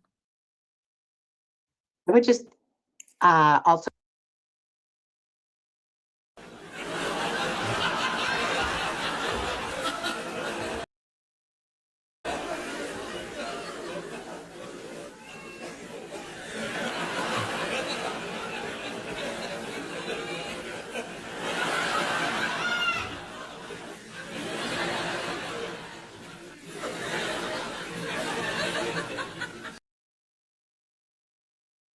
just add in, this is Deirdre from the ACLU.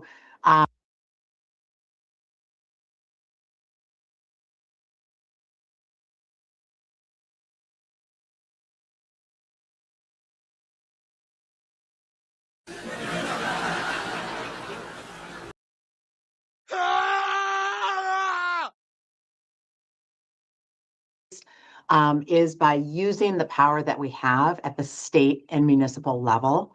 So governors, state legislatures, mayors, city councils all have a role to play in protecting people's rights in their community. So wherever you live, we, our affiliates, ACLU, along with lots of members from the community, have been working together to pass what we are calling firewalls for freedom. These are laws on the books that protect people's rights. Things like privacy rights, things like due process for immigrants in the community, protections for reproductive rights, protections for voting rights. Whatever kinds of rights this administration is threatening, there are ways to protect rights and slow down the attacks at the state and local level. So we really encourage folks to do that wherever you live. And No Kings is a big piece of that. Yeah, I want to answer what's different.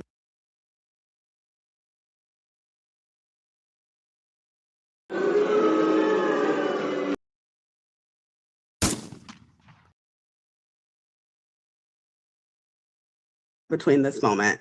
The last No Kings, this was right before Alex Preddy was executed in broad daylight. Renee Good was executed. It was right before we have TSA at airports. It is right before the fact that we were supposed to have lower grocery prices, I guess, a year ago, and now our grocery prices are higher.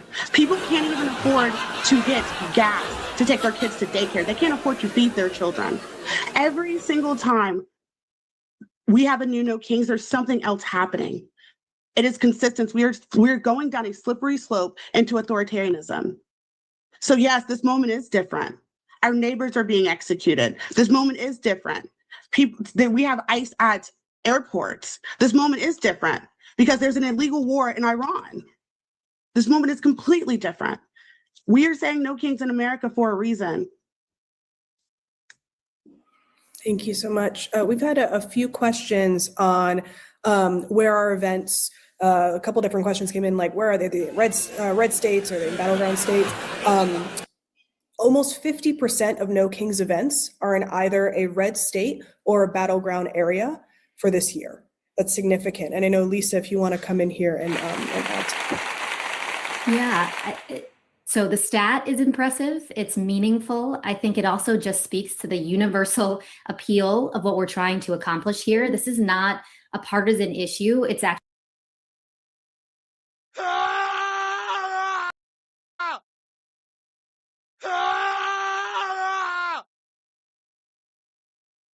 the most patriotic thing you could do. To stand up and stand together and say that there aren't kings in America is not controversial. We're a democracy. People believe that. And as they've seen what it looks like to be in a nation that's tilting towards authoritarianism, they don't like it. And so what we're seeing at this No Kings is an escalation of what we saw at the prior and the prior before that. More and more people are understanding that this is unacceptable, and no matter where they live, they're choosing to protest for the first time and be together. So, you know, these numbers are amazing, and we expect them to grow as we continue to do this. I want to get to another question. Many observers have noted that the majority of No Kings participants are over the age of 50. How many No Kings demonstrations are happening at college campuses? And I want to give it to Sarah Parker from 5051, and then if anybody else wants to. Yeah, as a 33-year-old leader in this movement, I take high offense to that. This is a wildly overblown statement that I'm hearing often, and I want to be clear. We have students in college campuses and universities participating in every state. At 5051, the average organizer is in their 30s. And whether you're 17 or 70 or 85, we are all sharing the same concern. We are pissed about our government. We are upset at the administration. We are upset our neighbors are being executed. We are upset we cannot afford groceries. And we are upset that we're spending billions of dollars on an illegal war. And we are pissed that ICE agents are infiltrating our community. We are trying to save our democracy. As a 33-year-old, when I said the Pledge of Allegiance, and I've said this sign multiple times, I was told about the American dream. So there are other 33-year-olds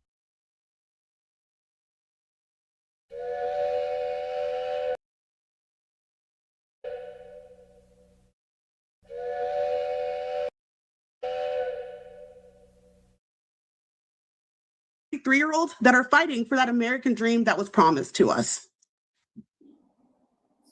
Anyone else want to get in on this?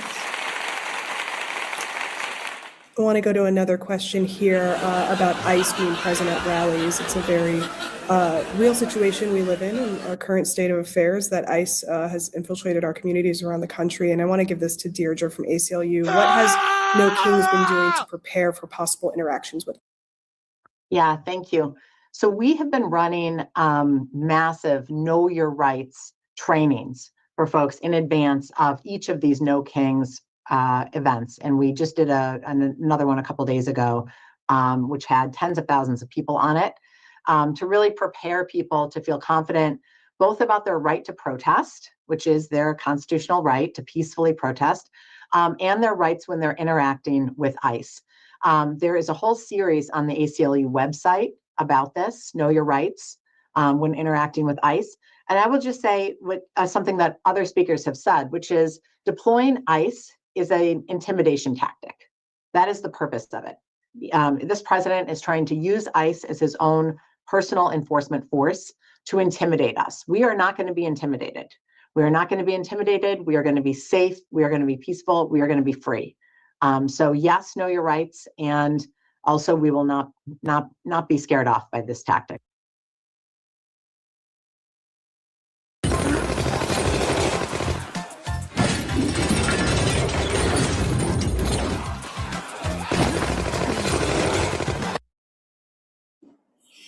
Thank you so much. We're going to take one more question. Edwin, I'm going to give this to you in Spanish. This is from Thalia. ¿De qué manera están generando cambios más allá de ese único día de protestas? ¿Podrían dar algún ejemplo concreto de progreso, ya sea grande o pequeño? No, gracias y gracias, Talia, por esa pregunta. Acá en el estado de Minnesota hemos entrenado más de 33,000 de nuestros vecinos para que sean observadores constitucionales. Hemos hecho una línea de defensa que estamos organizando cada día. Es por el trabajo que hemos hecho con docenas de organizaciones en Minnesota que no tenemos a Gregory Bovino y no tenemos a la secretaria Christine. La violencia que hemos visto en las manos de la gente de ICE ha sido mucho y hemos perdido vidas acá en Minnesota. Entonces, nosotros esta marcha el sábado es para decir que ya estamos hartos de lo que está pasando en nuestras comunidades y estamos organizando y estamos haciendo todo lo posible para organizar nuestra comunidad y avanzar adelante. Thank you so much, Edwin. Thank you, everyone, for joining today's press conference with the leaders of the No Kings Coalition. If you have any questions after this press conference, please email media@nokings.org. Our team will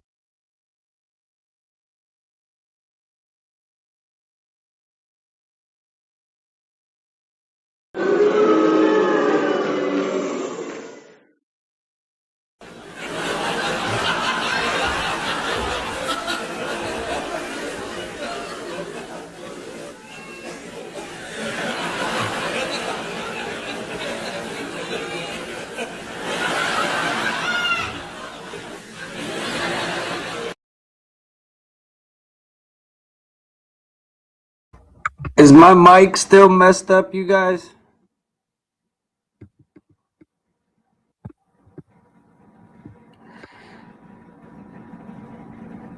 Is my mic still messed up?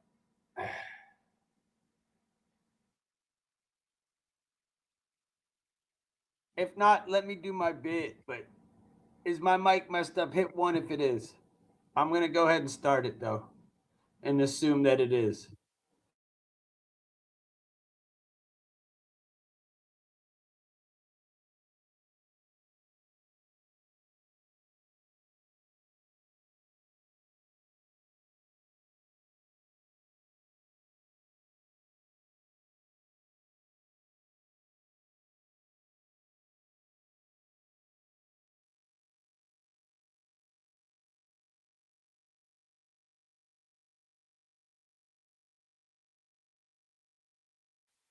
So my mic's working again, you guys?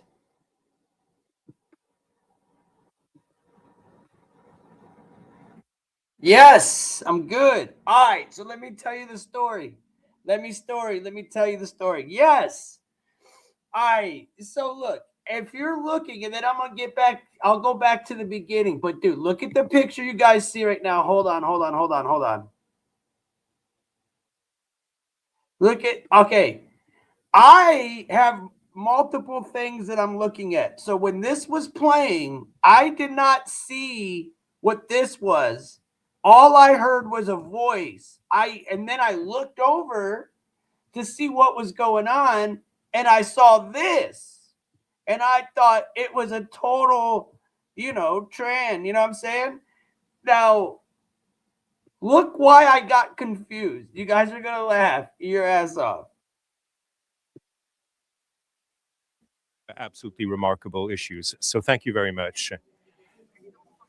On behalf of the French presidency of the G7, which will take place in June in the city of Evian. So thank you to all of you for being here. It's wonderful to see you all this morning. So thank you. So I am a teacher, so I'll say 1, 2, 3 quickly. Screens. What are we doing about screens? Limiting. We need to limit them for young children. Ban to expose. Bro, look at the translator linked up with her damn voice. That's got to be a dude, bro. I was dying. Dude. I was literally crying like, oh my God. I thought it was a dude the whole entire time because I was just listening to it. I wasn't watching it. And I just heard the dude and David's like, yo, that's Macron's wife, bro. I'm like, what? And then I watched it again. I'm like, oh my God, it is. What are they doing using a man translator on that woman's voice, or man, whatever you want to call it? Imagine if they put a female voice to like Justin Trudeau or like, you know, somebody like that get up there sounding all zesty. I'm like, oh my God, dude, dude, was that like a troll on the White House? But I really thought that was a dude. So I shut it off right here. I literally shut it off right here. I'm like, I can't listen to this guy talk no more. I had no clue it was the translator. They couldn't have gotten a female translator. Are you kidding me? Under 3 to screens, for example, at daycare and all public spaces, you cannot expose a child under 3 years old to screens. We not recommended to children under 6 unless they are with adults. Now, cell phones. Let's talk about cell phones. With or without internet, none of that before 13. Starting on September 1st in France, primary school and middle school will be banned as well, also in high schools. No cell phones. Now, when it comes, that's for cell phones. In one way or another, we need to limit somewhat exposure to screens because we had no phones for you. I'm like, what is this person? No phones for you. It fits the face fits, dude. Is that a wig? What is up with her hair, dude? And never some man hands. I think Candace Owens was 1,000% right. This dude is a dude. I called it a dude before I ever even saw what it looked like. I was just like, that's a dude. a committee on addictions, and we already noted that there's very early addiction to children to screens. So from when does addiction start? Well, we have to talk about all of this together. What do you look? What do they do there? But I'm in a classroom and I ask these children, oftentimes in high schools, it's minimum 5 hours and sometimes up to 8, 9, 10 hours a day. So that's a deep personal involvement. So how can we limit exposure to screens? So this recommendation will be implemented in many.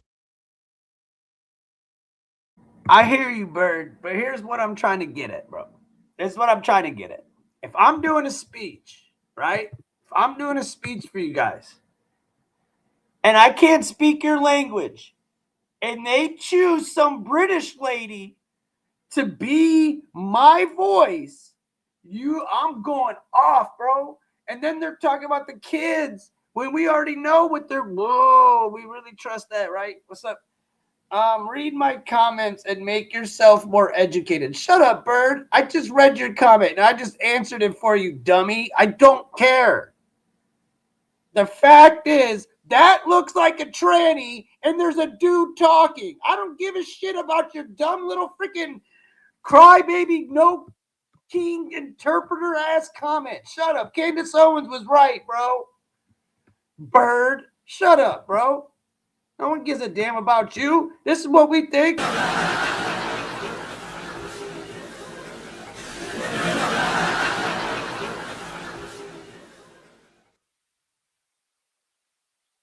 Anyways. Many schools, what we're trying to do is also educational support other than screens. In some screens that were all screens are now pulling back. They want to go back to books in one way or another. The best way to return to books, well, there's a very serious study that shows that when you read stories to children between the ages of 1 and 3, I don't give a damn how translators work. That's what you're not understanding. You dumbass. You're making me want to... with your dumb comments. Listen to me. I don't care. That man's voice matches up perfect with that trans face. You can spin it however you want it and go, well, this is how interpreters really work. We don't care. The joke is that dude sounds like a dude to that dude. You don't like it? Go march on Saturday, okay? sort of capture this moment as the greatest moment of the day. It's the great part of the day. So if we integrate this joy of reading, well, they will listen. So if you have kids, don't deprive them. Please read to them, tell them stories. So progressive exposures and supported. This is another experience that we're conducting among sick children in hospitals. When children are suffering from lung diseases, we can have robots or tablets, and the tablet and the robot is there with them when they want to be connected. Let's look past the training. Let's look past the dude talking. Now she's saying we should have robots and tablets for the kids in school. That's what they should be raised on. Yeah, why? So you can groom them, weirdo? They can connect. So if they have to have tests in school, but these media can help them very much. I've seen very wonderful performances where young children bring their robot to recess. So I think this robot is a real innovation. So this is what I have to say about screens. This is what we are doing, limiting exposures. Now social media. We are much more involved in regulation because we have the Digital Act, which is a digital regulation which is aimed to fight effectively against all illegal contents. And it's also about the use of algorithms. Here, we must admit it's not working so well. So we need your own experiences about Bro, the way she just waved her hand, she looked like she was doing the Donald Trump. Hold on, let me get on camera. She was like, we just need the algorithms. We need the algorithms. They needed to have Donald Trump's voice over hers. How about that, interpreter freaks? Would that work? Would that work? Huh? Yeah, I know. Great idea. Great idea. algorithm. Verification of the age, also that's important because we need to check person's age based on facial recognition. That works more or less well. It's not so easy to recognize a person's age based on their face. So we're trying to use other types of tools. And here we need your own feedback. Once again, we need you. Now, the Ministry of Education is adapting programs where you have mandatory classes in schools to the use of social media. So you don't watch just anything. But that can never be told to them enough. Really, that has to be part. Do you guys believe this? Do you even believe what they're saying? Like what this dude's saying? Like, can you believe this? Let me talk to the chat for a minute. Chat, is this weird? I think this is super weird, dude. Super weird. Now, let me go back to the beginning of this and show you guys Melania coming out. Like, bro, this is some NWO stuff right here, y'all. This is some NWO stuff right here. Education. Welcome. Bienvenidos. Yokoso. Bienvenue. Bem-vindos. Ahlan wa sahlan. Shagatam. Mogisalmabit. Bruchim Baim. Laskavo Prosimo. Dobrodoshli. Thank you.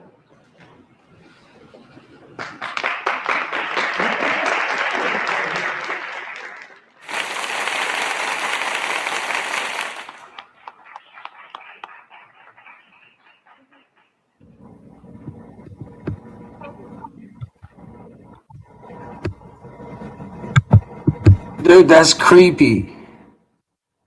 That's creepy. You're trying to bring this stuff in and try to teach our kids with these things? Those are Boston Dynamic type, you know?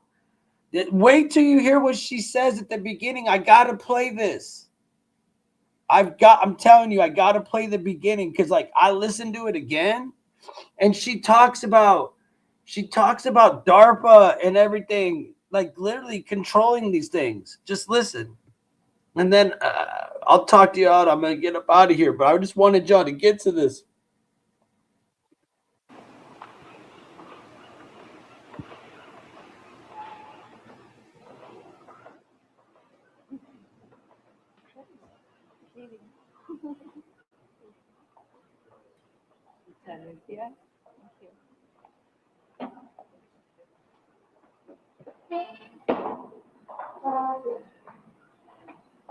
Good morning.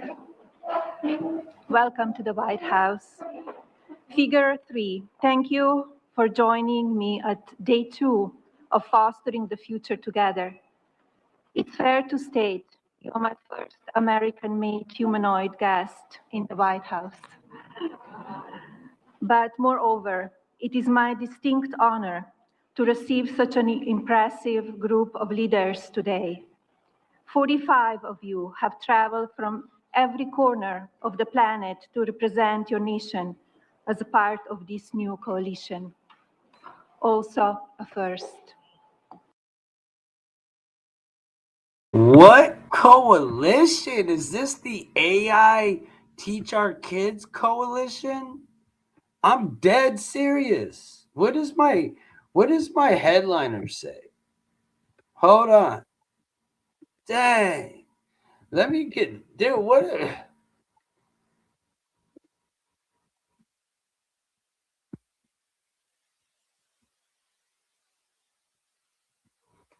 I had to change my headline.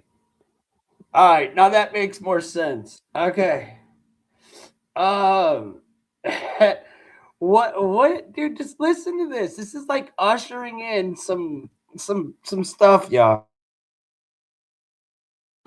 I hope you found yesterday 4-part working session at Tech Expo at the State Department in soft, groundbreaking legislation to protect our children, collaborate with another member nation, form a committee, and be a catalyst for discovery.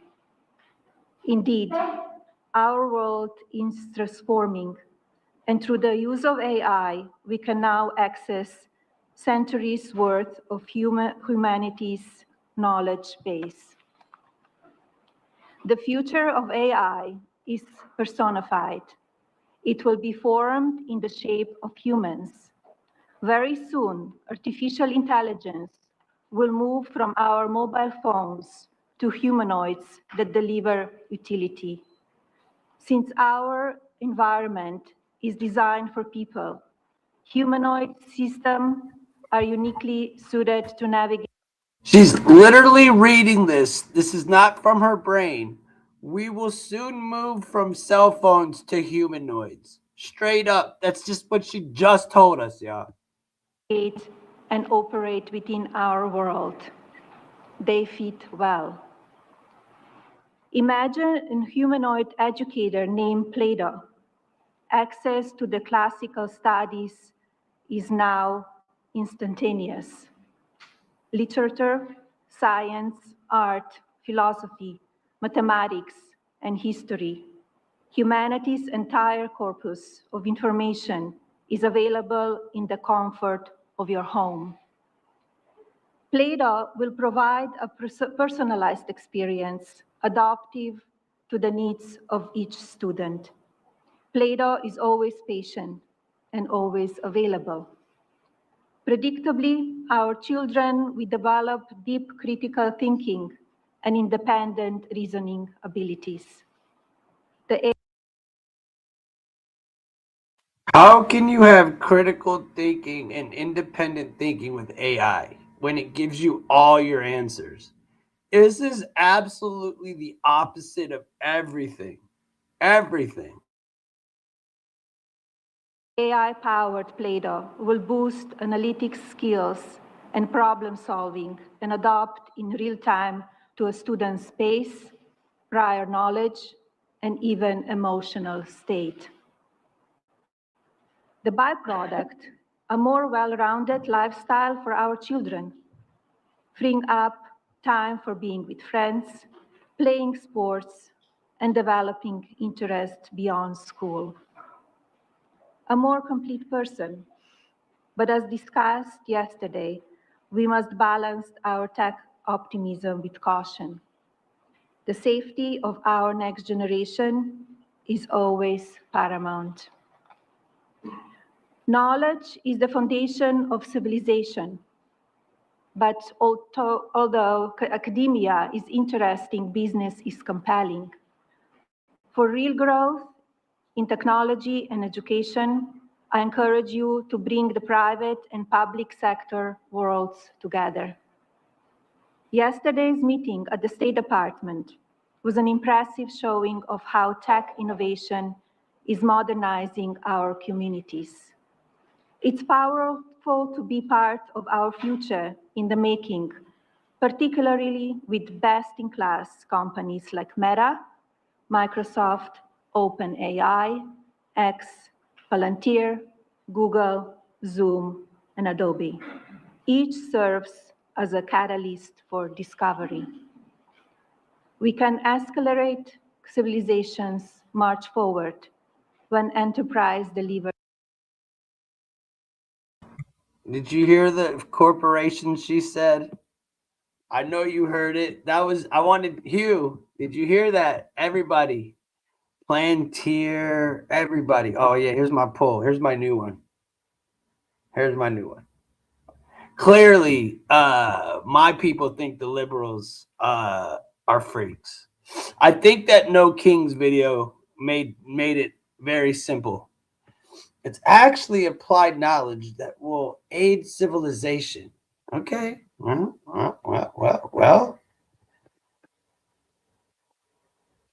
Bye.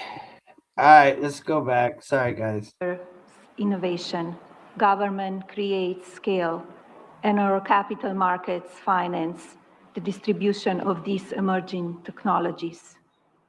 Fostering the future together is built on the theory that efficiencies derived from artificial intelligence will improve various parts of society, such as commerce, healthcare, and food security, ultimately lifting all economies.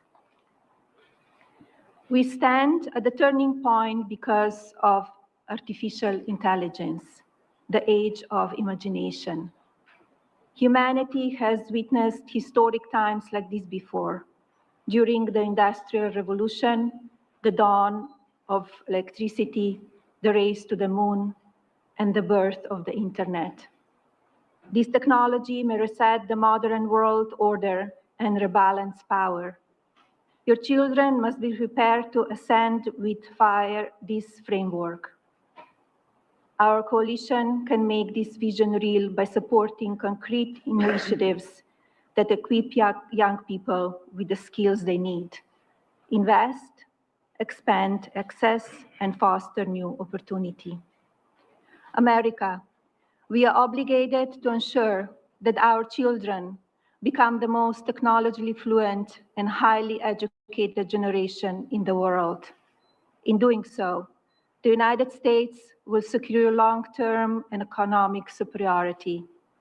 This will drive GDP expansion, attract global investment, and put our nation in control of arguably the most important asset in the future, intellectual property.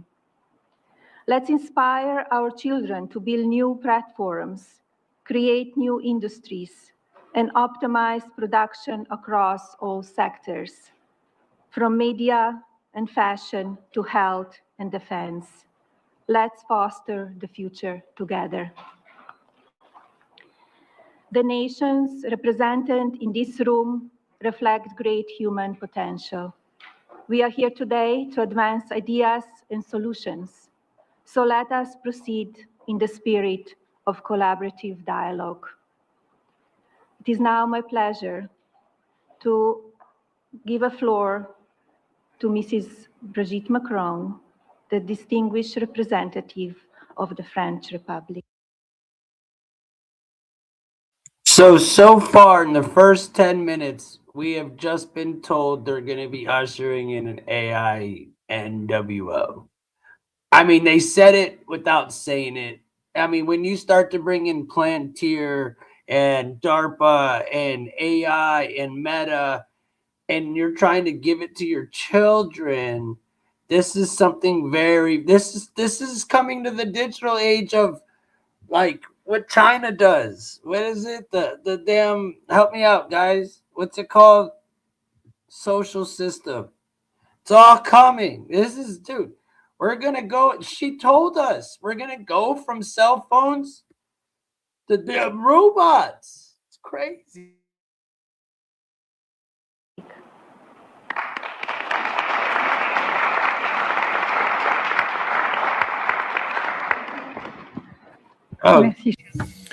Thank you very much, Melania. Thank you for bringing us here together. We had dreamed of this actually in 2018. We had talked about it during the state visit with the Minister of Education, and here we are again, meeting again, and you're there at all of these great moments once again. So we are mobilized against the deep fakes, against false information. But already during your first term of your husband, we talked about the deep fake environments, and these were absolutely remarkable issues. So thank you very much. On behalf of the French presidency of the G7, which will take place in June in the city of Evian. So thank you to all of you for being here. It's wonderful to see you all this morning. So thank you. So I am a teacher, so I'll say 1, 2, 3 quickly. Screens. What are we doing about screens? Limiting. We need to limit them for young children. Ban to expose under 3 to screens. For example, at daycare and all public spaces, you cannot expose a child under 3 years old to screens. We not recommended to children under 6 unless they are with adults. Now, cell phones. Let's talk about cell phones. With or without internet, none of that before 13. Starting on September 1st in France, primary school and middle school will be banned as well, also in high schools. No cell phones. Now, when it comes, that's for cell phones. In one way or another, we need to limit somewhat exposure to screens because we had a committee on addictions, and we already noted that there's very early addiction to children to screens. So from when does addiction start? Well, we have to talk about all of this together. What do you look? What do they do there? But I'm in a classroom and I ask these children, oftentimes in high schools, it's minimum 5 hours and sometimes up to 8, 9, 10 hours a day. So that's a deep personal involvement. So how can we limit exposure to screens? So this recommendation will be implemented in many schools. What we're trying to do is also educational support other than screens. In some screens that were all screens are now pulling back. They want to go back to books in one way or another. The best way to return to books, well, there's a very serious study that shows that when you read stories to children between the ages of 1 and 3, they sort of capture this moment as the greatest moment of the day. It's the great part of the day. So if we integrate this joy of reading, well, they will listen. So if you have kids, don't deprive them. Please read to them, tell them stories. So progressive exposures and supported.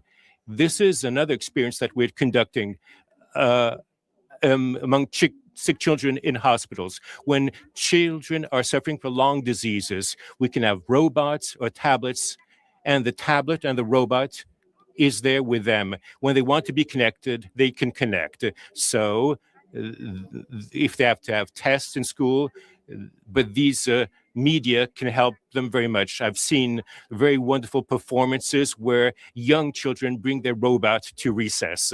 So I think this robot is a real innovation. So this is what I have to say about screens. This is what we are doing, limiting exposures. Now social media. We are much more involved in regulation because we have the Digital Act, which is a digital regulation which is aimed to fight effectively against all illegal contents. And it's also about the use of algorithms. Here, we must admit it's not working so well. So we need your own experiences about algorithms. Verification of the age, also that's important because we need to check person's age based on facial recognition. That works more or less well. It's not so easy to recognize a person's age based on their face. So we're trying to use other types of tools. And here we need your own feedback. Once again, we need you. Now, the Ministry of Education is adapting programs where you have mandatory classes in schools to the use of social media. So you don't watch just anything. But that can never be told to them enough. Really, that has to be part of our education. When we met the first time, the two of us, at the time we were talking about bullying. The Ministry of Education had a key program. So voluntary denunciations, voluntary involvement of teachers, and you can be recognized in a high school or middle school. The management of a school or a high school, middle school has to create programs to fight against cyberbullying. We're continuing, of course, to fight against bullying, cyberbullying, and we fund a toll-free number. And thanks to this toll-free number, you can suppress content. At any time of the day, you can suppress content that you launched yourselves, sending pictures. The trauma to young people is then when they can't delete these pictures. So how can you delete things easily? We also have programs for high teenagers. We have public spaces in France. And so you can go work with professionals who support them. So I met many platform managers, and they're really nice with me there, but it's not always followed through. So it's really important for them to hear us today, to have great. I just want to say that we watched it about this far yesterday, and I shut it off because it was just like annoying to my ears. But then I actually paid attention to it and was like, wow, they're saying a lot in here. These dudes are really saying a lot. More moderators, so they need to provide us some support. So remind this principle that it's illegal. What is illegal in the real world is also illegal in the virtual world. Also, about people being anonymous. You're never really anonymous on a social media. In one way or Leave another, you the can be kids checked and verified. alone. Sometimes you can be quite surprised. You have the impression that that's anonymous, but oftentimes it's not the case. So you have to check what is behind that. And finally, like you, I'm very excited, dear Melania, very enthusiastic about AI, but at the same time, I'm fascinated and worried. So my first thoughts, these dangers could be huge. What a perfect stop it. That was so perfect. Yo, that's got to be my screensaver. I got to use that as my thumbnail. It's like Melania's looking over like, look at this dude. Like the Discord soundboard. Look at this dude. Dang, bro. That is a man, bro. That is a man. And I, like you said, Hugh, they be using children to push their agendas. Like, leave our kids alone. Leave our kids alone. Why do you always got to use them for something? They've gone through a lot. That's why the kids nowadays are so messed up. They've gone through a lot, yo. Sitting there having to hide under their desk, thinking the boogeyman's coming to get them. You know, having to see like 8-year-olds walking around in dresses, not knowing what is going on. Bro, I feel bad for these young kids. And boy, do they have a problem, or do they have a plan for them? I wonder if I come on camera, if it's going to mess up my stuff. So I'm not going to be long. I just want to come in and say what's up to everybody. But I wonder, it just blows my mind, dude. Yeah, no, it's definitely for all of us, Hugh. No, you're right. This is definitely aimed at all of us. But they're using the children. Last time during the you know what, They went after the overweight or people that had problems in the elderly. Now they're going after the children. Guess who's left? Guess who's left? We are.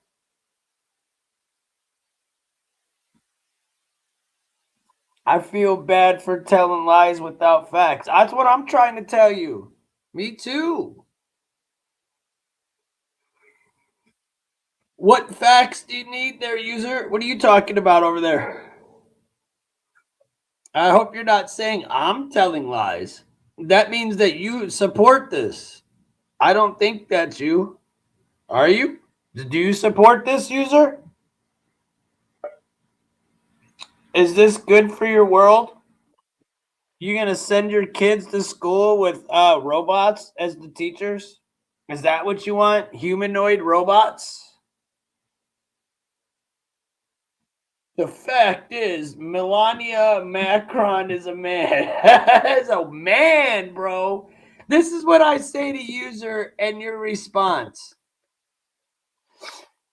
Like they do in real life. Boo this man. Where's it at? Where's it at? Boo this man. Where's my honest laugh?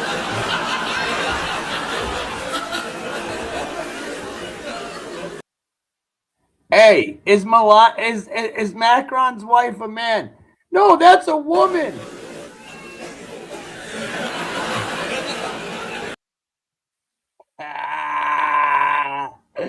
Bah! This dude said that's a woman.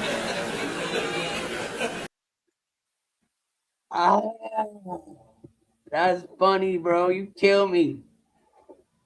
Is a woman, man. We know it in France because we have idiots of her childhood.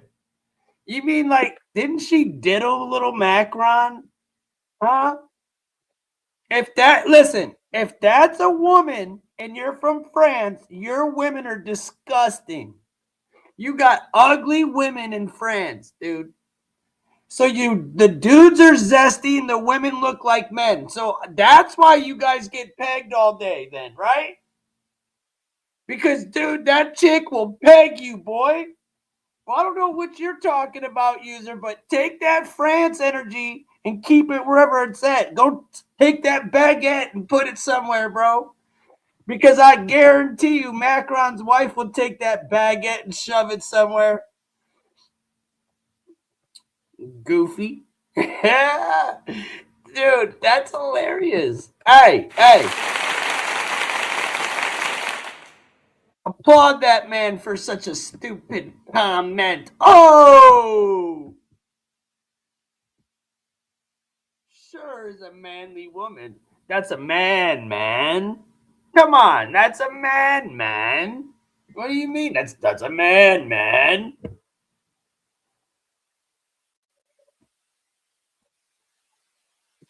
Everywhere in the world, you have a beautiful and ugly woman. And yes, she is not beautiful. Dude, that's because she's a man. Look at the hands. Look at the wig. Look at the cheeks. Look at the sharp cheeks. Candace Owens was right. Do you remember, since you're from France? You know what? I want to pull it up for you guys. Let's watch a funny video. Let's watch this. Let's see who's really the man. Who's the man here? Is it A, Macron's wife, or is it Macron? Let's see. Macron, wife, shoving Macron, I'll tell you what, if she's not a man, she sure gets manly real fast, bro. What's up with this? Hold on. What's up with this, bro? This is your president. This is your first and second man. They ain't first lady. I don't know what you're calling it, but what's this, bro? Hold on. This is France. This is how zesty. Now imagine Melania trying to put her hands on Trump. That would never happen, right? No way. But not French. He's like, hey, babe, Don't worry, we can do the baguette things later on, babe. But meanwhile, she said, no, I'm going to go ahead and I'm going to smack you right in the face because, you know, I don't respect you and I'm a man.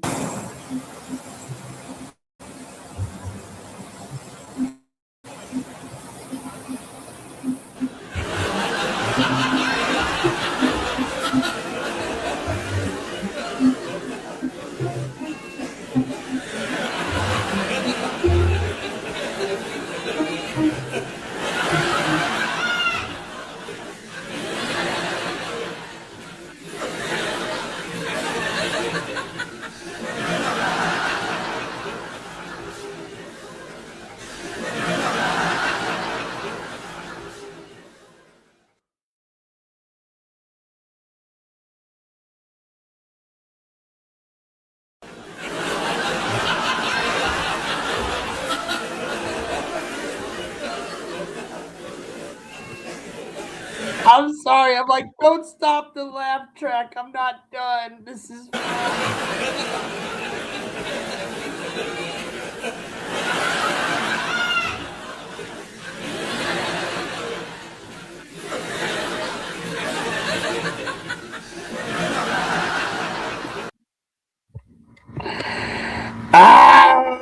that's France. So zesty. So zesty. So zesty, France. And then look at this nasty thing. Zesty France. Oh, how zesty France be. The sun. What a great damn place to be.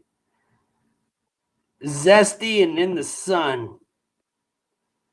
Imagine that thing with the suntan. Yo, you got like a bronze face already. All that manhood.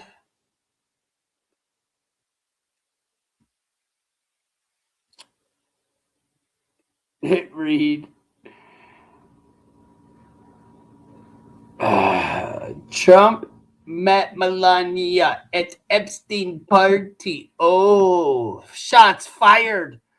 Shots fired. Were you there, William? Were you jerking off to them? Huh? Were you jerking off to Trump meeting Melania at an Epstein party? Where did you read this at? Huh? Did you get it from your diary, buddy? I think you got it from your diary, little William. Oh, little William. William is so twiggered right now. Everybody, let's cry for William. Oh, William.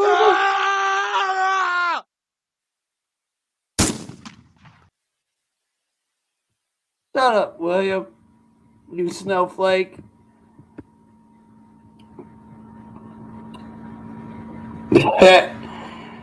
Why are you talking on? Hey, bro, why are you being so damn negative today, Reed? What's your damn problem? I'm over here putting on a show and you're crying like a little liberal, dude. Are you a liberal? Yeah, right? Do we need to give you a little quiet? Hold on, let's get your whistle out. This is for all the people on Saturday. That's your whistle and the Trump train in one. That's the whistle and the Trump train all in one little pow, pow, pow. Can you blow back a dookie corn sandwich in you? See how corny you guys are, bro? Like, wow. Ryan, I'm telling you what. You trolls are getting so horrible. It's so bad when the host of the show is the best troll. That's so sad. I remember one day back in the day, it was way back when, way back yonder. And I used to get behind this camera and be like, oh man, what are the trolls? Now I look at you trolls like, how can I troll you these little GAYs? How can I troll them?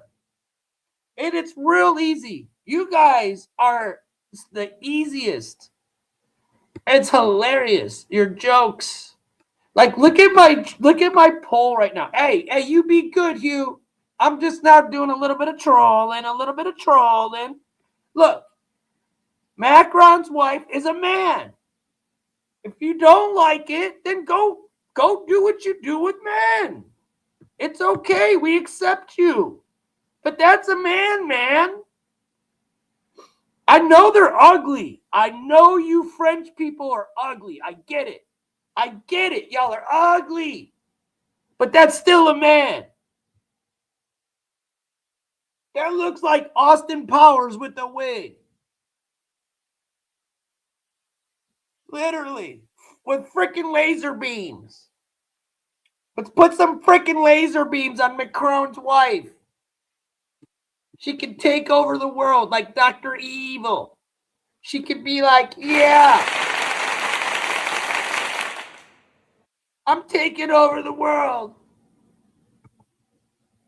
Me and my BLT gang, we're taking the world over, guys. And she's going to start with that cucumber.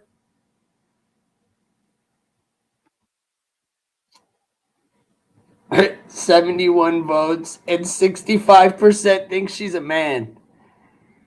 Man. Boy, it's really funny to me how quick these polls change. She got poop on. No. Somebody came in here and said poop on one day, dude. I swear to you, they're like, this person's a poop on. It was probably one of the funniest comments I ever read. Like, poop on. If you say poop on, you're funny, and I'm going to read your comment, dude. I don't care if you're trolling me. I like being trolled. I'm telling you, I really do like being trolled. But in a right way. Like, to be funny. Like, I want y'all to come with some heat. Like, be funny. But if you're corny, I'm going to call you on it. So you better come prepared. But I expect it. But y'all YouTube chat people ain't no more. Y'all can't troll.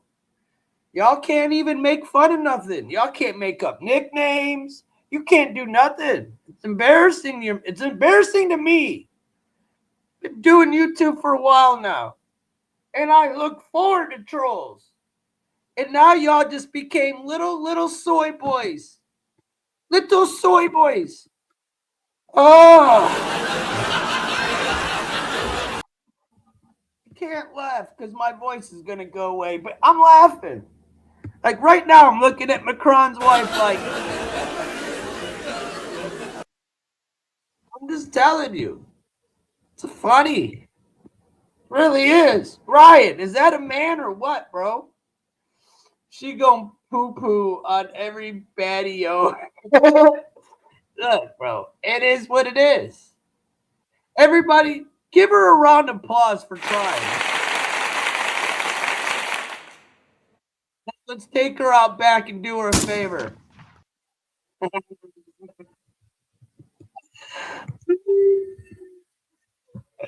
That's a man. Those hands, dude. Those hands are meant to build things. Those hands are meant to build houses and like open up jars of pickles. Those mans are It's a man, exactly, bro. As a matter of fact, Master, it looks like Austin Powers with the long wig on. It's hilarious. I can't. It's a man. It just really is. It's a man. Let's go. We did hit 400 likes. That's love. We had a good stream tonight. I went 20 minutes over that I wanted to, but my mic wasn't working, so I had to improvise. But thank God that it came back around. What's up, Spooky Crispy? What's goody with you? What's up, Andrew Martinez? Much love. Hello. It's still pouring down rain where I'm at right now, man. It is pouring down rain. I was so scared that they were going to take my internet away during this whole thing. I was like, at any time the internet's going out. What's it like by you, Ryan? Is it raining? Is it raining by you, bro? Because it's effed up over here, dude. It's been storming like crazy since like 10 o'clock for hours and hours and hours. I left my dude. I was outside. I was talking to Billy earlier today, and I rolled up a nice fat incense stick of some of this booth, right? And I had some marker and some rainbow and everything in there. And I sat outside while we watched the Trump thing earlier, and I was modded watching the Trump thing, smoking my incense stick outside on the porch, and I left it on the porch, and all of a sudden there goes my heady incense stick. It's no good no more. I have to roll another one. I just smacked on a Michigan pre-roll, and it sucks. If you're from Michigan, holler at me because your pre-rolls are trash. Your things are trash. We need to help you guys out. How you doing, Andrew? Andrew Martinez. How you doing, brother? You having a good day, bro? I kind of remember you, Spooky. Why do I remember you? Let me see. What's your damn... You never been in here before? Huh. Well, welcome, Spooky. I thought I seen you before. Andrew, what about you? There's two Andrew. Oh, and one Andrew. What's up, buddy? You've been in here before. Yeah. All right. How many name was out from that? You like that Epstein stuff, huh? I do, Melania Trump. We all know Trump smasher. Bro, is that funny that you made it in here? Because like a couple shows ago, Andrew, you were talking about wanting to smash Melania. It's kind of funny. All right, here, check it out. Chat. Read my message.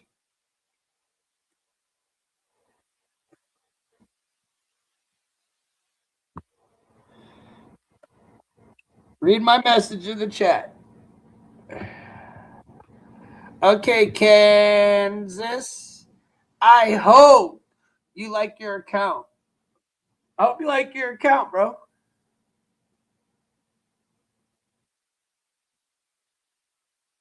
Let me see about you. Let me do some research on you, bro.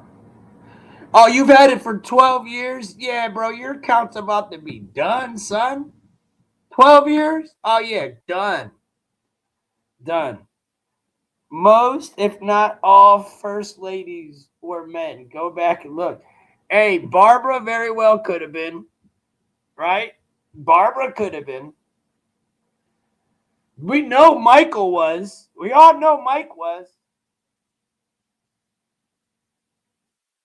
Melania looked good, though, bro. I don't know about that one.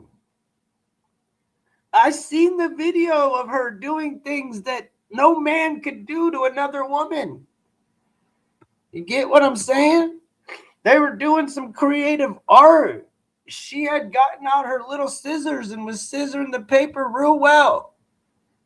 It was white vanilla paper, and she got out her scissors, and I'm telling you, no man scissors like that. That's a woman's job because they got smaller fingers that can fit in the holes of the scissors. You know what I'm saying? Because those little scissors are hard to scissor with. Here, I got a pair. I'll show you. They're right by me because I got to cut. I do cut them sometimes. Where are my scissors at? But you get the point when you got to barely look at these little holes in the scissors. Look at this. Look.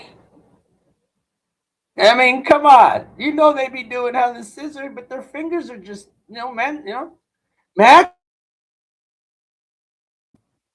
Macron's fingers would not fit in these holes of these scissors. That's for sure. I promise you, he's got sausage fingers. Definitely. Eleanor Roosevelt. Hey, man.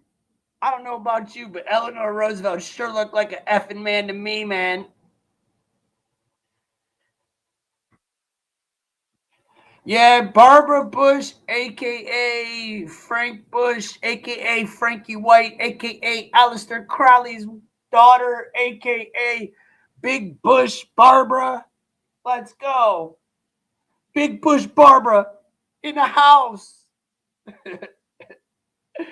Ooh. Some of y'all like that though. I guarantee you she had a big ass Bush too, wasn't she? Her husband's last name was Bush, so you know she was rocking a big old Bush for her husband. She probably like shaved a big like B in there or something for like BB. You know, Big Barbara. Barbara went to Camp Mystic. Yeah, bro. That's so sad. Oh, it's my boy Chance. Yeah, bro. Barbara went to Camp Mystic. Ted Cruz's kids went to Camp Mystic. I believe like more Bushes than just Barbara. It was all of them. Yeah, that's a sad one, man. That's a sad topic. And you know what's sad about Camp Mystic? Is I tried to cover it when it happened every day, and they just never gave me no love, bro. It was Epstein, Iran, ICE, but they did not want to talk about Camp Mystic and the missing children at all. Let's talk about, is Trump going to release the files? Who cares about the missing kids? What? That's how ass backward y'all got it. Y'all don't care about the kids. You don't. And someone asked me earlier, you're anti whatever it is. It's like, no, dude, I'm a realist.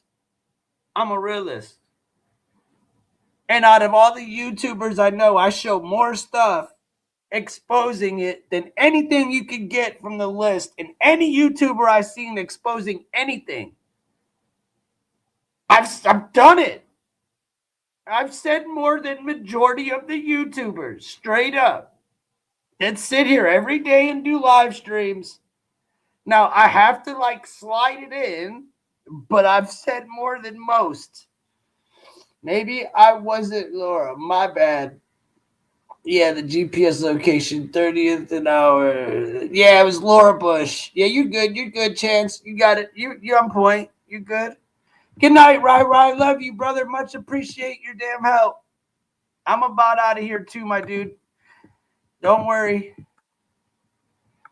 You know how I am. I like to chop it up at the end. Where are we at with the likes? Did we make it over 400?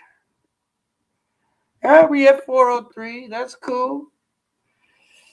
What's the weather like? Everybody good? Before I get up out of here, what's the weather like where everybody's at? Right here, it is. Damn, it dropped to 48. It was 71 degrees when I started this show. Big Mike and Bush Jr. Do you think they scissor together? Lord, oh Lord. Everybody. We're living in a world we'll never understand, said my favorite radio guy in the world. He said, everybody, and he's dead now, R.I.P. or Mike Trevisano. He said, everybody, I'm living in a world I don't understand. And I feel you, bro, but I understand it, but I don't want to. But every day it's something new. Every day it's another joke. Every day it's another spit in our faces.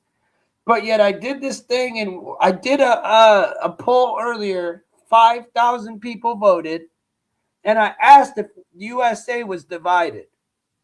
And the answer was, it was like 71 to 19 yes.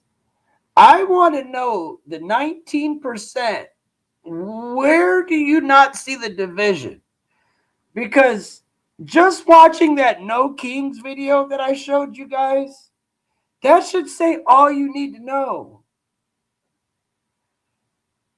Just chill with the squirrels. Stop it. I thought you said the calves, bro. I know, bro. I get it. They are, dude. They really are. It's crazy to me, dude.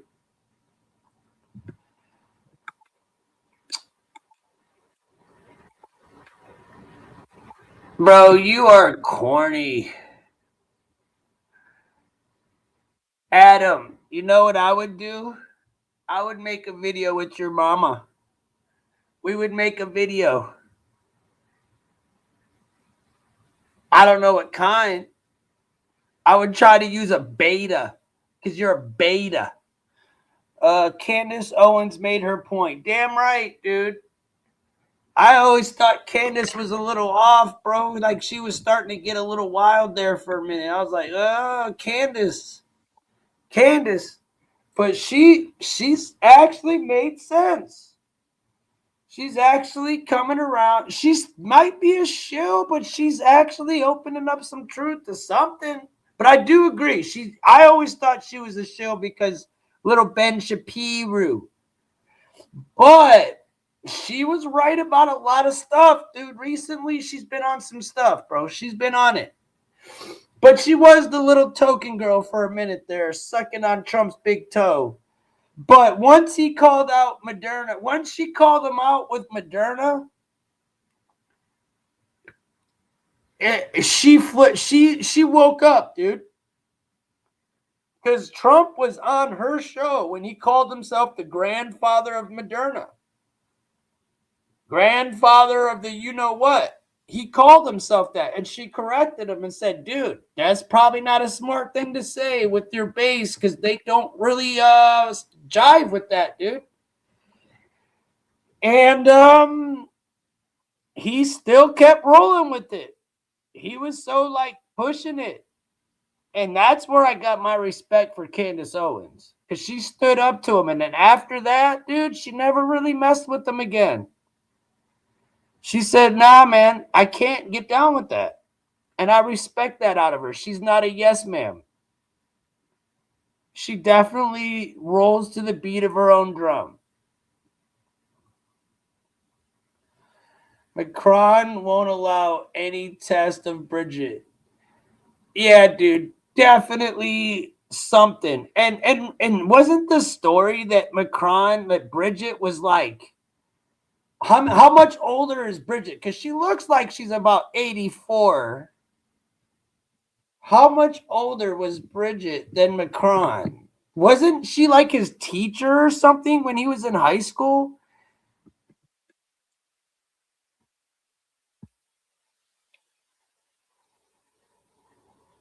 I'm just like, that's weird to me.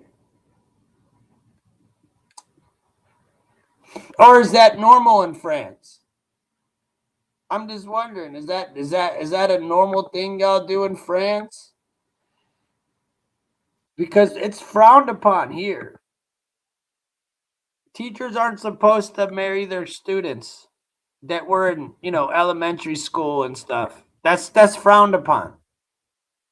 But clearly, two men can do whatever they want, I guess.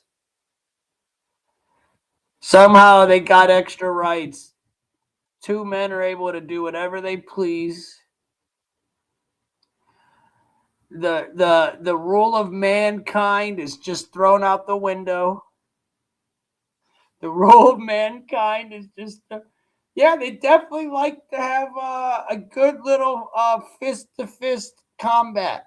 Like we'll say, Mark. Let's say a little fist-to-fist combat. I'm with that. I would agree. I would agree. All right. My voice kind of hurts and I want to talk to y'all some more. I'm going to put this on and then I'll come back in a minute.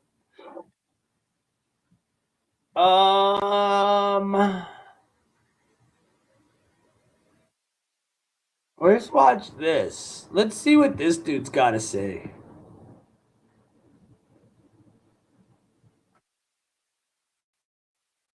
This is Minnesota. Hold on. I laughed because he said big booty Latina chick, and it made me pull it up. I was like, this man just said big booty Latina chick. He thinks he's Sheriff Grady. It's not bad. God bless him. God bless him. But let's just see how he does it, y'all. Let's give him a shot.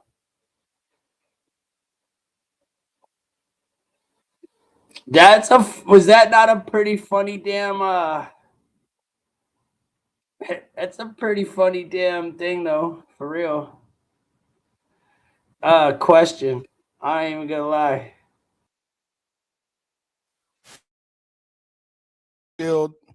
You're close to Bloomington. You should know better too. Miguel Quinala out of St. Paul. We locked him up too.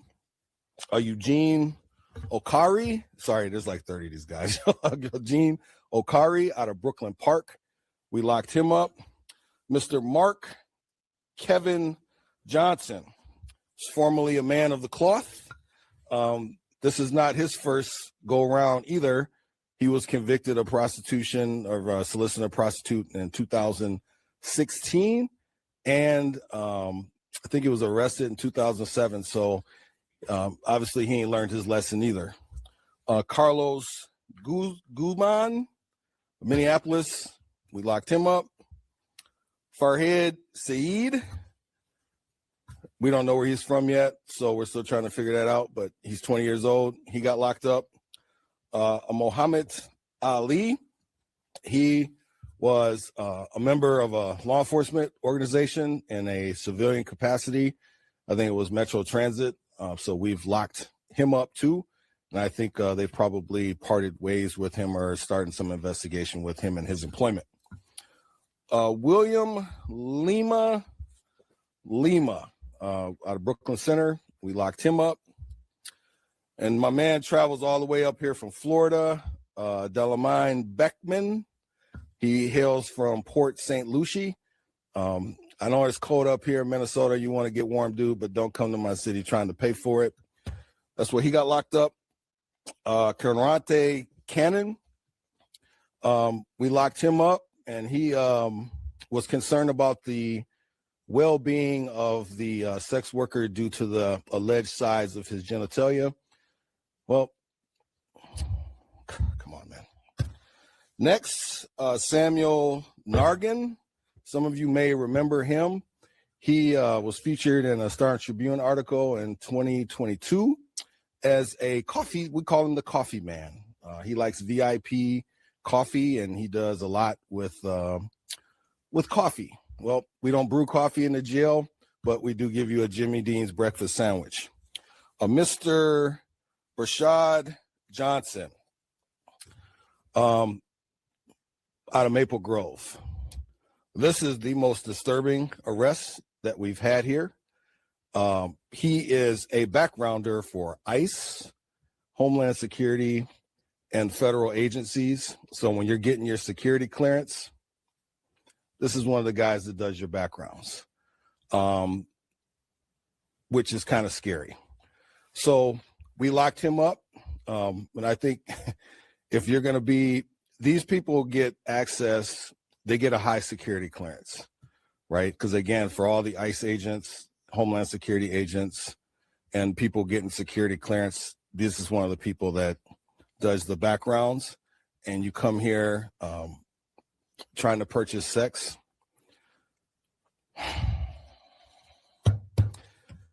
We locked him up. I don't think he's going to be passing the background check no time soon.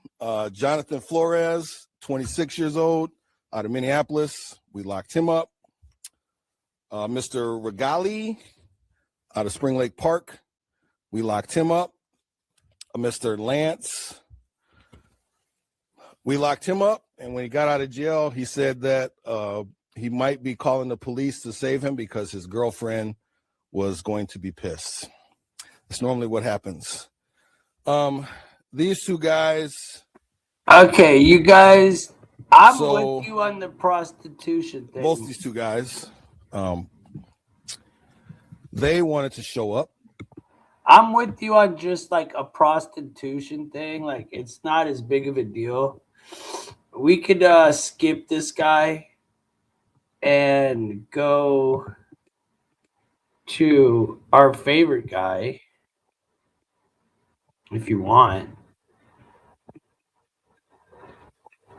I mean, this is way better. This is what he's trying to do. But we're not gonna do the trafficking thing. I need it to be a little more lighthearted before I go to bed.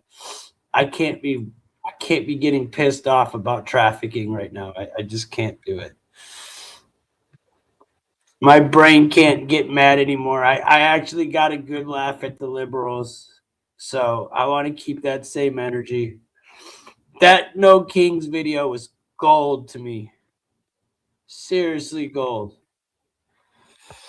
I'm going to give it a try. If it don't boot up the algorithm right, I'm done. Everybody hit the like, share, sub. Thanks for kicking it, y'all. For real, for real. Hello, everyone. Thank you very much for being with us today. As you can see, we have a team of folks here from the federal government, the state government, and certainly the county and city government. So I'm going to introduce to you those that are going to speak and the other members that were part of this extensive investigation. Mark Brooknell from FDLE will speak.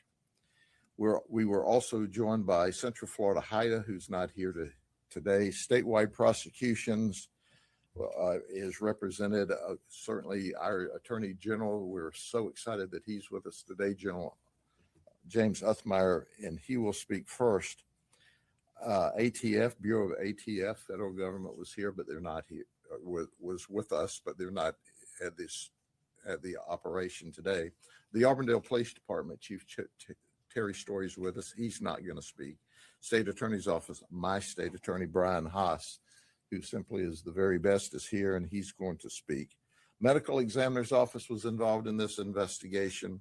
DEA was involved in this investigation. They're not here today. The Winter Park Police Department, we are honored that Chief Tim Volkerson is with us today. Pasco Sheriff's Office is not here, but they worked with us. U.S. Marshals, Deputy Commander Diamond is here. He's not going to speak, but once again, we can't do this without our federal partners as well as our state partners. Florida Highway Patrol's Sergeant Steve Gaskins, Sergeant Malloy, and Trooper Jeremy Fields are here today. They had a really important part in this operation, and certainly the Florida Department of Corrections, their intelligence team. So after introducing all of them, you can see that no one person, no one organization can do an investigation of this size. It's just impossible. But when we all work together, good things happen. This investigation began in April of 2025, and it culminated with 2 court-ordered wire intercepts at the end of the year. This is an organized gang, and this is gang members, and they're not all from the same gang. There are actually members from different gangs, but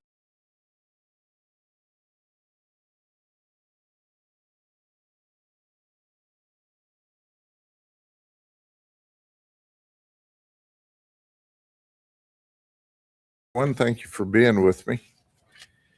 Some might ask why I ask you all to join us for just 3 search warrants and a seizure of drugs. Well, I think you'll understand that it goes much, much deeper than that.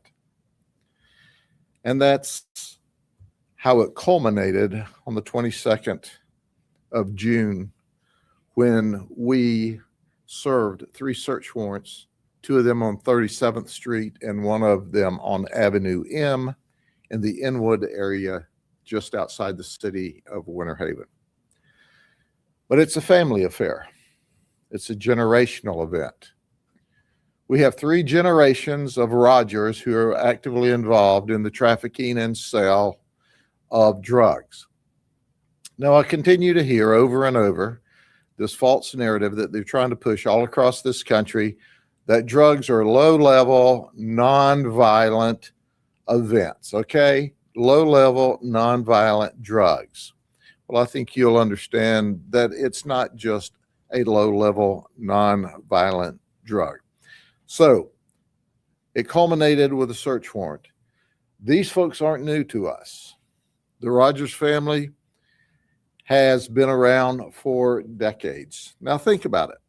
Either we began this investigation on November of last year, or we began it 30 years ago. That's right. 37th Street, same area of Inwood, same houses. We have been putting these people in jail and some of them in prison for 3 generations, and they continue to sell drugs. In fact, I'm going to introduce you to at least one of them that we arrested in a major league trafficking wire investigation, wiretap, in 2020 that hasn't even been a trial yet. And I'm going to give you details how we are arresting them once again. But as we go through this, it is important for you to understand that these folks have created death and destruction for many, many families for a very long time. When we did the search warrants, we seized on that particular day 3 pounds of meth, 224 grams of fentanyl. Now, folks, 224 grams of fentanyl is potentially enough to overdose and kill 95,000 people. Did you hear what I said? 95,000 people. We also seized a kilo of cocaine, almost a kilo of MDMA, oxycodone, a 9mm handgun. Imagine a convicted felon with a handgun, right? I mean, that's not anything new to most of you. And a pill press. Where's our pill press? It's supposed to be here. Do we have it someplace? Y'all didn't bring it here? Okay. So I want you to see the pill press or pictures of the pill press. That's right. They are so sophisticated that some of them are pressing the pills themselves. So you can get it either cocaine, they'll make it into crack cocaine, they'll press it into pills, however you want it. It's interesting that we first start off to talk about the patriarch of the family, Odiah. Odiah Rogers is 69 years of age. And as I said before, he started his crime career 30 years ago with an aggravated battery arrest. He, over the years, has accumulated 14 felony arrests, 6 misdemeanor arrests. He's been to prison 1 time. And yes, we served a search warrant at his house, one of the 3 search warrants, where we seized more drugs, and he is still in prison. He's not made bond. Then there's his girlfriend, Teresa Prince. She's 59. That's Odiah's girlfriend. She distributes drugs for Odiah. She didn't think it was any big deal. She went to jail. Now she has bonded out. She's the only one that has bonded out. Then there's Pop Rogers, Kenneth. Kenneth Rogers is 38 years of age. He's one of the sons of Odiah, and he's kind of now taken over the head of the organization. He's had a crime spree for the last 24 years. His first arrest was in 1999, and it was a simple arrest for shoplifting. He is the one that was arrested as a major trafficker in 2020 when we instituted a wire investigation, or a telephone wiretap as we know them. We arrested him then, and he bonded out. He's not been to trial yet on that 2020 arrest. So in 2023, April, guess what? While he's out on bond, while he has stipulations, we arrest him for possession of cocaine with intent to sell within 1,000 foot of a park. And he's got $21,000 in his pocket. So he's facing major league time for a trafficking case. He makes bond. He continues on his criminal enterprise. And he's already been to prison 4 times. So here's another clear indication. If you don't keep people like Pop Rogers locked up, he's going to be selling drugs to your kids, to your neighbors, to your relatives. And then there's Raphael Rogers, another son of Odiah. When I tell you it's a family affair, I'm not kidding. They're all in business together, illegal business. 24 years of crime himself. He's 39 years old. And he started out with a simple shoplifting charge. He's amassed 43 felony arrests, 33 misdemeanor arrests. He's been to prison 2 times. And this was the second search warrant served at his house. Raphael is a bad guy. And then there's Tamika Rogers. She's 31. She's the daughter of Odiah. She's got 5 felony arrests, 3 misdemeanors. She's never been to prison.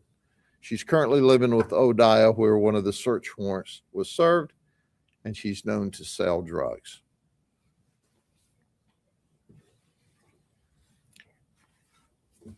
And then there's Dominique Rogers. He's 28, Odiah's son. He's younger than the others. He's got 38 felony arrests, 14 misdemeanor arrests. He's been to prison 1 time. But that's not all. Manatee County currently has him charged with 2 counts of second-degree murder where things went bad during a narcotics transaction.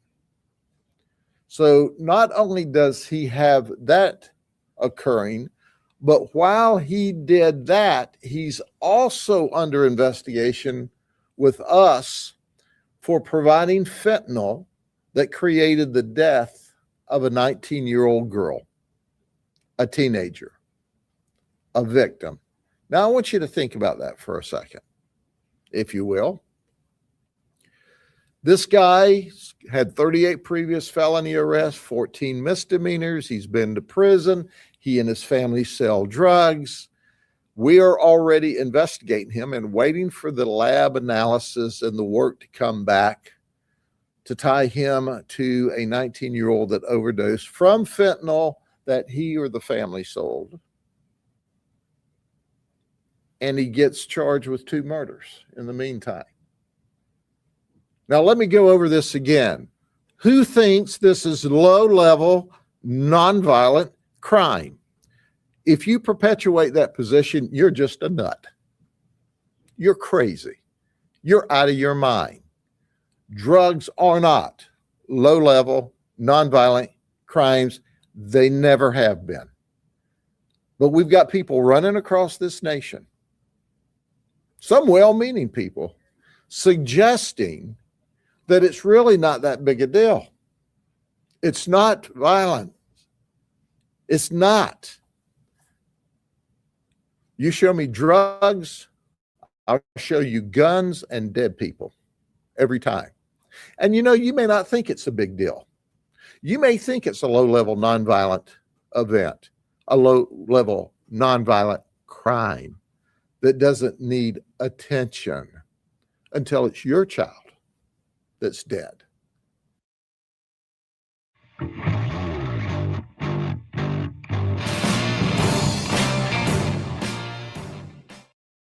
Get more for less with Tim Hortons $1, $2, $3 menu. Order any size beverage and add a... Think about that. Think about if you were the parents of this 19-year-old girl who died from this fentanyl overdose, or if you were the family of these 2 people that Dominique Rogers shot and killed. Think about that. So the next time anyone, whether on social media or mainstream media, wants to tell you that it's really not all that bad, you can suggest to them, are you a nut?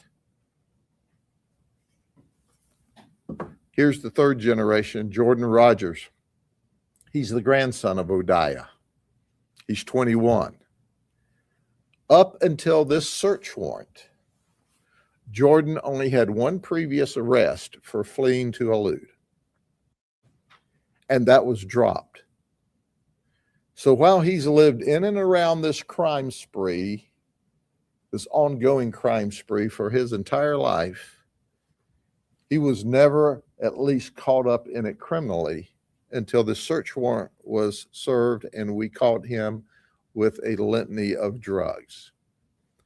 But if you look at Jordan and his entrance into the drug world and the crime world at his age, and then you overlay it to his parents, to his dad, who was Raphael, and then you overlay it to Odiah, who's his granddad, he's following the same pattern. He's living what he's learned at home his entire life. And that's sad. And he's the one that had the pill press where he was. And we believe he's the one that was pressing the pills into all kinds of drugs. The third generation. So dad, granddad have taught him the business well. I'd like to point out that Teresa was released. I also have some juveniles here. One was charged with misdemeanor, 2 with felonies. I suggest to you that these juveniles who aren't blood relative that we can determine at this stage of the investigation, but are there living in this environment, that's also the next generation. And when we arrested them and sent them to juvenile, they didn't score out enough to stay in lockup. So the system has helped perpetuate this problem with its lack of attention to the juveniles, because they've already figured out with this arrest, whoa, they're not going to keep me locked up for this. Until one day we do for a long time, for second-degree murder maybe one day, or fentanyl overdose deaths where you kill someone one day. I've also left out a couple of the other guys. They are part of the trafficking organization, but they're not the family. These guys here, they're trafficking in the drugs, but they're not related by blood.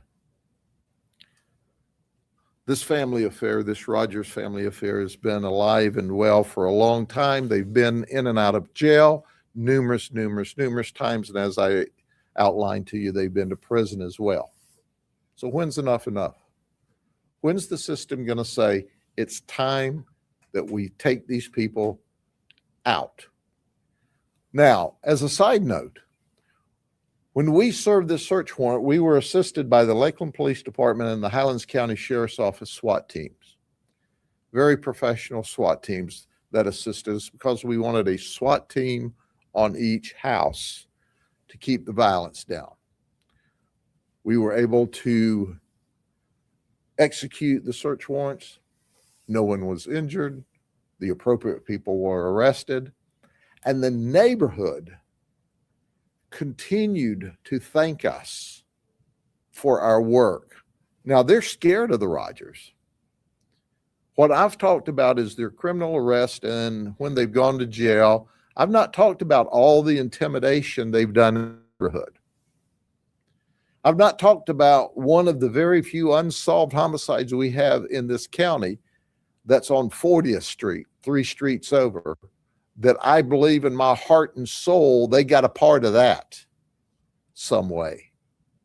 But do you think anybody's going to talk to us with the Rogers family right there? No, because they're afraid that they may be the next one that's killed. So at the end of the day, know this, that once again, we've arrested the Rogers family. This time we've arrested all 3 generations at one time. But the Rogers and everyone else should understand that we're going to continue to arrest you and arrest you and arrest you. My narcotics and organized crime folks that work this investigation are simply the very best. And they've done a remarkable amount of work this time in order to this very complex investigation and bring its culmination together last Thursday. Are there any questions? Sharon, would you be able to talk maybe briefly, but just about the trends you're seeing with fentanyl in the county. Sure. Here's what I know about fentanyl.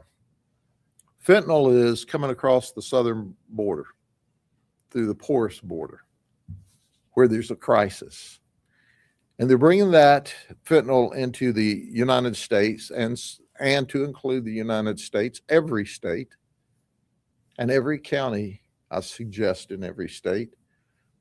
And we see the fentanyl deaths in waves. So we know when there's another wave of fentanyl that hits, because the market's here, they've distributed it, some die. Then it calms down, maybe calms down for a week or 2 weeks or 3 weeks, and then we see some more fentanyl or drug-related deaths. Look, this fentanyl's killing thousands upon thousands of people across this country. It is unbelievable. Cocaine, methamphetamine kills you normally over years. We start seeing people at 40, 45, 50, where they've just wore out their body, die from these other drugs. How fast does fentanyl kill you? Like that. One time. And they're mixing it. We see it mixed with cocaine. We see it mixed with methamphetamine. We see it mixed with heroin. We've seen it sprinkled on our cannabis, that non-dangerous drug cannabis. We've actually seen fentanyl and other drugs spread on it as well. But fentanyl, unfortunately, is not regressing. It's increasing. We're seeing more and more fentanyl deaths over the last few years, not less. Is fentanyl more prevalent in Winter Haven? I remember a few months back, there were 2 men arrested for a man who overdosed in Volusia County, and they were arrested because they sold him fentanyl. Sure. So is it more prevalent in Winter Haven? No, it's not more prevalent.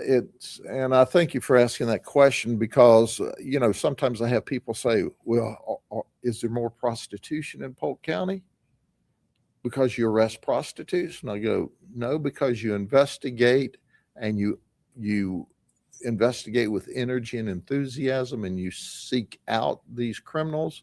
It doesn't mean there's more of it. It means you're identifying it and taking them into custody. The same things with fentanyl and all of these drugs. I have organized crime teams that are focused on large-scale drug operations. I have narcotics units that do undercover work.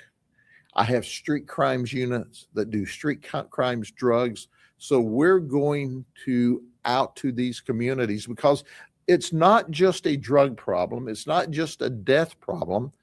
It's quality of life problems in neighborhoods where people are complaining. They're up all night. They don't ever sleep. They keep me up all night. So we're fighting this drug at every level. And that's why you see this. I suggest to you that if you look across this state and across this nation, that we're in the grips. We're in the very grips of a drug disaster that people want to ignore and push back on. I can remember they didn't start recently, maybe in the early 2000s. Oh, it's not a war against drugs. Call it what you want. It's killing your kids. And then while they're trying to legalize more drugs in the country, we see more drugs killing more people.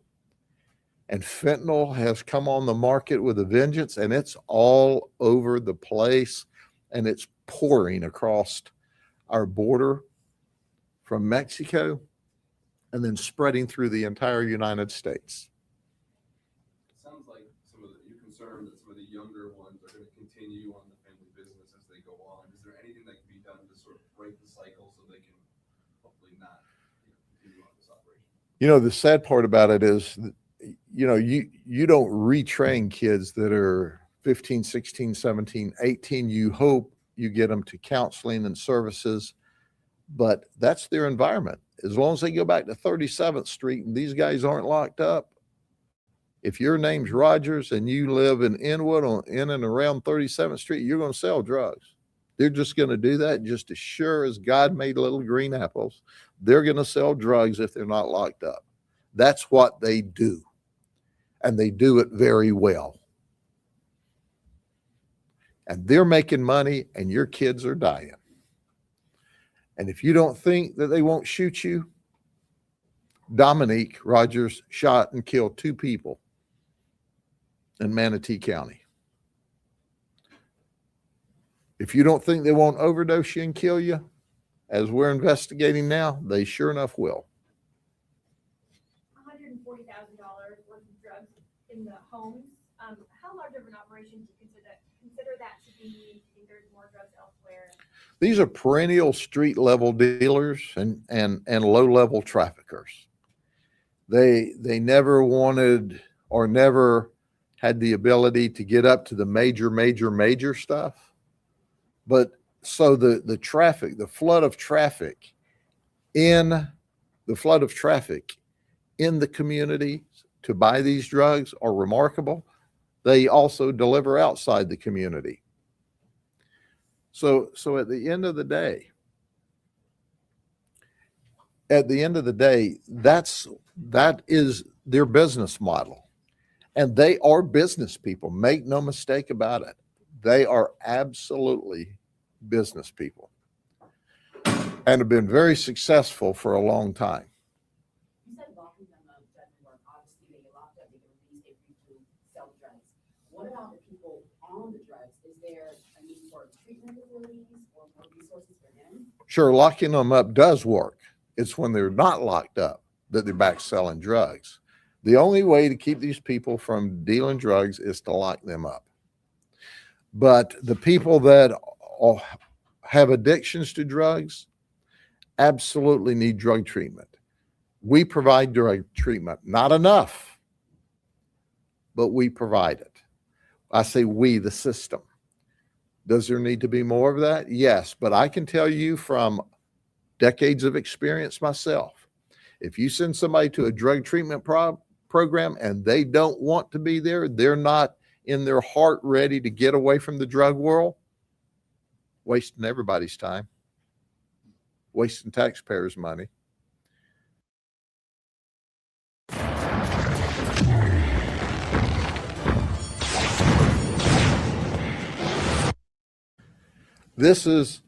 They are a snapshot of the illegal business community that is causing death and a lesser quality of life for not just the people using the drugs, but for the communities around the people that use the drugs.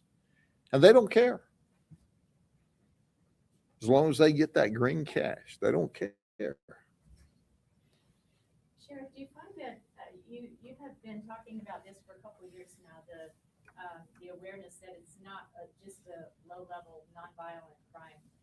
Do you find that the more that law enforcement is trying to get that message out there, are you getting any reaction from the community that, hey, you know what, you're right? Do you feel like people are coming around to that? I think the reasonable community understands very well that this is not a low-level nonviolent crime. But you all know, you're the ones that cover the research, covers the activists, covers the people that think us wasting time on drug enforcement when it could be used on something better. Y'all cover those folks. Those folks that presuppose and take false data on a false basis or false research and perpetuate that. You know, that's what frustrates me, because that leads some kid out here, that leads some community members out here to go, huh, it's not that bad. It is that bad.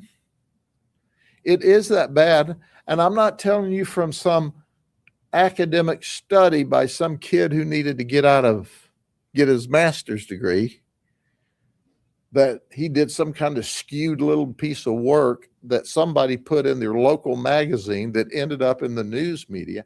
I'm telling you from decades of empirical evidence, drugs kill.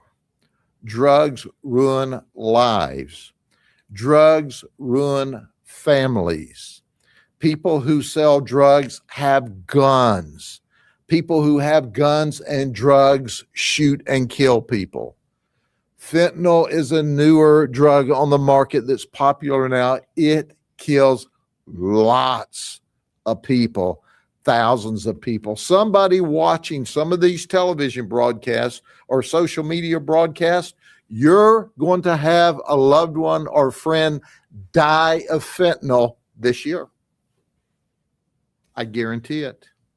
If they're using drugs and they're using fentanyl, someone watching this program will die this year.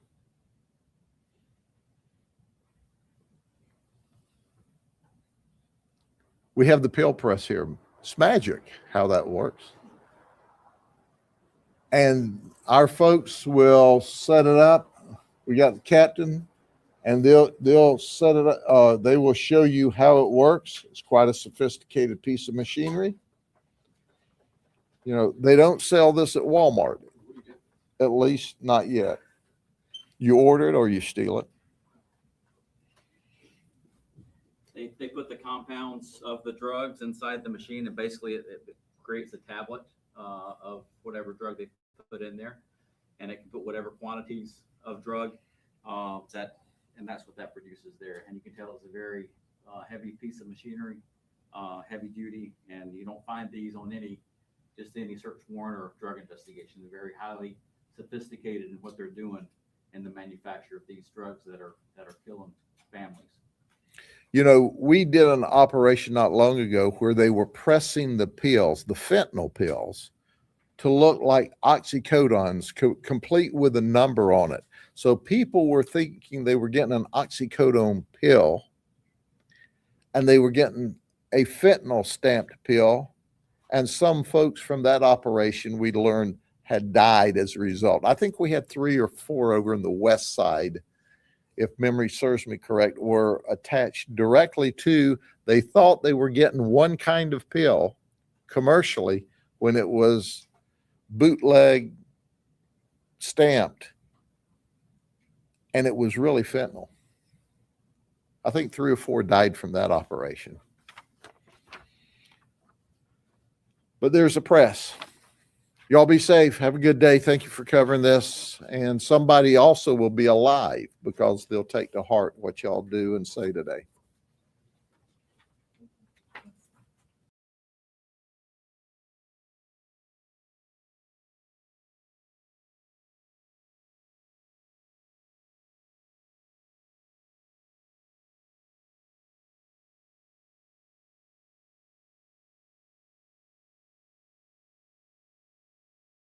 Vasquez from the Lake Wells Police Department, Chief Andy Ray from the Auburndale Police Department. We have Dr. Mary Ann Thomas once again from One More Chow. We have Misty LaPerriere from Sail Freedom. We also were joined by DCF, who worked with us on this operation, and Heartland for Children. And it all started with Operation March Sadness 2, 2022, on the 8th of March. Now, we don't think basketball should be able to dominate March by itself, so we have our own bracket, but instead of brackets of winners, we have brackets of losers. And we're going to go over and tell you some of the absolute, not only sadness, but craziness that we saw during this last operation. But I am eternally grateful for our police chiefs, because we wouldn't be able to do this unless we all work together. And my fantastic detectives that work so very hard. And certainly our counselors, because they join us in every operation. They work a lot of hours so that they can be there the instant that we identify and help us identify the victims of these human operations. It's unbelievable, the victims we get with our human trafficking operations. And we identified one this time that I'll talk about without her name. Many times it takes follow-up investigation by this wonderful team of counselors in order to get there. But let's start with Mr. Finley. Mr. Finley is not involved in this from a human trafficking / prostitution operation, but we hit a grand slam in that we also found child sex predators. And he's the first child sex predator that we identified. He's 39 years of age. He's a handyman. He's from Mulberry.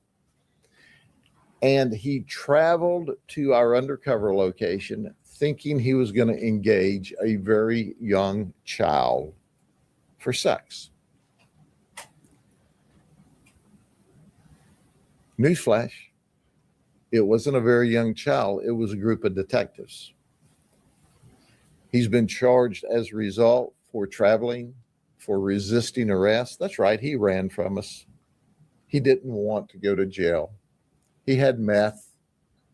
He was also charged with attempted lewd battery and transmission of some very ugly stuff that he thought was going to a 13-year-old child. So it would have been a grand slam week for all of our resources and efforts if we'd have just gotten Timothy Finley, who thought he was traveling to meet a child. It's pretty nervy if you think about it. He was showing up at the child's residence when he thought mom and dad weren't there. But he wasn't alone. Then there's Shannon Johnson. He's 41. He's from Orlando. You know, it's interesting. The Orlando stations aren't here today. They should be, because they got a lot of these problems over in Orlando, and the community over there needs to be made aware of it. He thought he was communicating with a 13-year-old child. He wanted to be her daddy. He wanted to have different kinds of sex with what he thought was a 13-year-old child. He works at a warehouse. He was charged with traveling, attempted lewd battery, transmission of photos of himself, nude photos, you know what I mean? And he didn't have any children himself, but he wanted to play this game of daddy. That's right. He has a criminal history. And when we arrested him, he said, "You got me. You're right. We got him." So if we'd arrested 2 child predators, that would have been a grand slam week. But we got another one. This guy's from Gainesville. He's employed in construction. He did not travel, but he communicated with what he thought was a 14-year-old child online and said, "Don't tell the cops." And then he sent videos and stills of himself doing things an adult should never do in the presence of a child, or publicly, or recorded for public consumption. Nasty stuff. Rose here, Jody Rose, is a nasty, nasty guy. He's 36 years old. So we traveled to Gainesville to get him, or we had the Alachua Sheriff's Office travel for us to get him. When we arrested him, he said, "It's just a misunderstanding." Maybe a misunderstanding on his part. It's not a misunderstanding on our part. He was sending nasty videos and photographs to children. No criminal history up until now, but now he's got 11 felony charges. So he made up for lost time with his arrest. That would have been a grand slam if we'd only gotten 3. Then there's Xavier Jackson. He's 27.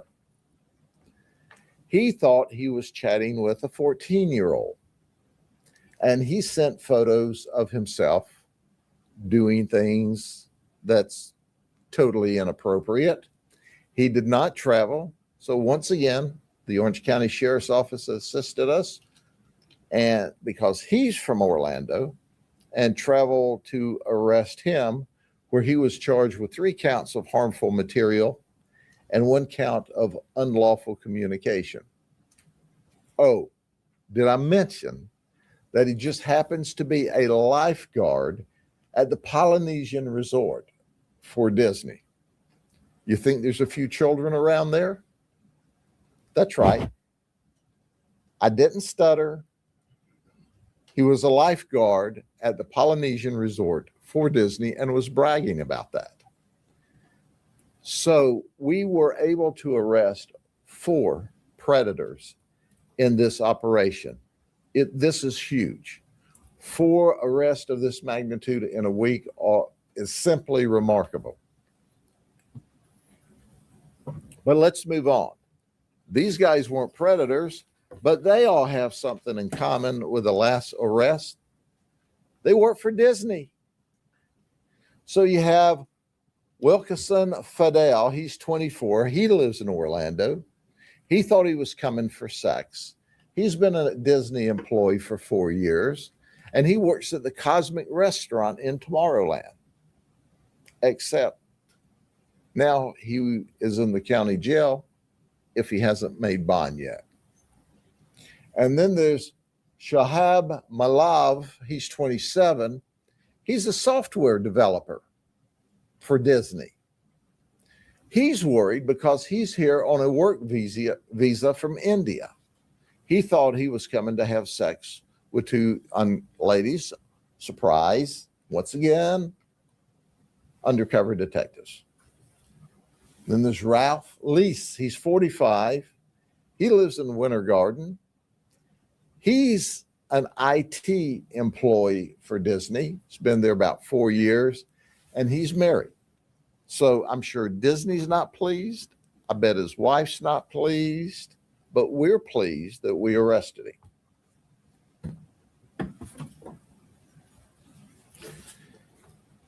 I'm going to tell you about a trafficker.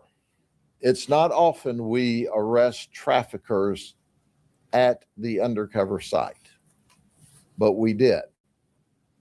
And normally when we arrest traffickers at the undercover site, it's a male. Let me introduce you to Tiffany Nash.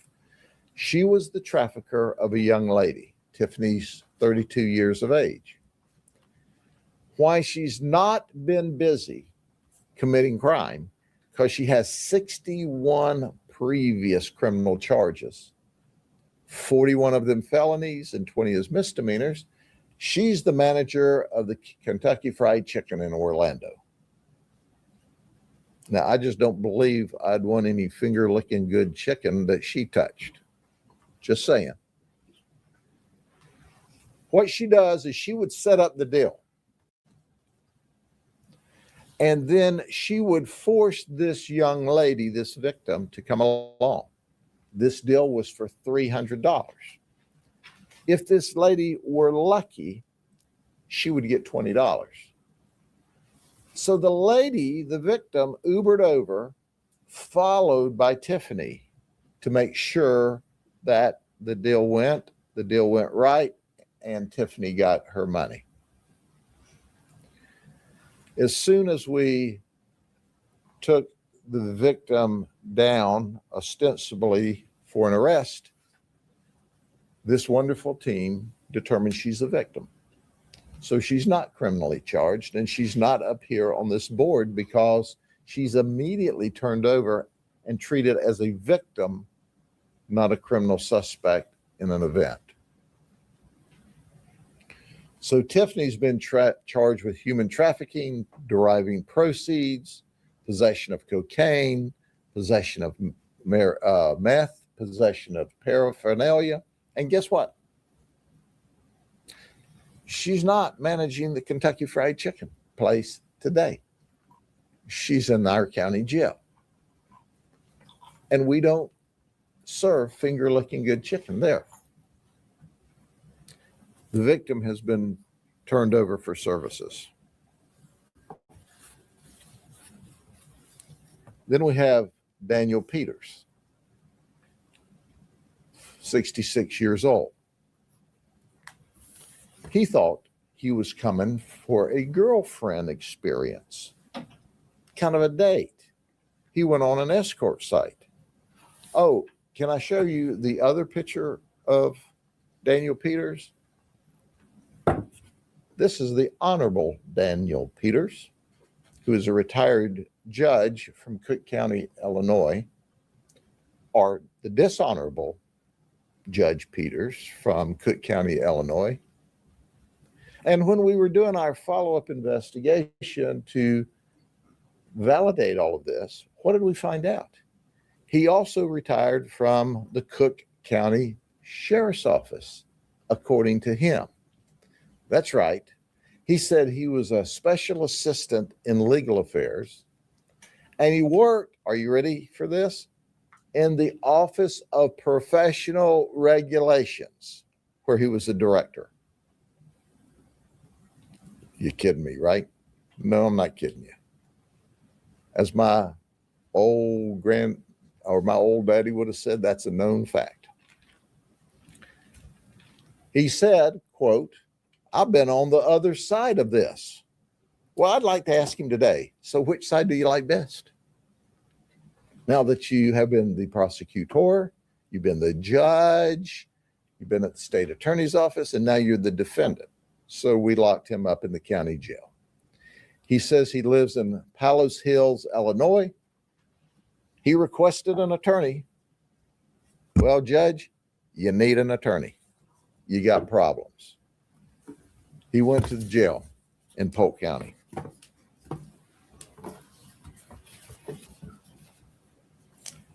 Then there's Richard Jackson. He thought he was coming for sex. This guy wouldn't be particularly interesting out of the group. He lives in Orlando, but he worked at a family amusement park called the Fun Spot, around children, around a lot of people. So we thought it's worthy for people to know, if you go to the Fun Spot, if they still employ him, you need to know that he will do illegal things for money.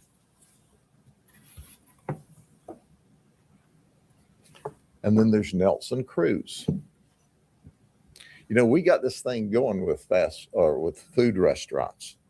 He is a manager of a restaurant as well, Cracker Barrel in Altamont Springs.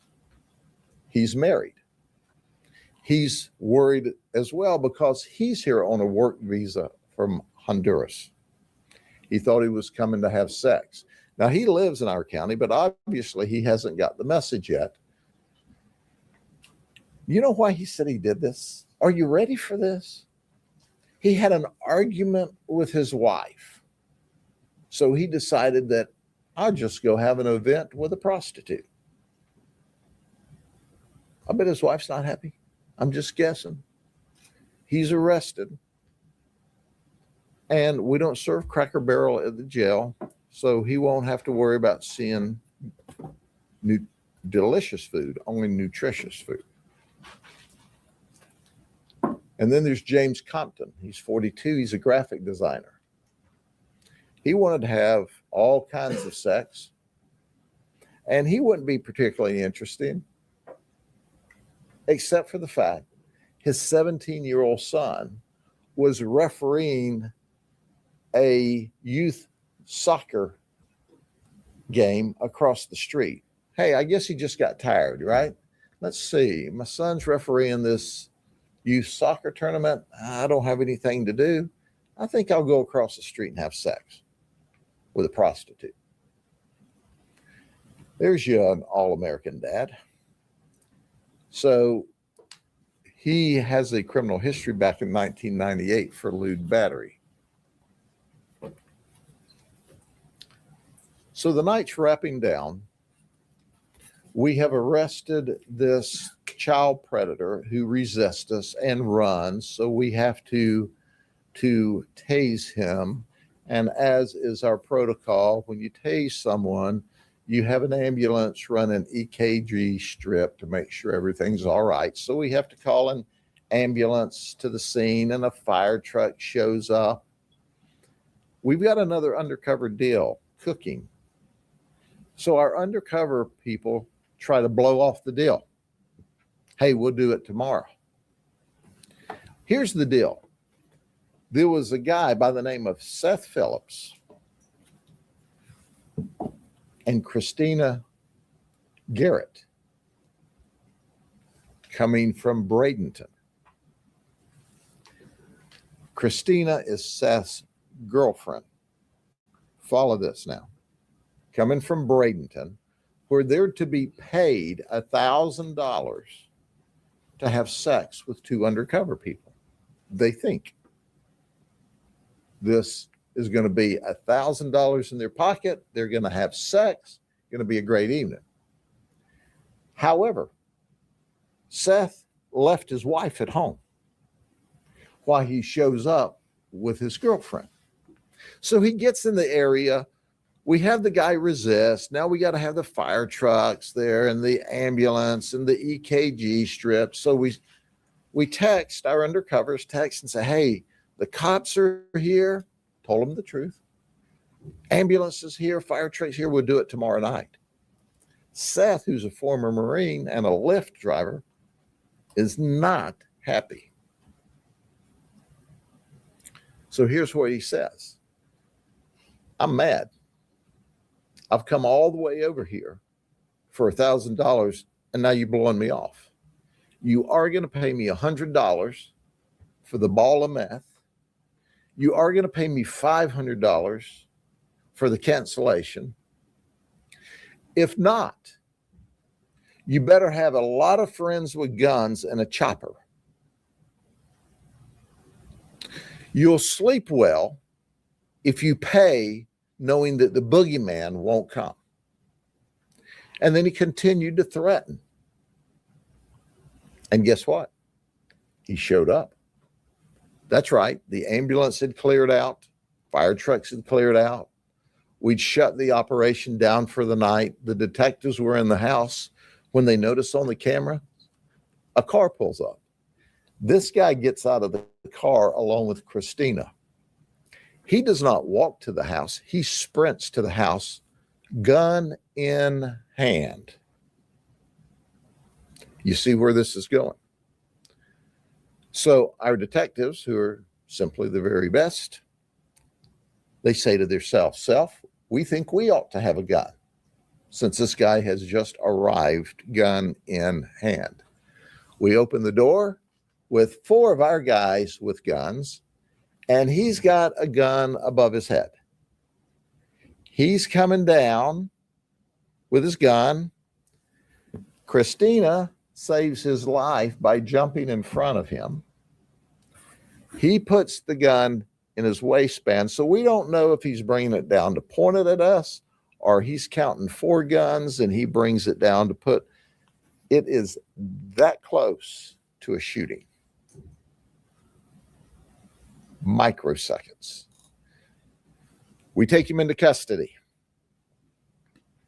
He's charged with 4 counts of aggravated assault with a firearm, attempted robbery, possession of meth, extortion by threat. Christina's charged with prostitution and possession of heroin.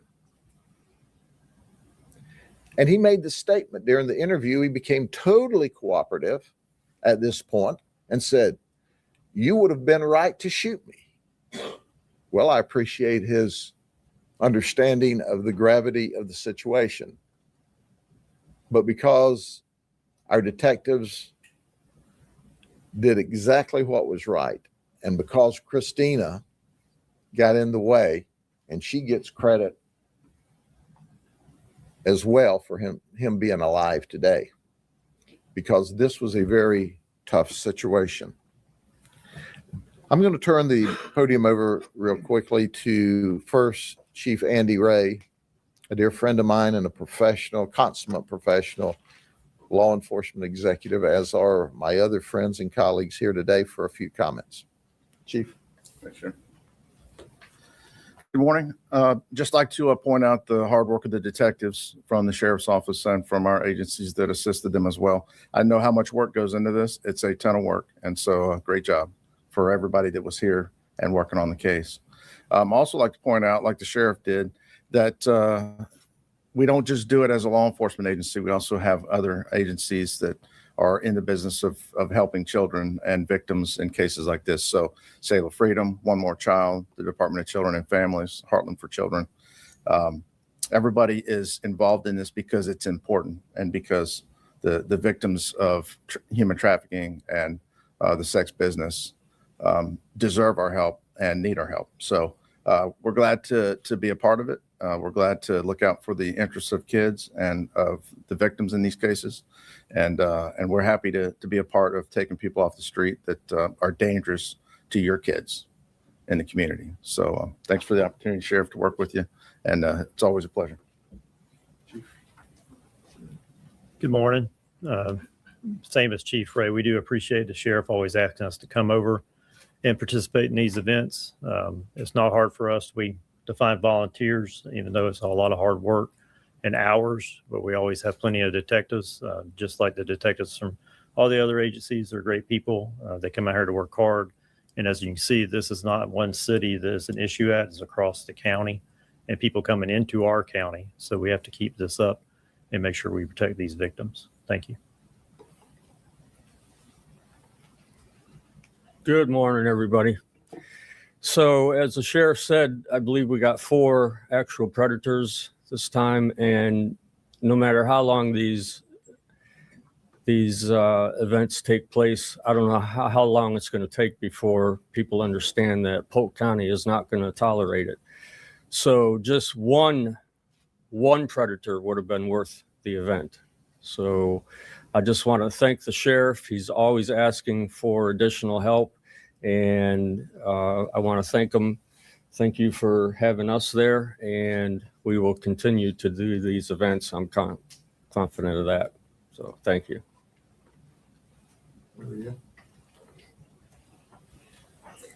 Hi, my name is Marianne Thomas, and I am the Senior Director of Anti-Trafficking for One More Child. We are invited back year after year by Sheriff Judd, and I am honored and grateful that he invites us in to do work right alongside victims the minute they are recovered. Like he said, we help in identifying victims when they are recovered, and the minute that they are, we are able to sit down with them. We are able to explain services that are out there for them, explain what the next steps are for them, and walk them away from that situation. This time we were able to get a trafficker, and that really makes my heart so happy. And on that note, I want to speak to you on that level as someone who has been that person. Sheriff Judd alluded to a lot of these girls are also victims and they just didn't identify. So I want to speak to my sisters and brothers out there. Are you tired yet? I know you're listening. Please come in. Please understand these are people who care. This is law enforcement who is on your side. Come in and talk to them. They want to help. Thank you so much for having us every year. I really appreciate it. Good morning. My name is Misty LaPerriere, and I am the law enforcement liaison for Sail of Freedom. First and foremost, I want to give a big thank you to Sheriff Judd and all of the agencies that collaborated on such a big operation and all of your tireless hours and efforts put in to remove predators from our streets and help protect our kids. I think this is very unique in the sense that Sheriff Judd does invite in victim advocates, as Marianne had shared, to be able to meet with the victims right there on scene and offer services. As we know, sometimes it takes 8 to 10 points of contact before somebody is ready to get help and get out of the life. So we will continue to make contact, even with those who maybe did not admit a history of human trafficking, to find out what services are needed if they are wanting services. So again, I just want to say thank you for inviting us out and again, for all the time and effort that you guys put into these operations. So thank you. I also want to thank Wesley and Ashley Barnett, who are philanthropists in the community. They have a care and a concern for these victims of human trafficking. They agreed to accompany me on Friday night, and they saw firsthand the evil that is occurring in society. And they have this deep care and concern for our community and for the victims in our community. And I appreciate you both being there so very, very much. Are there any questions? Sheriff, without giving away too many details on how the sting operations work, just to clarify, do your detectives like infiltrate websites and set up these dates, or? All of the above. Social media sites, dating sites, escort sites. We go into all the various sites, and we're joined by my colleagues, by the detectives from the police department, so we can cover dozens of locations in order to effectively communicate with not only the predators, that was an additional bonus this time, not only the Johns, but also the victims and the potential victims. We know some of these ladies we arrested for prostitution denied being victims. However, there will be follow-up by this wonderful team of folks, because we know some of them are victims that would not admit to being a victim. So it was a wonderful day when we found one that admitted to being a victim, because that's not normal. Normally, they have to work with these folks for weeks and months before they'll agree for services, but this one agreed to services immediately. So we go looking where they are, where they're out scouring the web pages themselves for customers or victims. And these Johns, there's a significant fine for them to pay, because you think about it, without them, these victims wouldn't be there. Sheriff Judd, is there any difference in charges when people are agreeing to meet with undercover investigators that are posing as children versus actual children? Well, certainly the charges would be enhanced if they were to have met with a child. But if it weren't for our detectives and there was a child being groomed, then they would have actually met and sexually abused a child. And sometimes we know those children end up dead after that encounter because the folks don't want to get caught. So we have the traveling charges, we have the using the computer charges, the harmful material charges, the attempted lewd battery charge if they travel. But certainly if it were to be a real child, then we would have a huge victim here among us. So we're online to stop them from getting to children. And there were 4 people who were trying, 2 of them were trying to groom the child. They weren't traveling at the time. The other 2 actually traveled. So we protected some little girl someplace that was groomed or potentially groomed by these evil, deviant criminals, thugs. That's all they are. They're dangerous people. Sheriff, sounds like this victim that you guys did get is kind of lucky that she got busted in this situation, right? Like what she just said, it's hard to find these victims. For her to get found by you guys during this bust, how lucky is she? Well, she's really lucky, and we're lucky that she admitted right up front. Think about it. This this trafficker followed her there. She was charging $300. If she was lucky, she gets 20. So the person gets 20, the trafficker gets 280. The trafficker also gives her drugs and threatens her with a firearm, had threatened to shoot her and threatened her with violence on numerous occasions if she didn't do this. So she's not only being psychologically threatened, she is being threatened with significant injury or death as well as playing with their mind with drugs. And what amazes me is we could do another operation starting next week and fill this board up again.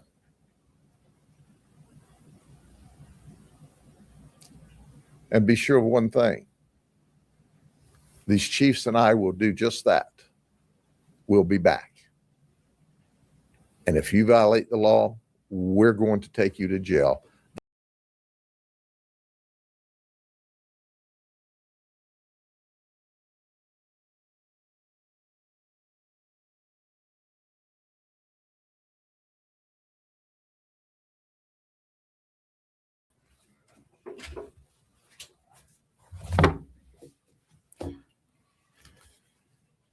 Thank you, ladies and gentlemen, for being with us today.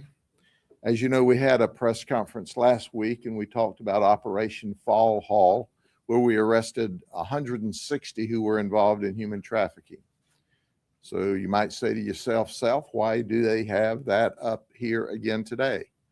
Well, that was only part of the operation. The other part of the operation was Cyber Guardian 2 that went on at the very same time.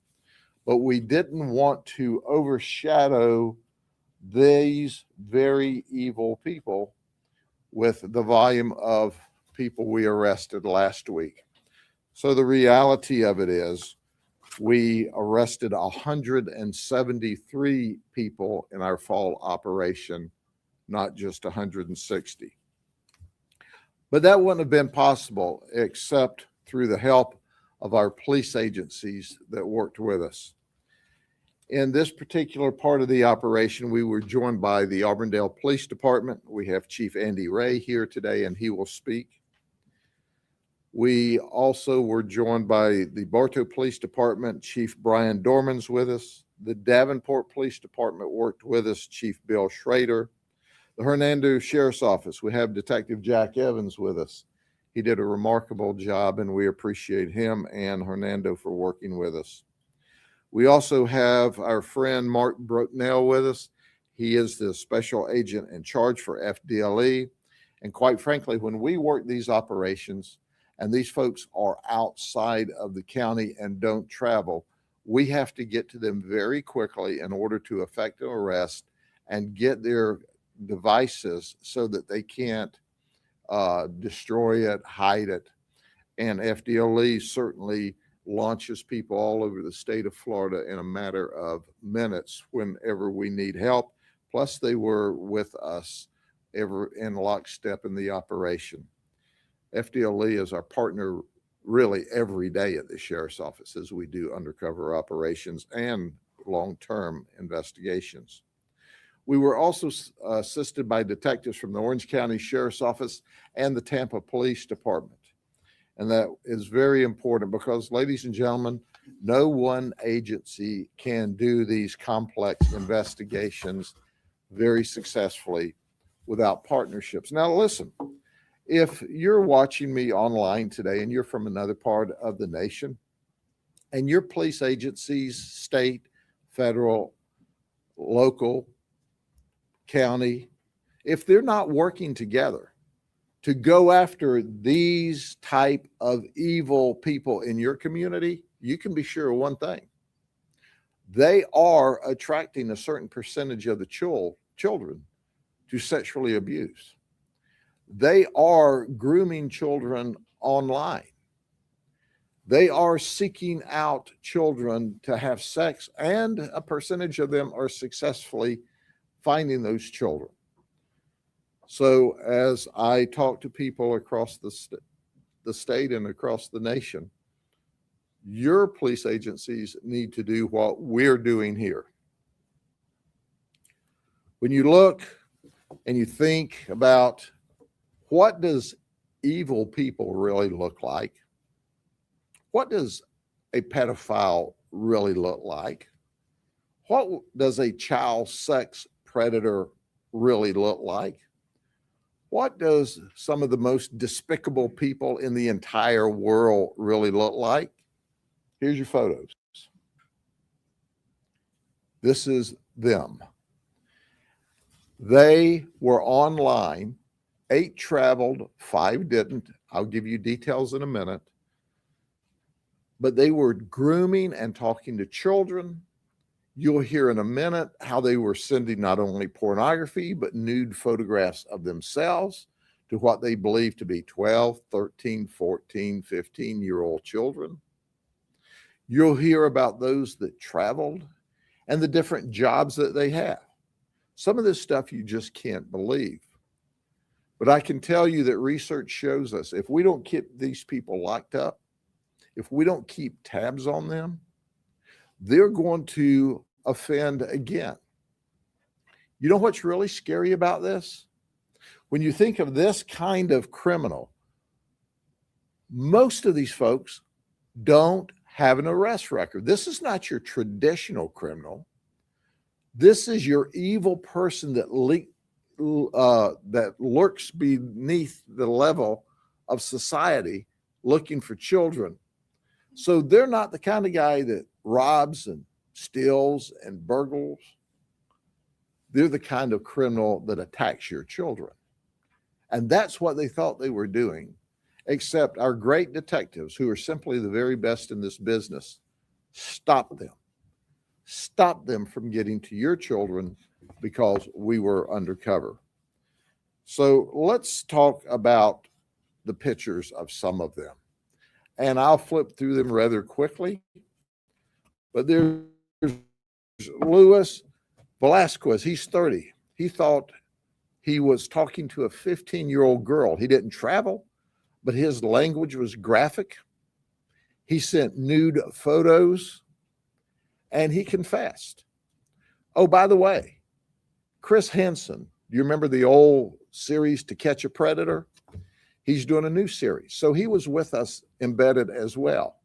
Now, some of these people lawyered up to us, but every one of them talked to Chris Hansen. We appreciate that. Then there's Michael Hojewski. He's 28. He didn't travel. He just talked nasty to a 14-year-old girl, he thought. He was trying to groom her. He was very graphic. He confessed. Oh, when he's not doing that, he's an independent dock builder. Well, newsflash, Michael, I don't need any docks built in the jail.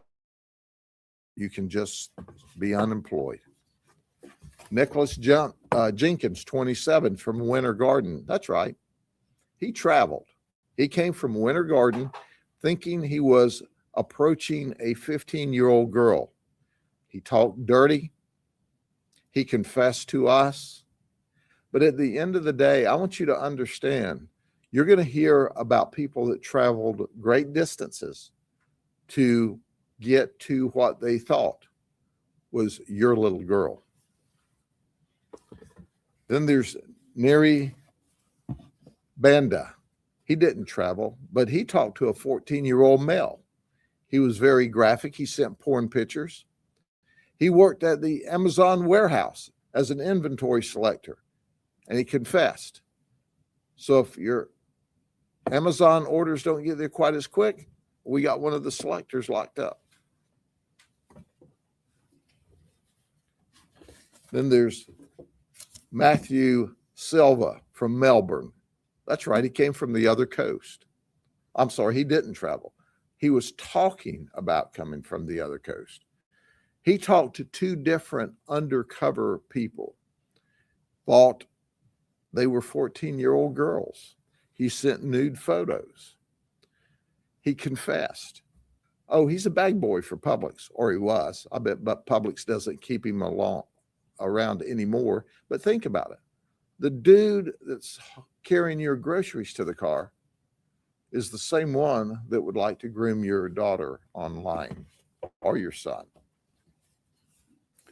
Then there's Andrew Lewis. He came from Orlando. He traveled. He works at Lockheed Martin as an AV tech. And he came all the way here thinking he was going to be with a 14-year-old male. And then there's John Hunter. He's 52 years of age. He was from Davenport. He should know better. He's from Polk County. That's right. He traveled to the undercover location, And he announced to us that he is a mechanic for Budget Auto Parts, and that, you know, I'll work on your cars. That's a scary thought to us. We're going to modify that somehow. He sent nude photos to this, what he thought was a child. And he was totally excited. And his communication showed that a 14-year-old girl had interest in a 52-year-old man. Newsflash, it wasn't a 14-year-old girl. It was a detective pretending to be 14. And John Hunter won't be working on any cars for a while. Then there was Joshua Cummings. He was from Davenport. These people must have just recently moved to Polk County, or either they normally live under a rock. So he traveled to the undercover location to meet a girl that was 14. He wanted to spank her. He was a subcontractor, by the way, for Whitting, Turner and Company. They build roller coasters, and he was currently building a roller coaster at Disney, but he was not a Disney employee. He's just a deviant. But think about this.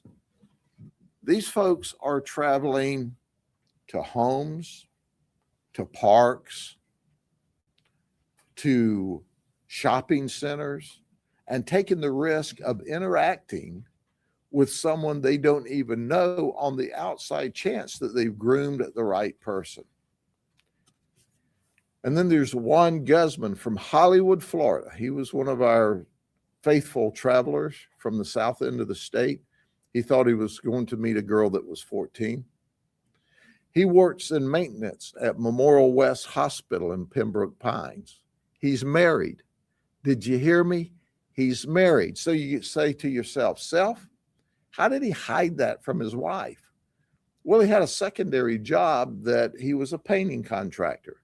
So he told his wife that when he got off work at the hospital, he had to go do some painting. Well, we don't need any painting in the county jail, but we did paint him a nice picture in our bookend center online because he spoke very graphically, sent a nude photo of himself. We also have an ICE hold on him for the federal government. But the one who gets the prize for traveling the farthest is Matthew Bonjean. He's from Hemet, California. He's 46 years of age. Matthew traveled to our undercover operation thinking he was going to be with a 12-year-old girl. He works for Zaim Imaging. He's a field service tech, and he works on radiology equipment. And he was in Orlando for training. And he made the statement to us, you know, it's got to be true. You can't make this stuff up. I thought this moved kind of fast, that we were able to wrap this deal up pretty quick. Man, it was just like a Chris Hansen deal. Surprise. It was a Chris Hansen kind of deal. And then when he saw Chris Hansen, he was a fanboy. He thought, oh my gosh, Chris Hansen. It's nice that he confessed. We appreciate him talking to Chris. Now, the way that deal works, when we embed the media, and you're all invited to come on these operations, as soon as our law enforcement investigation is and our interviews are over and they're waiting for a ride, a free one-way ride to the county jail, you're free to talk to them if they want to talk to you. And this dude just talked Chris Hansen's ears off. Well, Matthew, I know you were starstruck. You're also jail struck.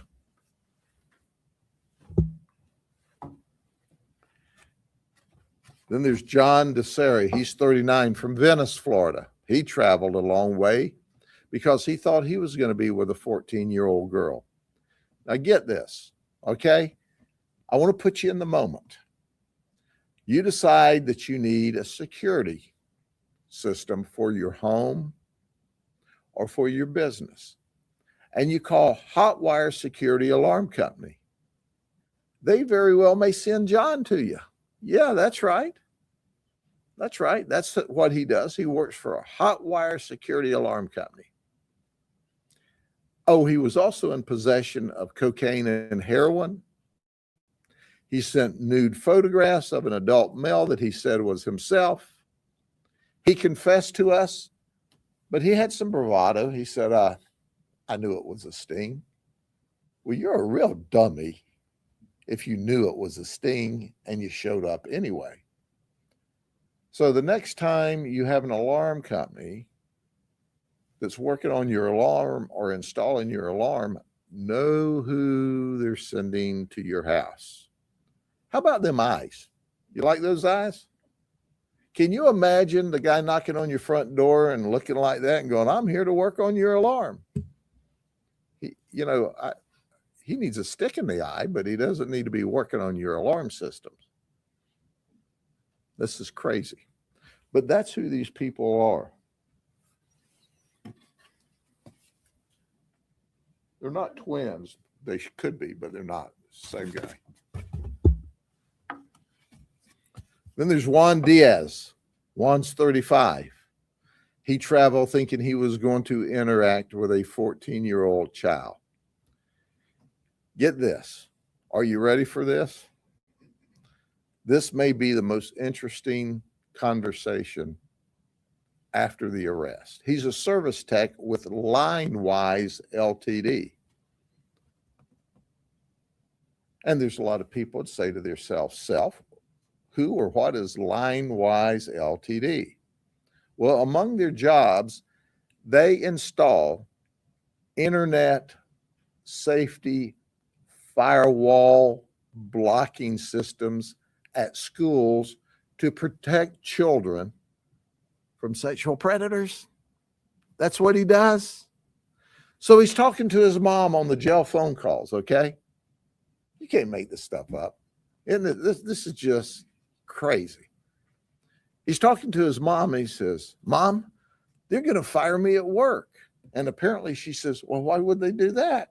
He says, I'm the one that's supposed to install the software so this stuff doesn't happen. Did you hear what I said? Did you hear that? I have done a lot of evaluation, and I think this guy's got cabbage for brains.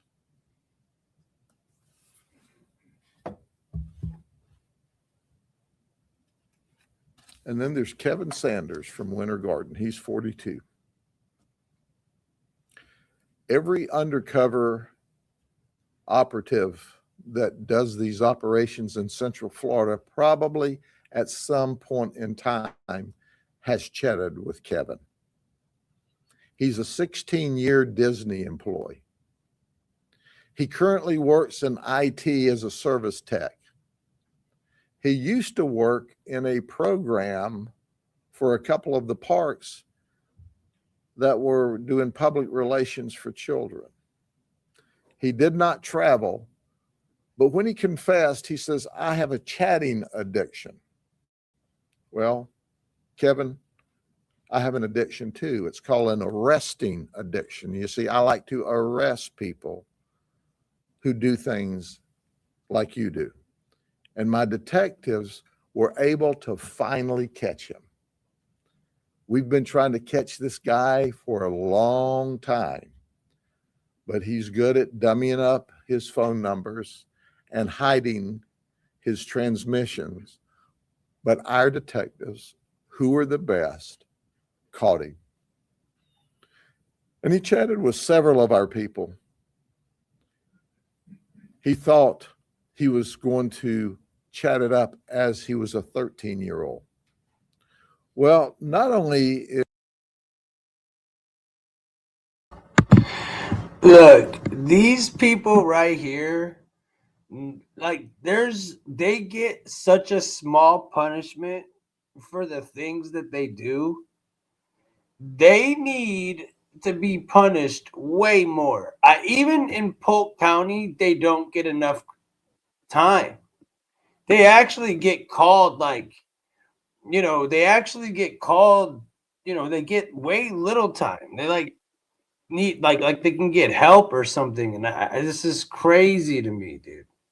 Super crazy. Is Kevin a 16-year employee of Disney? Not only does he have a chatting addiction, but he's married with 2 small children. I feel sorry for his wife and his 2 small children. But his wife needs to know she's married to a guy who's got a huge problem. Now he's got more than one huge problem. Now he's got a huge problem because there's serious criminal charges against him. But these are the people who are online trying to groom your children. And they go to areas where you would find children. They go to gaming sites. They go to social apps that attract young children. And they hang out, kind of like back in the day we used to think about the evil people that hung out in public parks. So why do they go there? Because that's where the children are. And they want to be around them. And they want to sexually abuse them. That's why we say clearly and unequivocally, parents, you're the first line of defense. Because online, these evil people can have a lot of charisma, a lot of personality, a lot of energy. They know how to talk kid, and that makes them even more dangerous than their photos appear. Hey, I'll do that poll again, right, bro? I'm about to put up a thing that write that poll out again, and I'll do it. What was it again? About Agenda 2030, right? This is I'll try to do it with this.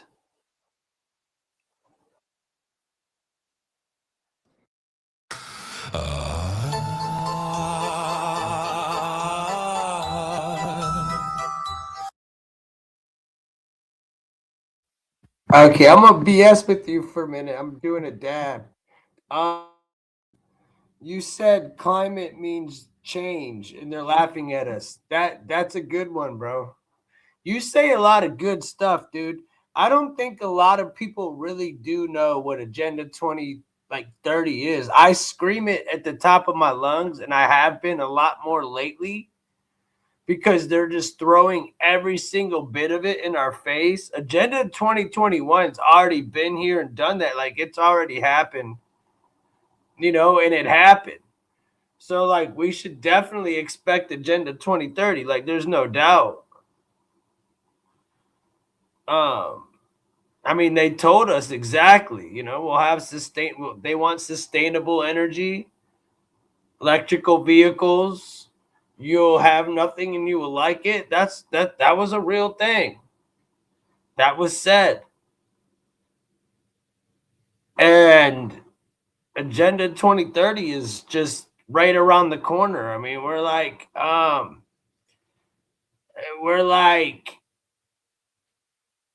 closer to Agenda 2030 than we were to when we had the lock, when we were all locked down.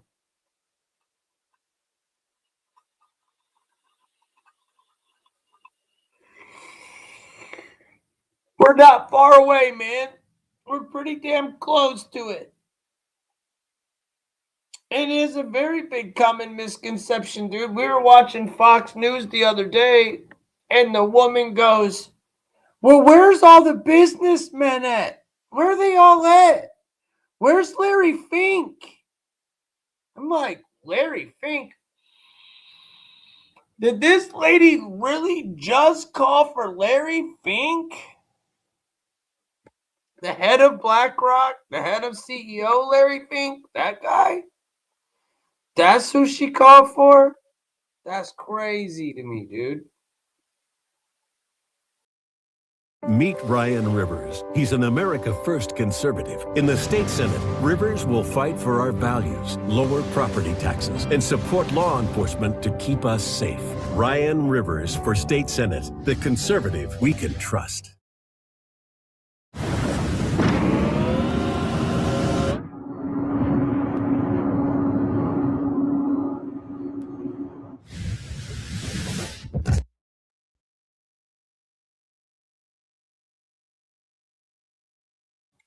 I don't know, man. This news is starting to get on my nerves. That No Kings rally thing's going to be hilarious. I'll definitely check in on that. There's going to be one downtown where I live.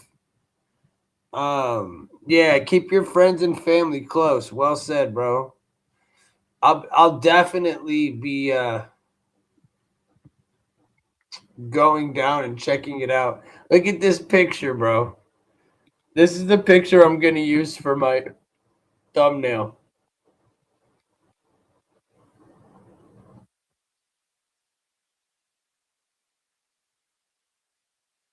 Look at this.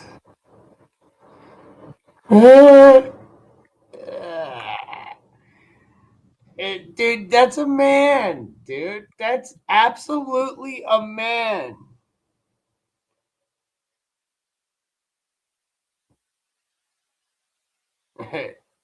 I mean, honestly, dude, I don't recall him ever claiming to be the king other than in a troll. It's not popped up? Oh, thank you for telling me. Dang, there it is. Tell me that's not a dude.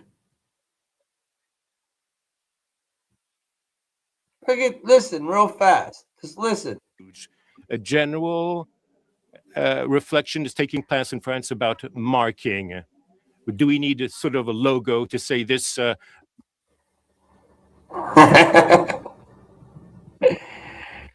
Bro, that was like the voiceover. Dude, I was listening to it the other day and I was like, what is this crap? And I didn't even know what it was. And my dude told me who it was, Macron's wife, because the voiceover was a dude and I had it on a different screen. So I wasn't watching it. I was modding the chat. You know what I'm saying? I was not listening or not watching it. And dude, I looked over and just saw that crazy whatever in the wig. And I was just like, yo, what am I watching right now? I'm sorry, y'all. And I turned it off. And then, like, after my show was over, my dude showed me what it was. And I started laughing. I'm like, actually, it was way more interesting and it was way more important than I thought. And started laughing my ass off. Like, well, that was funny, dude.